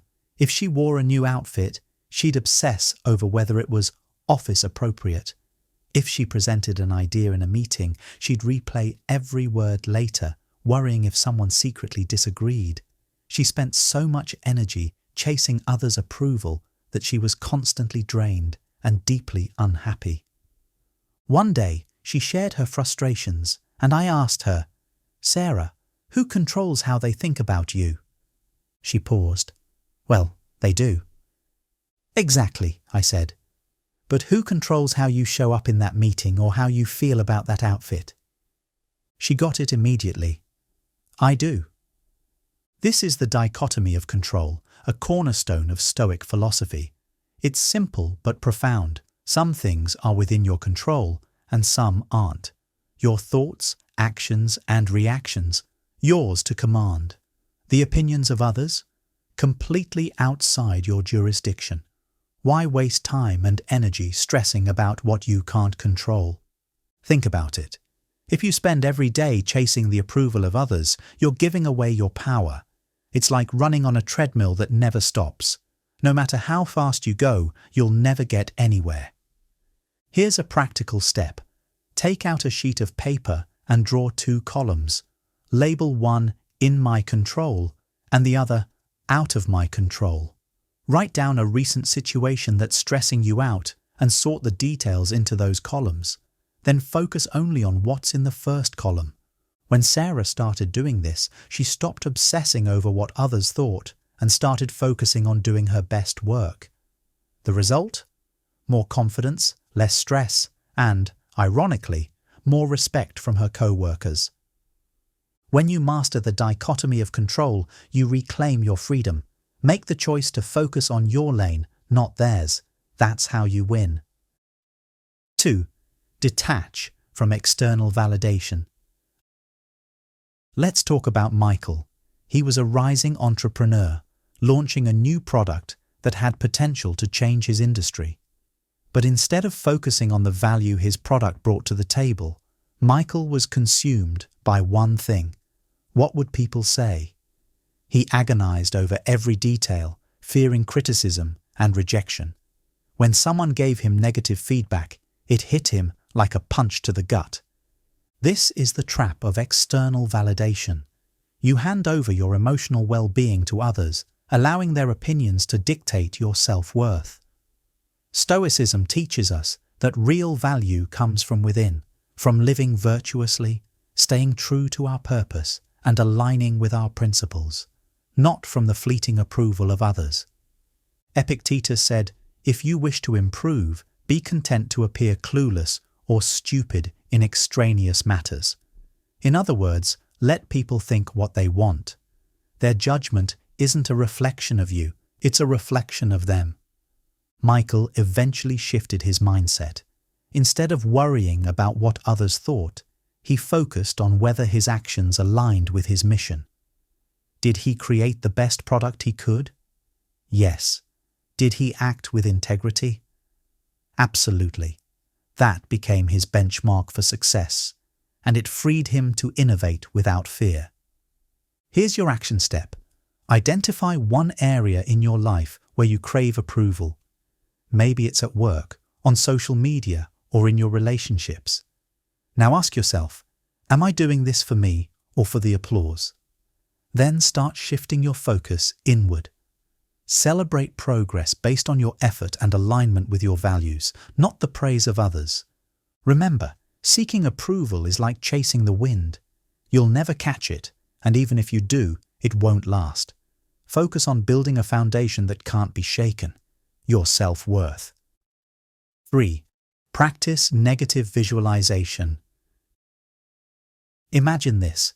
You're walking into a party, excited to see friends and meet new people. But then it happens. That little voice in your head starts whispering, "What if no one likes you? What if you say something embarrassing?" Suddenly you're nervous, awkward, and totally disconnected. Sound familiar? This is where Stoic wisdom can change the game. The practice of negative visualization isn't about dwelling on worst-case scenarios. It's about imagining them so you can strip them of their power. The Stoics believed that fear of what could happen often paralyzes us more than the reality itself. Marcus Aurelius advised, "Do not be disturbed by the opinion of others, for if they are wrong, they need instruction. If they are right, you need to learn." In other words, what's the worst that could happen? Someone doesn't like your outfit. A joke doesn't land. Life goes on. Let me share a quick story. Anna was preparing for a big presentation, terrified she'd mess up and be judged. I asked her, "What's the absolute worst thing that could happen?" She laughed nervously and said, "I could forget my lines and look stupid." "Okay, then what?" I pressed. "Well, I guess I'd apologize, laugh it off, and keep going." Exactly. By walking through her fear, Anna realized it wasn't nearly as scary as she'd built it up to be. Here's your action step. Think of a situation where fear of judgment is holding you back. Imagine the worst-case scenario in detail. Then ask yourself, what's the worst thing that could realistically happen? Can I handle it? Most of the time, the answer is yes. Negative visualization turns fear into a challenge you can conquer. Face it head-on and watch your confidence soar. 4. Adopt the view from above. Picture this. You're stuck in traffic, late for an important meeting. Frustration builds as every minute ticks by, and you start spiraling. What will my boss think? Will this ruin my reputation?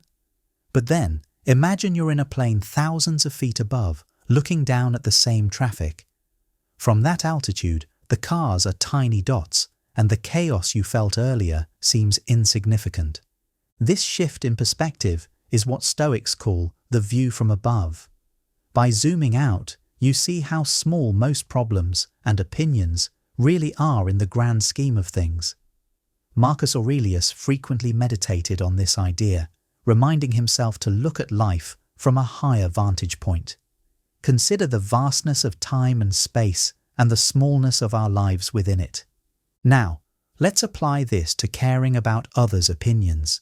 Imagine you're nervous about speaking up in a meeting, fearing judgment, but from the view from above, those opinions are fleeting. A week, a month, or even a year from now, will anyone even remember what you said? Probably not.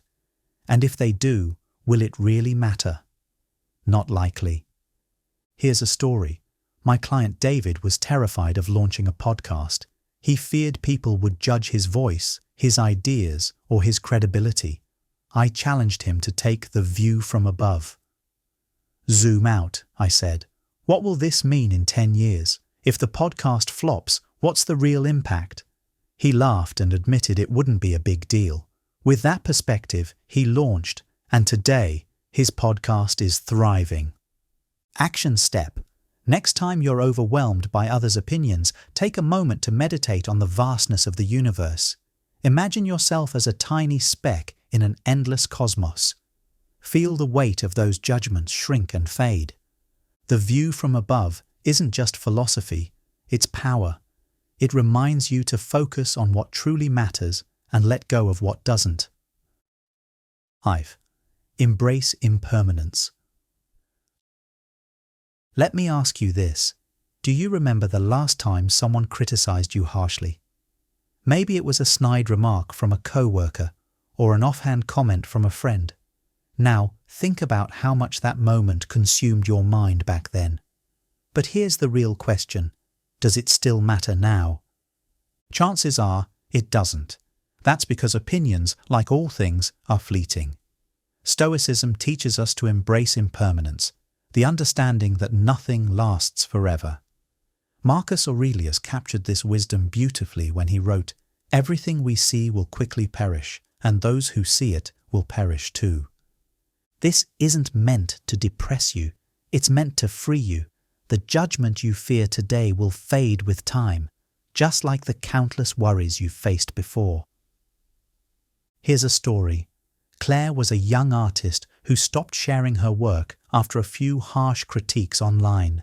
She obsessed over the negative comments, letting them overshadow her love for creating. When I asked her to reflect on those comments a year later, she couldn't even remember the details. Why let something so temporary stop you from doing what you love? I asked. She realized she had given power to something that had already faded into the past. Action step. Think about a time you felt judged or criticized. How much does it matter to you today? Now remind yourself that today's challenges will fade just as quickly. Journaling on this regularly can reinforce your understanding of impermanence. When you embrace the fleeting nature of others' opinions, you stop giving them more weight than they deserve. Life is short, too short to let transient judgments hold you back. Focus on what truly matters and let the rest slip away like sand through your fingers. 6. Live according to your values. Imagine waking up every day with a clear sense of purpose, knowing that your actions align with who you truly are. You're not worrying about impressing others or chasing their approval because you're grounded in your own principles. That's the power of living according to your values. One of the greatest lessons Stoicism teaches is this: your values are your compass. Marcus Aurelius said, "Waste no more time arguing about what a good man should be. Be one." In other words, don't let the noise of others' opinions distract you from living authentically. The more aligned you are with your core values, the less you'll care about what others think. Let's look at John, a corporate executive. He used to make decisions based on what would gain him praise from his peers and superiors. But deep down, he felt like a fraud because his actions didn't align with his personal beliefs about honesty and integrity.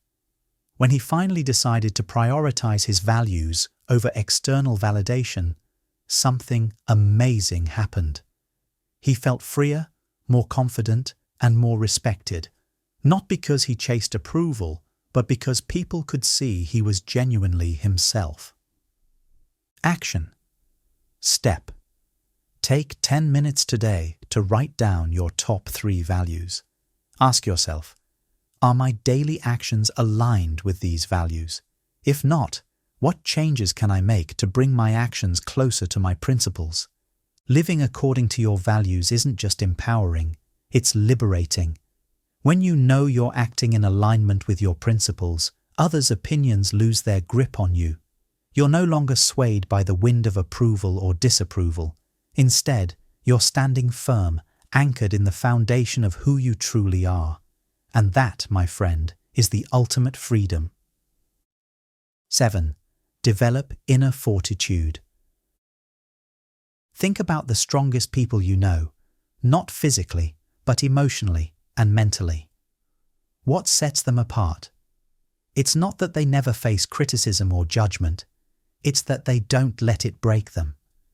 They've developed a resilience, a kind of inner fortitude that shields them from being shaken by external opinions. Stoicism teaches us that true strength comes from within. Epictetus said, "No man is free who is not master of himself."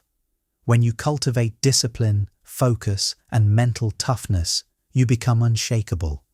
Opinions no longer control you because you've built an internal foundation that's stronger than the external noise. Let me share a story. Maria was a young athlete constantly worried about how others viewed her performance. One day her coach said, "Maria, stop playing to the crowd.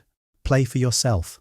Focus on what you can control, your effort, your attitude, your growth." She took that advice to heart and started training harder, focusing solely on improving herself. As her inner confidence grew, her fear of judgment melted away. Eventually, she became a leader on the team, not because she chased validation, but because she embodied strength and self-discipline. Action step. Start small. Pick one daily habit that will challenge you and build your resilience. It could be waking up earlier, sticking to a fitness routine, or journaling about your emotions. Commit to it consistently, even when it's hard, As you develop inner fortitude, you'll find that external opinions matter less and less. You'll stop seeking approval and start standing firm in your own beliefs. Strength isn't something you're born with. It's something you build, one step at a time. When you master this, you'll stop worrying about what others think and start living life on your terms. 8. Practice indifference, amor fati. Imagine being so at peace with life that no amount of criticism, judgment, or negativity can shake you. This isn't some unattainable fantasy. It's the Stoic principle of indifference, or what they call amor fati, love of fate. It's the art of accepting everything that happens, including criticism, as neutral or even beneficial. The Stoics believed that events and opinions are not inherently good or bad. It's our judgment of them that creates suffering. Epictetus said, "It's not what happens to you, but how you react to it that matters." When you embrace indifference, you stop letting others' opinions control your happiness. Criticism becomes just another fact of life, like rain on a cloudy day. You don't curse the rain, you simply accept it and move forward. Take James, for example. He was a writer who dreaded negative reviews. Every time someone criticized his work, he'd spiral into self-doubt. But after studying Stoicism, he started reframing criticism. Instead of seeing it as an attack, he saw it as an opportunity to improve, or simply ignored it if it wasn't constructive. By embracing amor fati, he found freedom. He wrote boldly, unapologetically, and his work flourished. Action step. Think about a recent criticism or judgment you've received. Ask yourself, is this something I can learn from? If yes, take the lesson. If no, let it go. Repeat this mantra. I am indifferent to what I cannot control. When you practice indifference, you reclaim your power. Criticism and judgment no longer define your worth. Instead, they become background noise, a natural part of life that you accept and move beyond. This mindset doesn't just make you stronger, it makes you unstoppable. Embrace amor fati and watch how your world transforms. 9. Limit exposure to negative influences. You've heard the saying, you're the average of the 5 people you spend the most time with. The truth is, your environment plays a massive role in shaping your thoughts, emotions, and even your self-worth. If you surround yourself with overly critical, judgmental, or toxic people, it's no wonder their opinions weigh heavily on you. The Stoics were very intentional about their associations. Seneca wrote, "Associate with those who will make a better man of you. Welcome those whom you yourself can improve." In other words, choose your circle wisely. If your life is filled with people who constantly tear you down or make you question your worth, it's time to reevaluate who deserves your energy. Consider Rachel, a talented designer who worked in a toxic office environment. Every idea she pitched was met with skepticism, and every success was downplayed. She began to internalize their negativity and doubted her abilities. When she finally left that environment and joined a supportive team, everything changed. She thrived, not because she needed approval, but because she wasn't constantly fighting against toxic energy. Action step. Audit your social circle and environment. Make a list of the people or situations that drain you emotionally or amplify your insecurities. Then, create a plan to limit your exposure to these influences. If you can't cut ties completely, set firm boundaries to protect your mental space. On the flip side, seek out people who inspire, challenge, and support you. Spend time with those who encourage growth and celebrate your authentic self. Remember, your time and energy are precious. Don't waste them on negativity. By consciously curating your environment, you'll feel lighter, more confident, and less burdened by others' opinions. That's how you take back control. 10. Reflect on mortality. Let's get real. Life is short. The Stoics were masters of embracing this truth, not as something to fear, but as a powerful motivator to focus on what truly matters. They practiced memento mori, which means, remember you will die. This isn't morbid, it's liberating. When you realize how fleeting life is, you stop wasting time on things that don't matter, like worrying about what others think. Marcus Aurelius wrote, "You could leave life right now. Let that determine what you do and say and think." Think about that. If this were your last day on earth, would you really care about a random person's opinion of your hairstyle, your presentation, or your social media post? Of course not. You'd focus on what truly matters, your loved ones, your purpose, and living authentically. Take Tom, for example. He spent years chasing approval in his corporate job, sacrificing his dreams of starting a business. When a health scare forced him to confront his mortality, he realized how much time he'd wasted worrying about things that didn't matter. That wake-up call changed everything. He left his job, launched his business, and never looked back. Today, he says the best decision he ever made was to stop letting fear of judgment hold him back. Action step. Write down 3 things you would do differently if you only had a year left to live.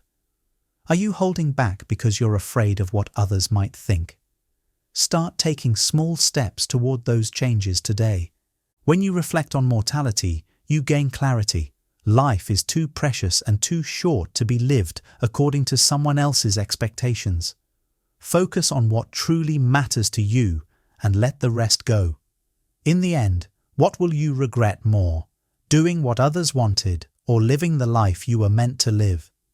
Stopping the fear of what others think isn't just about reducing stress, it's about reclaiming your life. By applying these 10 Stoic strategies, you can build confidence, resilience, and inner peace to live authentically.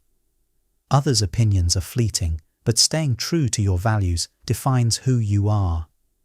Which of these strategies resonated most with you? Share your thoughts in the comments. I'd love to hear them. If this video helped, hit like, subscribe for more personal growth content, and share it with someone who needs a little Stoic wisdom. Thank you for watching. Remember, you have the power to live life on your terms. Let's make it happen. See you next time.